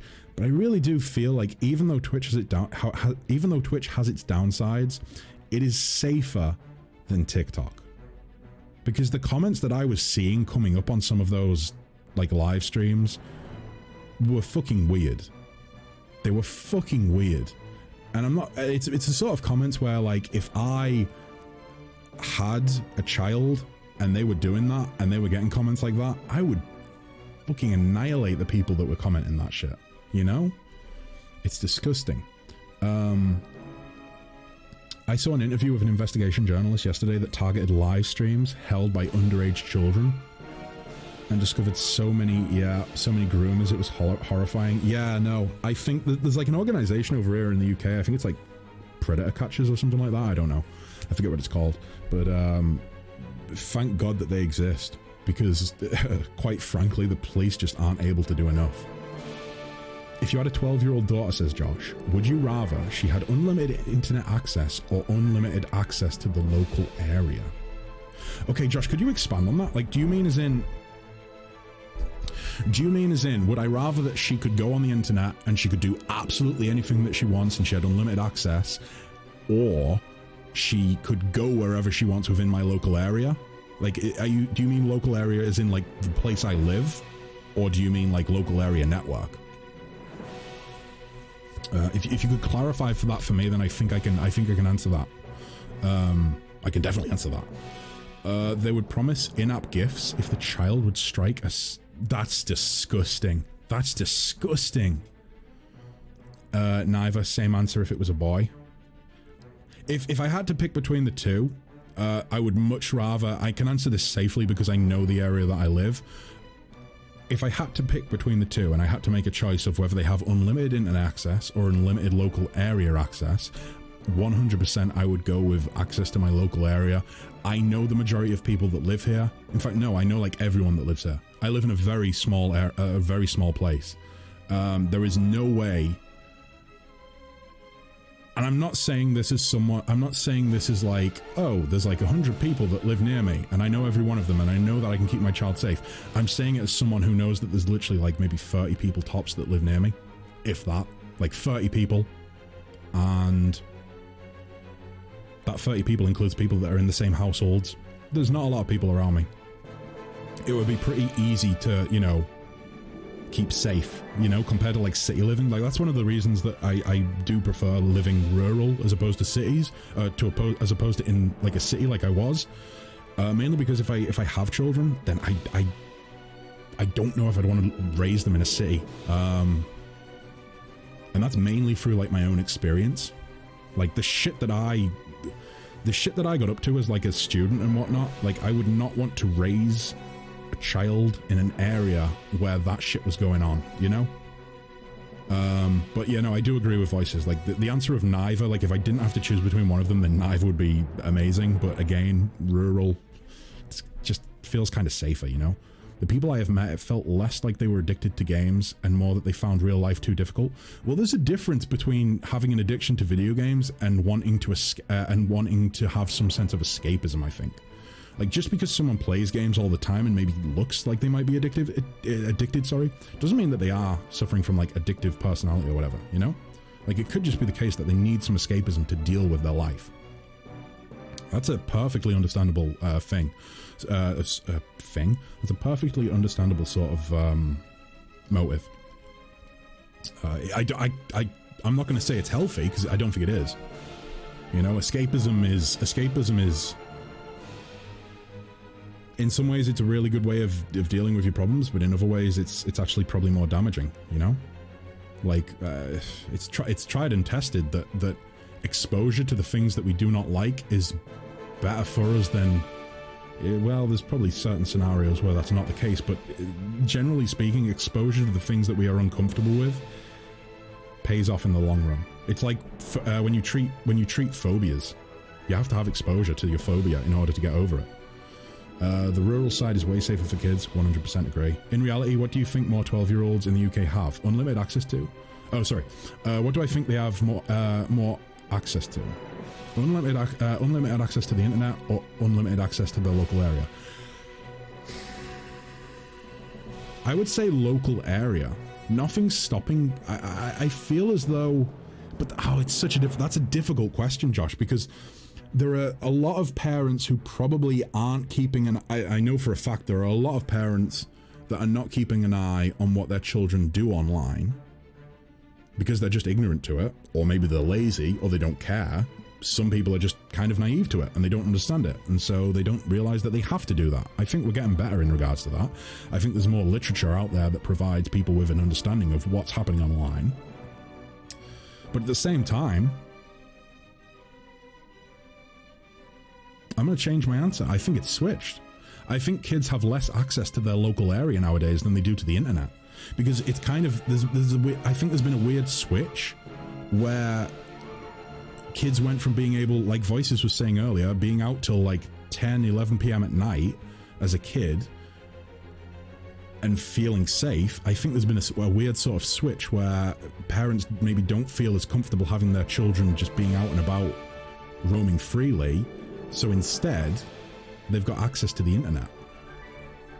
So yeah, I'm going to go ahead and say, actually, I think that 12-year-olds probably have more access to the internet now than they do to their local area. Like, thinking about it, my nieces and nephews, they definitely have more access to internet and technology than they do to their local area. And I don't think that's entirely through lack of interest, you know? Like, kids like video games. They like fucking YouTube and whatnot. I don't think it's entirely through that, though. I think it is as a result of parents being more worried about what's going on outside their home, you know? I think we've gotten to this weird sort of position where, or this weird sort of place and time where we feel more comfortable living in a technological world than we do living in the real world. And I think that parents maybe have fallen into the sort of trap of thinking, well, this is safe because it's within my home and I can control what happens in my home because this is our safe space. But the reality is that the internet transcends that. It's not your home anymore. When you let your kids on the internet and you let them browse, unless you are tech savvy and you have, you know, done your research, chances are you are not in control of what your child's doing.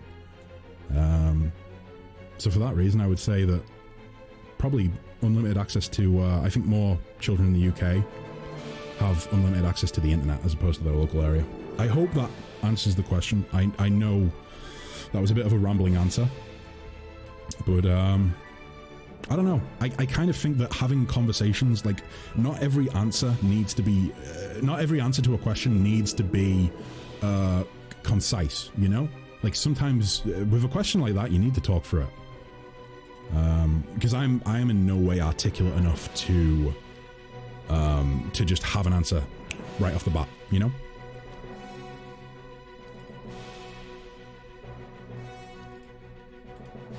Shit, that's actually not a good one. Let's do that.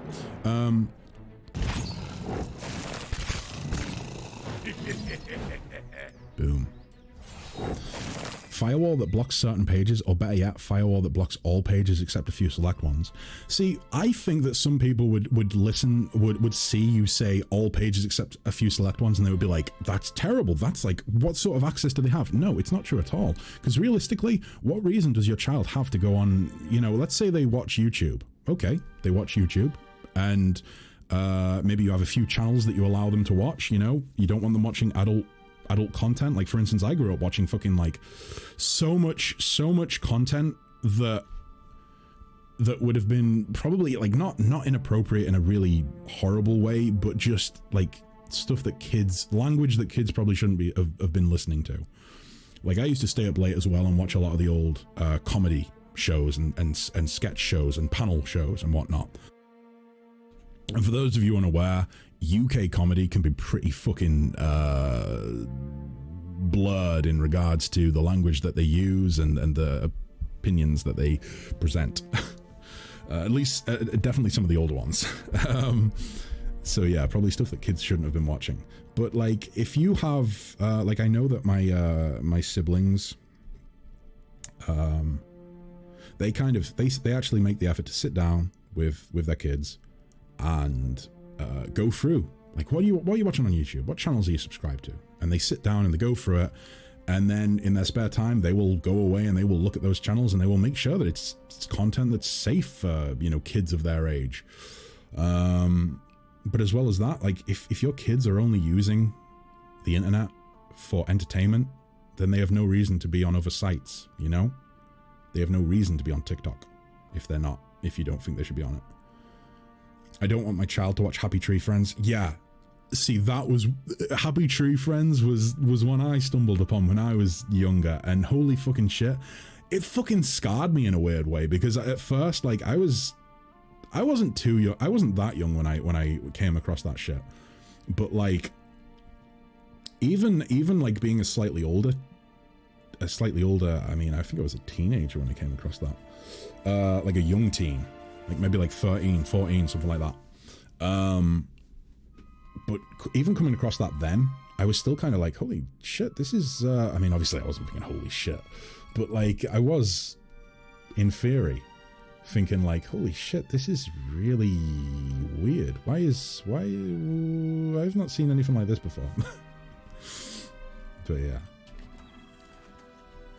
I don't know. I think people have been saying for a while that kids are growing up faster than they used to. I don't know if that's the case. I think that maybe the level of danger has just changed in some way, or maybe not changed, but the way where danger comes from has changed.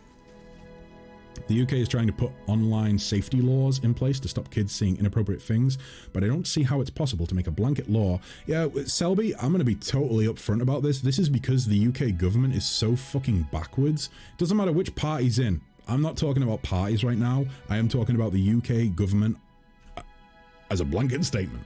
They are so fucking backwards and naive as to what technology actually is and what it can do and what it's capable of, that they will never implement. I don't think in my lifetime they will ever implement a law for online safety that actually does what it needs to do. Like, a blanket law just will not work. It will not work. Because like you say, how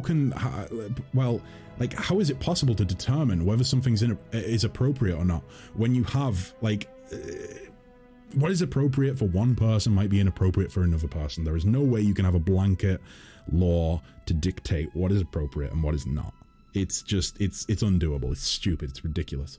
My nephew and nieces, says Josh, all had phones and tablets from primary school age, and I think the most monitoring they had of their use was what apps were installed, but they wouldn't be allowed to go on, mile bike rides unaccompanied. Yeah. Yeah, it bothers me that, you know, because, like, I've seen the same thing. It's very much the same thing with, like, my nephews and nieces. And it sucks, you know? That's the way that, like, the world's gone. Like, I have to give credit to, like, my siblings, because they've done very well. Like, they've done very good with the kids in regard, like, it's more, they do more than, like, just monitoring what apps are on there. They, like I say, they go through the subscriptions on YouTube or whatever, and, you know, and stuff still could happen, you know. That's something that parents are always going to worry about, but if they're smart about it, they can do the best job they can, you know. Back in my day, there was no internet. I grew up watching Sailor Moon. It was one of the few cartoons available back then. I mean, when I grew up, we didn't even have, we got dial-up connection. We got like a dial-up modem when I was probably about 5. I think I was about 5 when we got a dial-up modem. Maybe a little bit older. I could still remember the noise.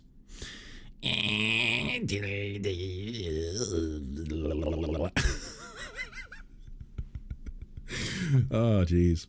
Yeah. Like I say, it was a different world back then. I don't see how it can really be done, aside from the parents micromanaging what the kids can do. Yeah, I think maybe we need to maybe address the fact that there can't be blanket laws for things like that. And I think that maybe parents need to start accepting that there is more that they can do, which I know it's never easy to hear that, but unfortunately it's the truth. You know? Like, Voices seems to have things, you know, down to a T, because he's savvy. He knows what's going on. He's aware of it. And because he's aware of it, he's able to deal with it, you know? But there are plenty of parents who will buy their children a phone or a tablet or whatever, and then just, okay, Let that keep you entertained. Let that keep you entertained, and then I don't have to do anything. And I just find it kind of silly, you know? Like, if a child is going to have like a mobile device or a tablet or whatever, you need to make sure that you actually are aware of what you are giving them. I didn't have the internet on a device other than a family-owned PC that sat in the living room where everything could be checked on, sorry. But I was allowed to roam the valley I lived all day. Yeah, like, boy, we had a PC in the living room, the same as what you're saying there. I mean, when I got to like my early teens, we had laptops and whatnot. Early teens, I think there was like one laptop in the household and the PC. I think the PC went. PC probably went to the tip when I was like 10, and then we maybe moved onto a laptop.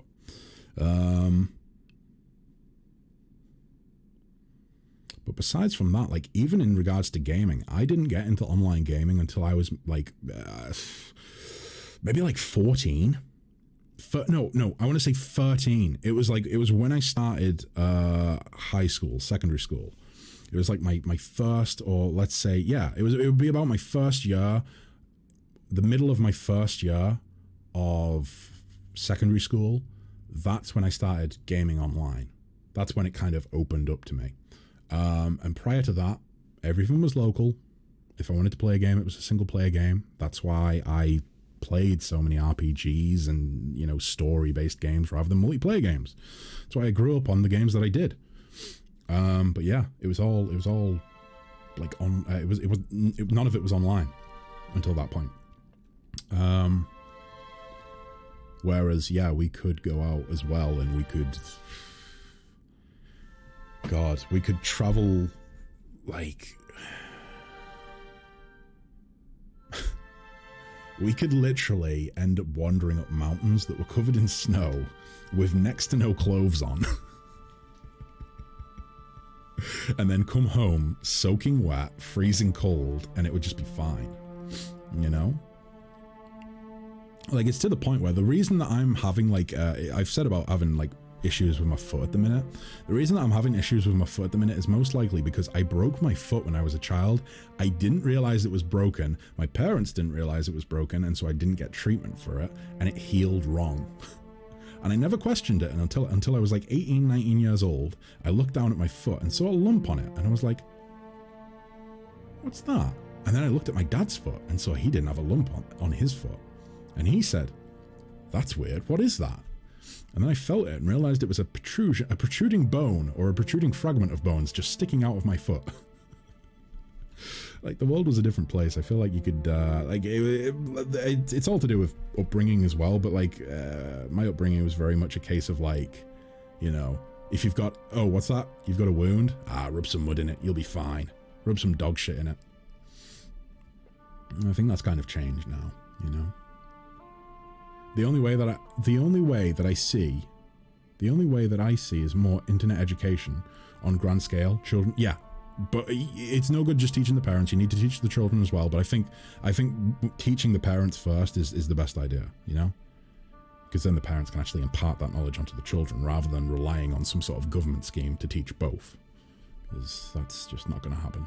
The difference is that back in my day, the worst thing that could happen is that the child could see some, oh right, yeah. Nowadays, it's not about that anymore.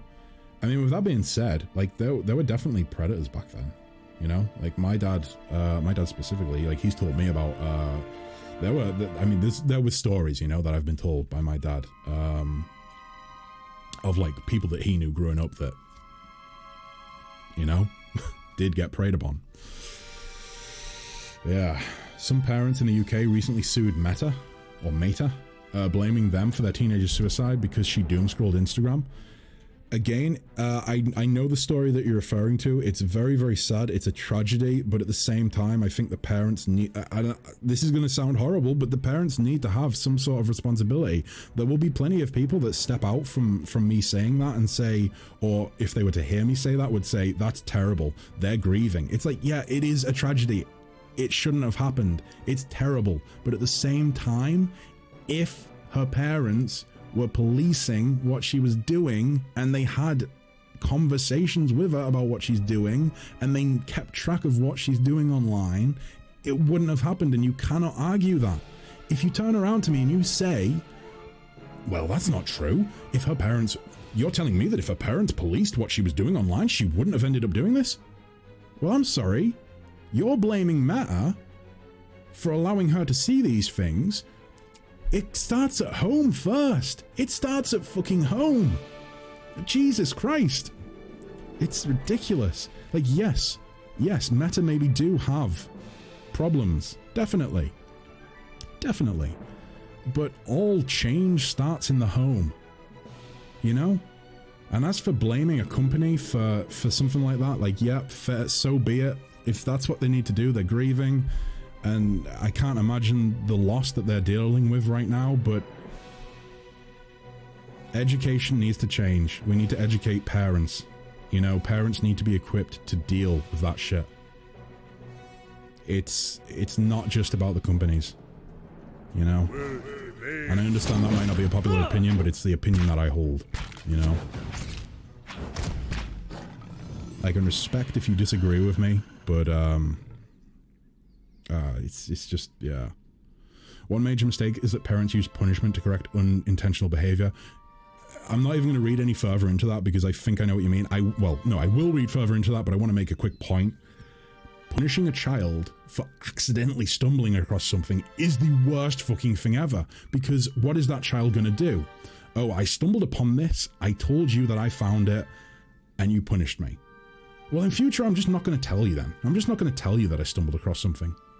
What's more damaging? Not knowing and being naive and burying your head in the sand as to what your child's doing? Or sitting down with them and saying, okay, you stumbled across something. Well, it's not your fault, but you need to be careful in the future, and this is how we're going to do it. To me, I don't like to use the phrase lazy when it comes to parenting, but for lack of a better term, it's just lazy parenting. Like, who am I to judge, right? Like, I'm just some fucking, you know, white dude on the internet that does not have children, as far as I'm aware. So for example, if a child accidentally watches Happy Tree Friends, the solution is not to punish the child, but to talk to them and explain why and the how. Yeah, 100% agree. 100%. Needless punishment only widens the gap between parent and child. Yup. It seems that the government sided with the parents, so yeah, I know. Well, I mean, like I say, the UK government, regardless of which party is in power, the UK government are fucking morons at the best of time, in my opinion. But anyway, and by morons, I mean they're really behind with the times. It reminds me of that case in the States where the toddler used his walker and fell off the stairs dead. They sued the company and the product was recalled. But what the fuck? Where were the parents? I mean, yeah, I mean, that's an accident that could have happened to anyone, but like,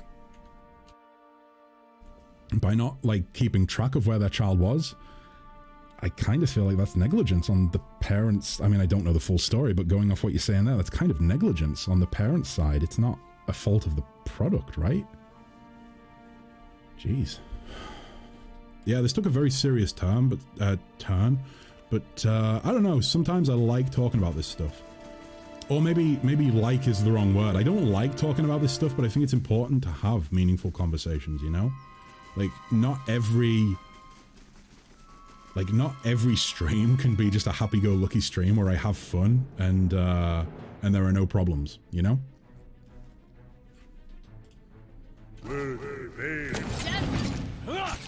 Like, I certainly don't want my channel to just be a place where like nothing bad ever happens, because that's impossible, and I'd just be falsifying life. Like, there's gonna be days where like, I don't know, days where I have a shit time of things, and so, you know, maybe I want to discuss those things. Maybe I want to talk about problems and whatnot. Not my problems, but like, you know what I mean? Like, things that have annoyed me that have happened in the world. Like, some of the reaction shit that I've done lately has kind of been leaning into that slightly.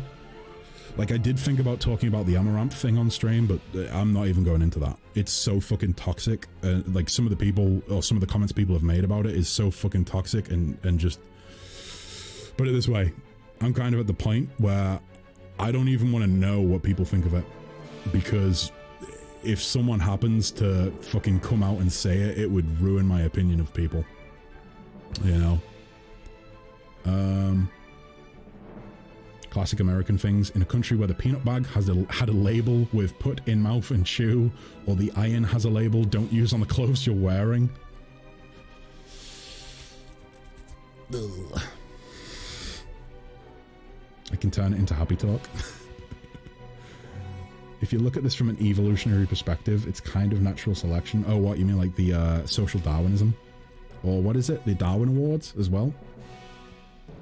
What can one expect? The Florida man stories exist for a reason. Yeah, I suppose so.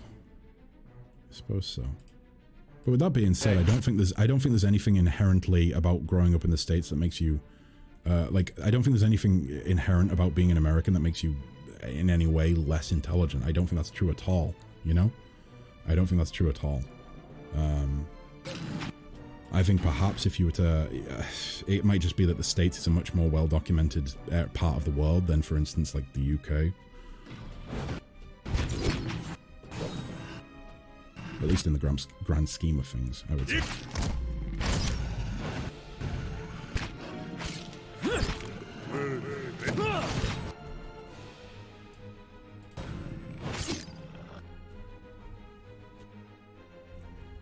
Accept their education system, says Voices. I mean, I feel like a lot of countries are going that way now, you know? Like a lot of countries are going down the route of education as a business. We want to make money off of it. Unfortunately. Otherwise it's like the movie Idiocracy. Good movie. Good movie. Well, actually, no, it's kind of a trashy movie, but it's a good trashy movie.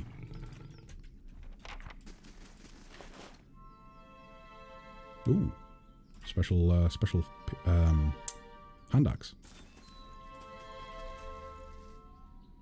Waves are roughly chiseled in the stone. They grasp at Andra's beloved moon like curling fingers. It's a good B movie. Yeah, I suppose so, right? Like, I never really think of movies as like B movies and A movies or whatever. Like I think it's probably more, I use more simplified terms really. Like for instance, Sharknado is a really trashy movie and it's terrible. But I could quite happily get a couple beers and sit and watch Sharknado with my friends and laugh at it. You know, it's like a good movie in that regard, but it's a terrible movie. You know what I mean? I have to go, catch some friends, have a good game and stream, and see you all next time. Yeah, I'm going to be heading off real soon myself, I think. What time are we on? Almost 6 p.m. You know what? No, I'm going to go a little bit longer. But I do need to take a bathroom break. Sharknado is F movie. Darko, Sharknado doesn't even make it on the scale, my friend. It does not make it on the scale. It's like fucking... Ugh. Let's not even go into it. My boyfriend will put shit like Sharknado on and then fall asleep in 5 minutes. How the fuck can you fall asleep when watching a terrific masterpiece such as Sharknado? I remember in uni, we did like, I don't even remember how many Sharknado movies were out. I think there was maybe 2 or 3 movies out at that point. And we did like the trilogy with a case of beer. Actually, there's a few cases of beer. A couple bottles of like, I think we had like a bottle of whiskey, a bottle of Malibu, a bottle of vodka. And we just fucking sat one weekend and watched Sharknado and came up with dumb drinking games. It was good. Yeah, it was a good one. Then it occurs to me halfway through the movie that I could have just turned it off. You definitely could have. You definitely could have. Then Cecil has to watch it alone. Ah, boy. Does this lead anywhere or... Oh, it actually does. It leads to the bridge. Right. We're going to travel here and then I'm going to pause. I'm going to take a break. I'm going to run some ads so we can get rid of the pre-roll. And I might even grab myself a little snack because I haven't eaten in a while. I haven't eaten in like 7 hours. Something like that. Oh, shit. I forgot about that. Fuck. Never mind. Never mind. Boom. Is there anything else we can do? Yes, there is.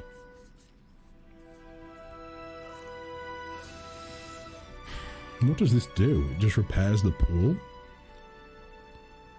Gets us one more of those.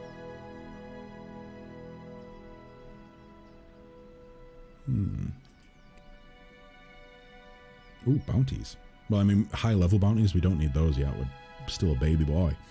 But it's better than them chick flicks. Yeah, I'm not a fan of like rom-coms or anything like that. I can't deal with it. I find the clichéness just kind of painful. That are not funny and have some of the weirdest relationships. Yeah. Not a fan. Not a fan. But you know, sometimes it's a bit of give and take, you know? Sometimes if you have a partner and they want to watch a chick flick and you want to watch fucking Star Wars, for instance, sometimes you have to watch the chick flick so you can watch Star Wars at a later date. It's all just part of it. Give and take. And do I want to claw my eyes out and tear my ears off while I'm watching those movies? Yes. Yes, I do. But it's worth it. It's worth it. Anyway, I'm going to take a break, guys. I will be back soon. I will be back. I'm single now. It's not related. Oh, jeez. Guys, I'll be back soon, okay? Like, let's say 5 minutes tops. Until then, keep on keeping on. See you soon. Goodbye. Boop. But at the same time, oh, what have I done? What have I done? Oh no! How did I do this? Oh no!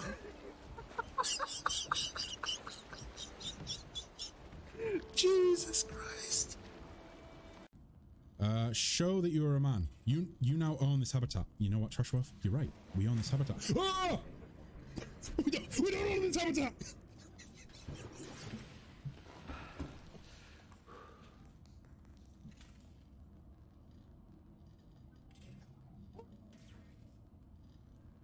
If a fight proves too difficult, you can flee and live to fight another day. Hold left shift to run during combat, like a little pussy.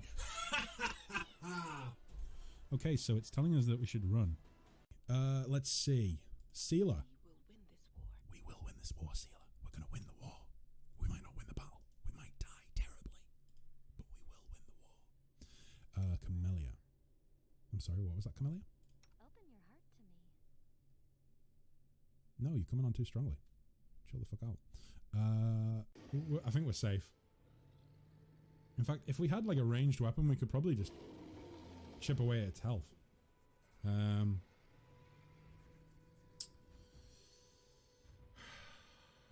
don't like that. Oh, fucking shitting bastard bollocks!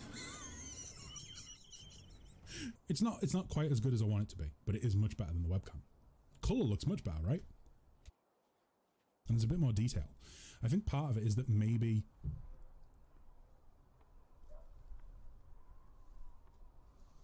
I'm not even angry. Don't be. Let me see. Oh, you didn't put the game. Fuck!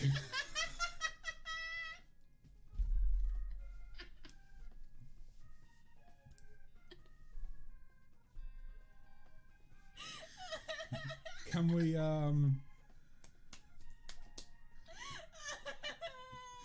Yeah, so, for those of you who are unaware, the reason that I am going to turn on donations eventually is that, yeah, I do indeed like to wear dresses.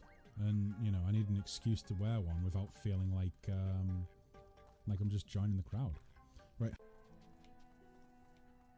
Give me it. Give me it. I want it. Give me it. I want it. Please. I need it. Give me it. Give me the Geo. Thank you. This game is hurting my throat even more than that time that I ate a full bag of dicks. Oh, you. Can you look at me? Great. I'm glad you're here. Why?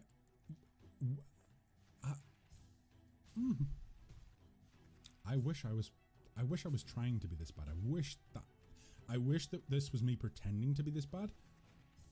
I am this bad for some reason. I am, for some reason, I am actually this bad. I don't know how it happened. I was good at the game. I got good.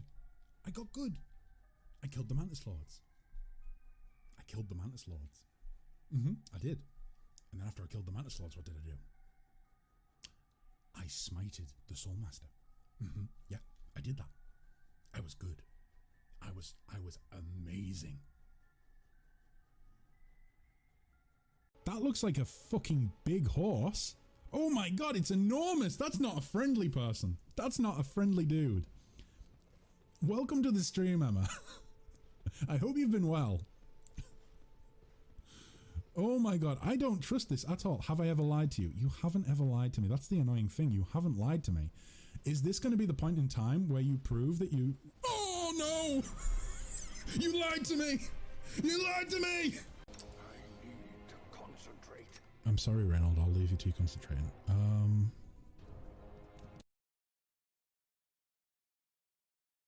Fuck me in the ass.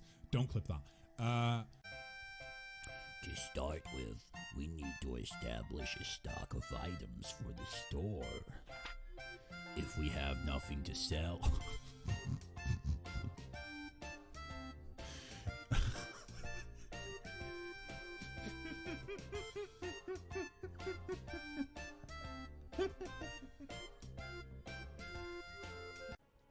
I feel as though the world has been incredibly unkind to me so far in Elden Ring. So, this is just my way of getting my own back. He had a sword. You saw him. He was... I think I've just been fucking humbled.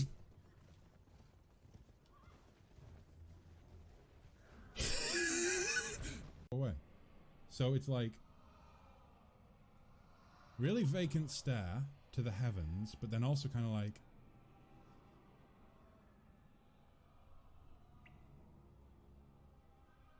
Close enough? Maybe?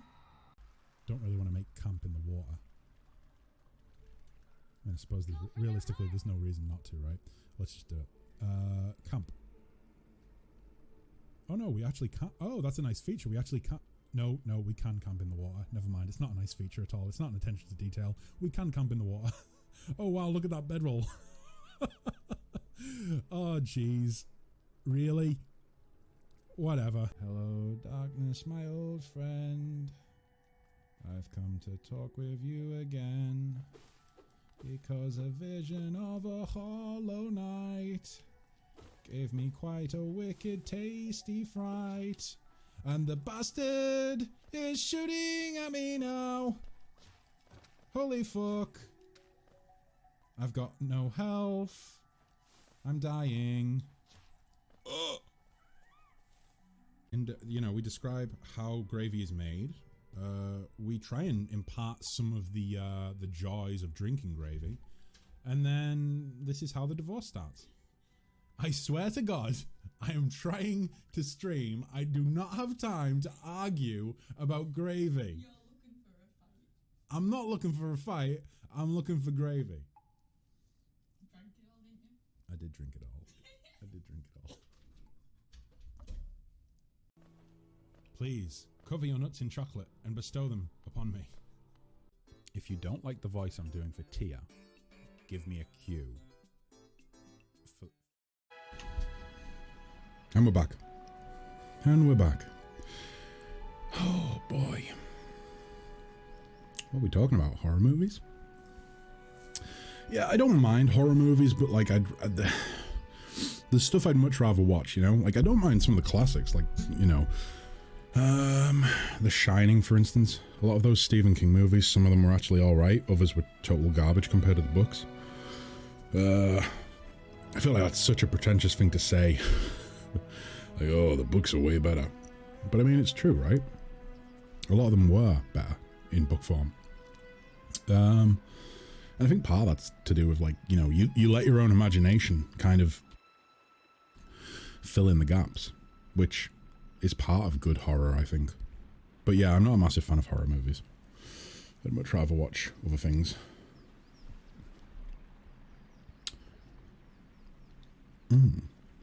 Fight or flight response. Oh, from horror movies.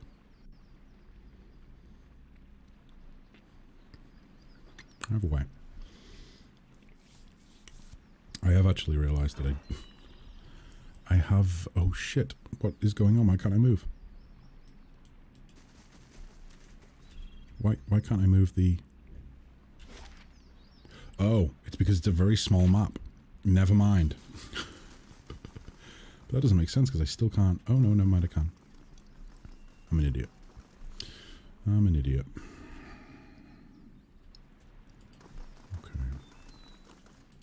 What I was going to say is I actually have my nephew coming around tonight.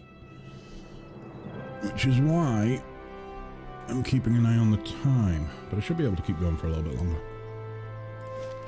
Just a little bit. Oh, so is that all this map is? It's just literally a bridge? Let's talk to this guy. Keep you.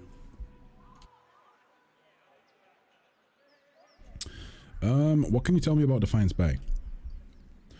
Sorry, but I don't have time right now. But it sounds like that... It sounds like that Dozens crackpot Rowan is stirring up trouble again. He jerks his head at the gate.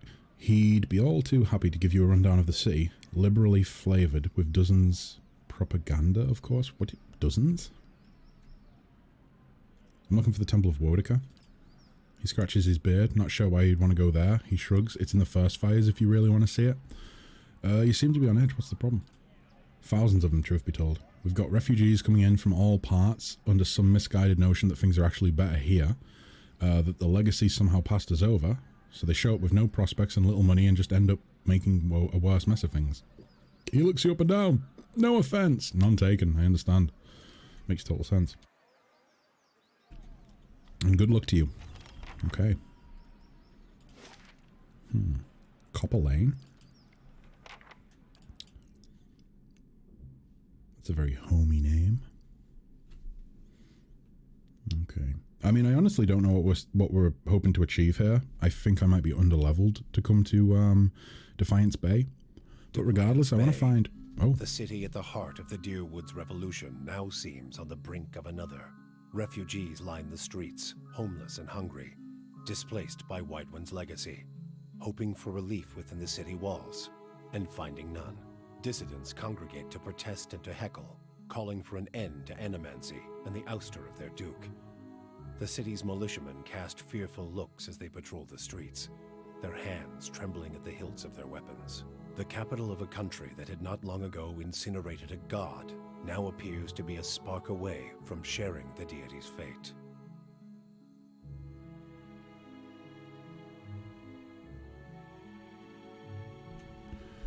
Interesting.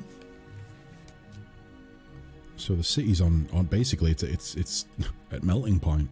It sounds like, and it suddenly changed from from day to night through the course of me going through a gate. Fair enough.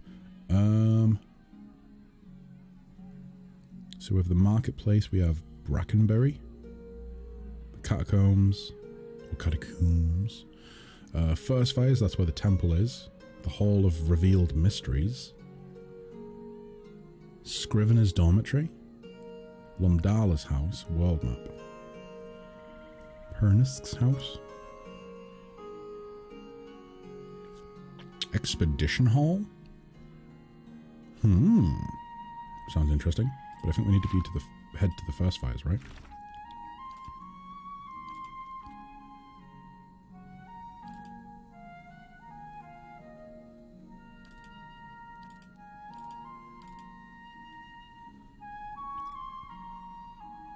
If there's no easy way to get a level, you know, to level up beforehand, I think we might just go to Radric's Hold. I feel like that was like the next thing that we should be doing, but at the same time, another level, 6th level, would be kind of nice before we go there, because I get the feeling it's going to be tougher than what we've dealt with so far.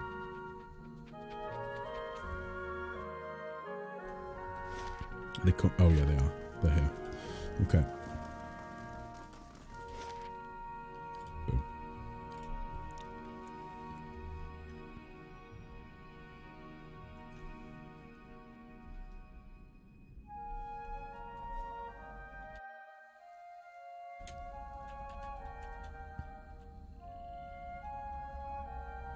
I think think of all the havoc that Radric is wrecking while you hesitate to spank him. I don't think I'm going to be able to give him a good spanking, Selby. I think he's going to give me a good spanking. And I'm not going to like it. I'm not going to like it one bit. Okay, so is the temple up here? Politics, infighting, greed, and a shrine to Magrin as well. Her clergy belongs there. But doesn't he worship Magrin? Oh no, that's a palace. What is that noise? Sounds like a plane. A plane roaring overhead. That's Brackenbury again. Crucible Keep. Oh!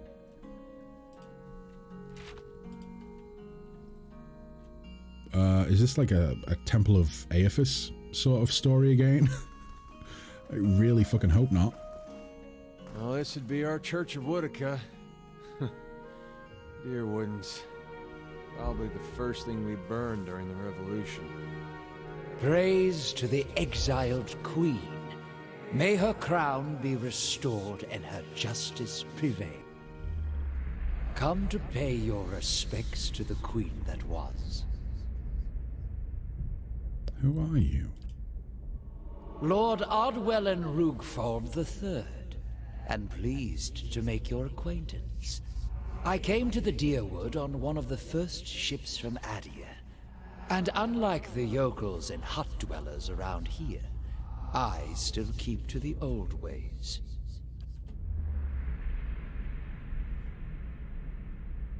It's truly a pity to see what the locals have done to Wodica's house of worship. I was told I'd find the Temple of Wodica. And so you did. These savage colonists may have burned it down, but worship of the Oathbinder is alive and well. These stairs lead to the main sanctum. What stairs? These stairs, of course. The sanctum was always below ground, adjacent to the catacombs, so it wasn't destroyed by the fires. Right, so basically pointing to a big pile of rubble. Okay, tell me where I'd find an entrance to these catacombs. There are various entrances throughout Defiance Bay, but I dare say the easiest to reach is in Copper Lane. I haven't been to that part of town in ages, but as I recall, it's somewhere near the southern gate. What are you doing? Worshipping Wodica, the exiled queen and Oathbinder. I come every day to offer my devotion.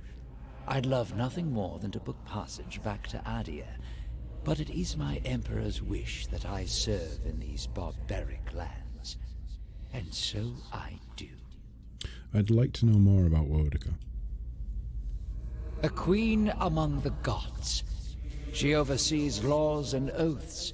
Everything has a rightful place, and Wodica watches over them all. Of course, not everyone accepts this.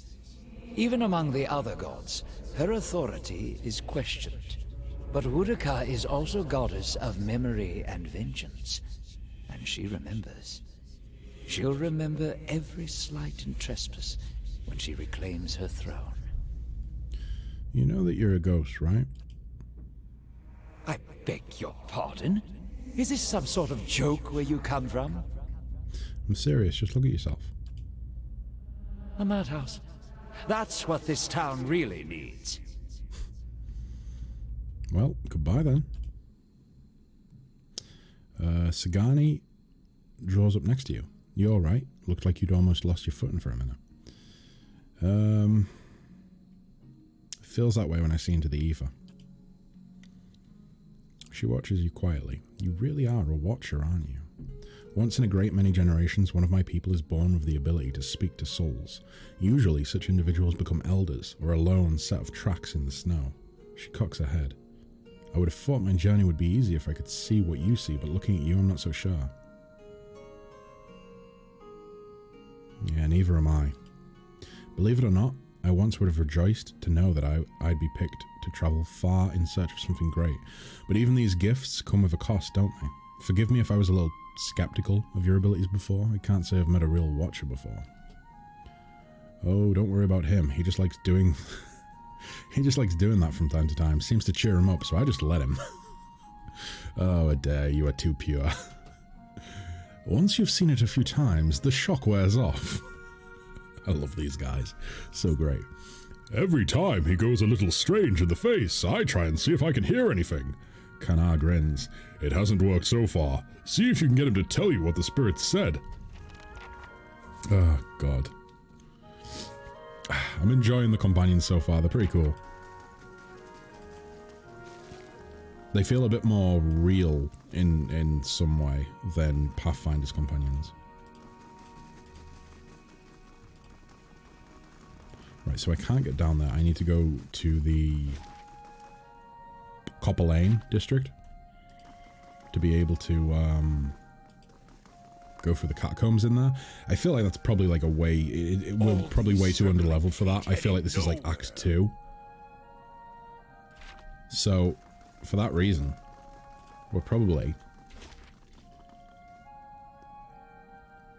we're going to explore Defiance Bay a little bit and see if there's any like quests that we can pick up.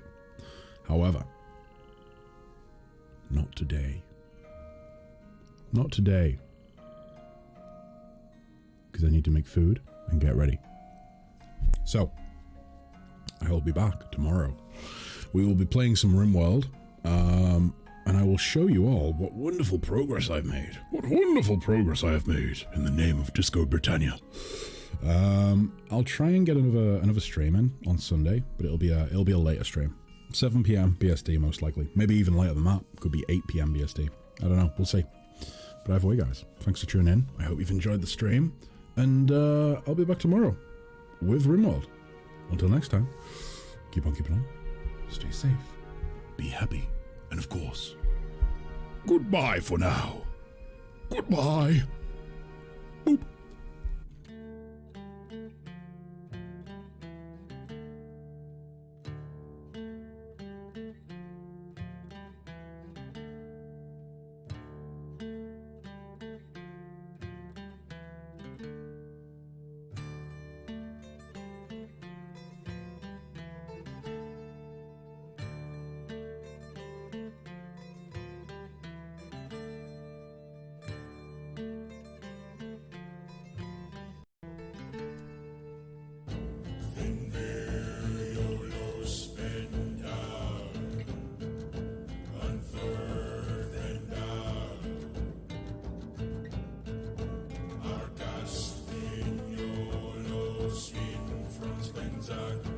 Argast in Jolos in Franz Lenzag.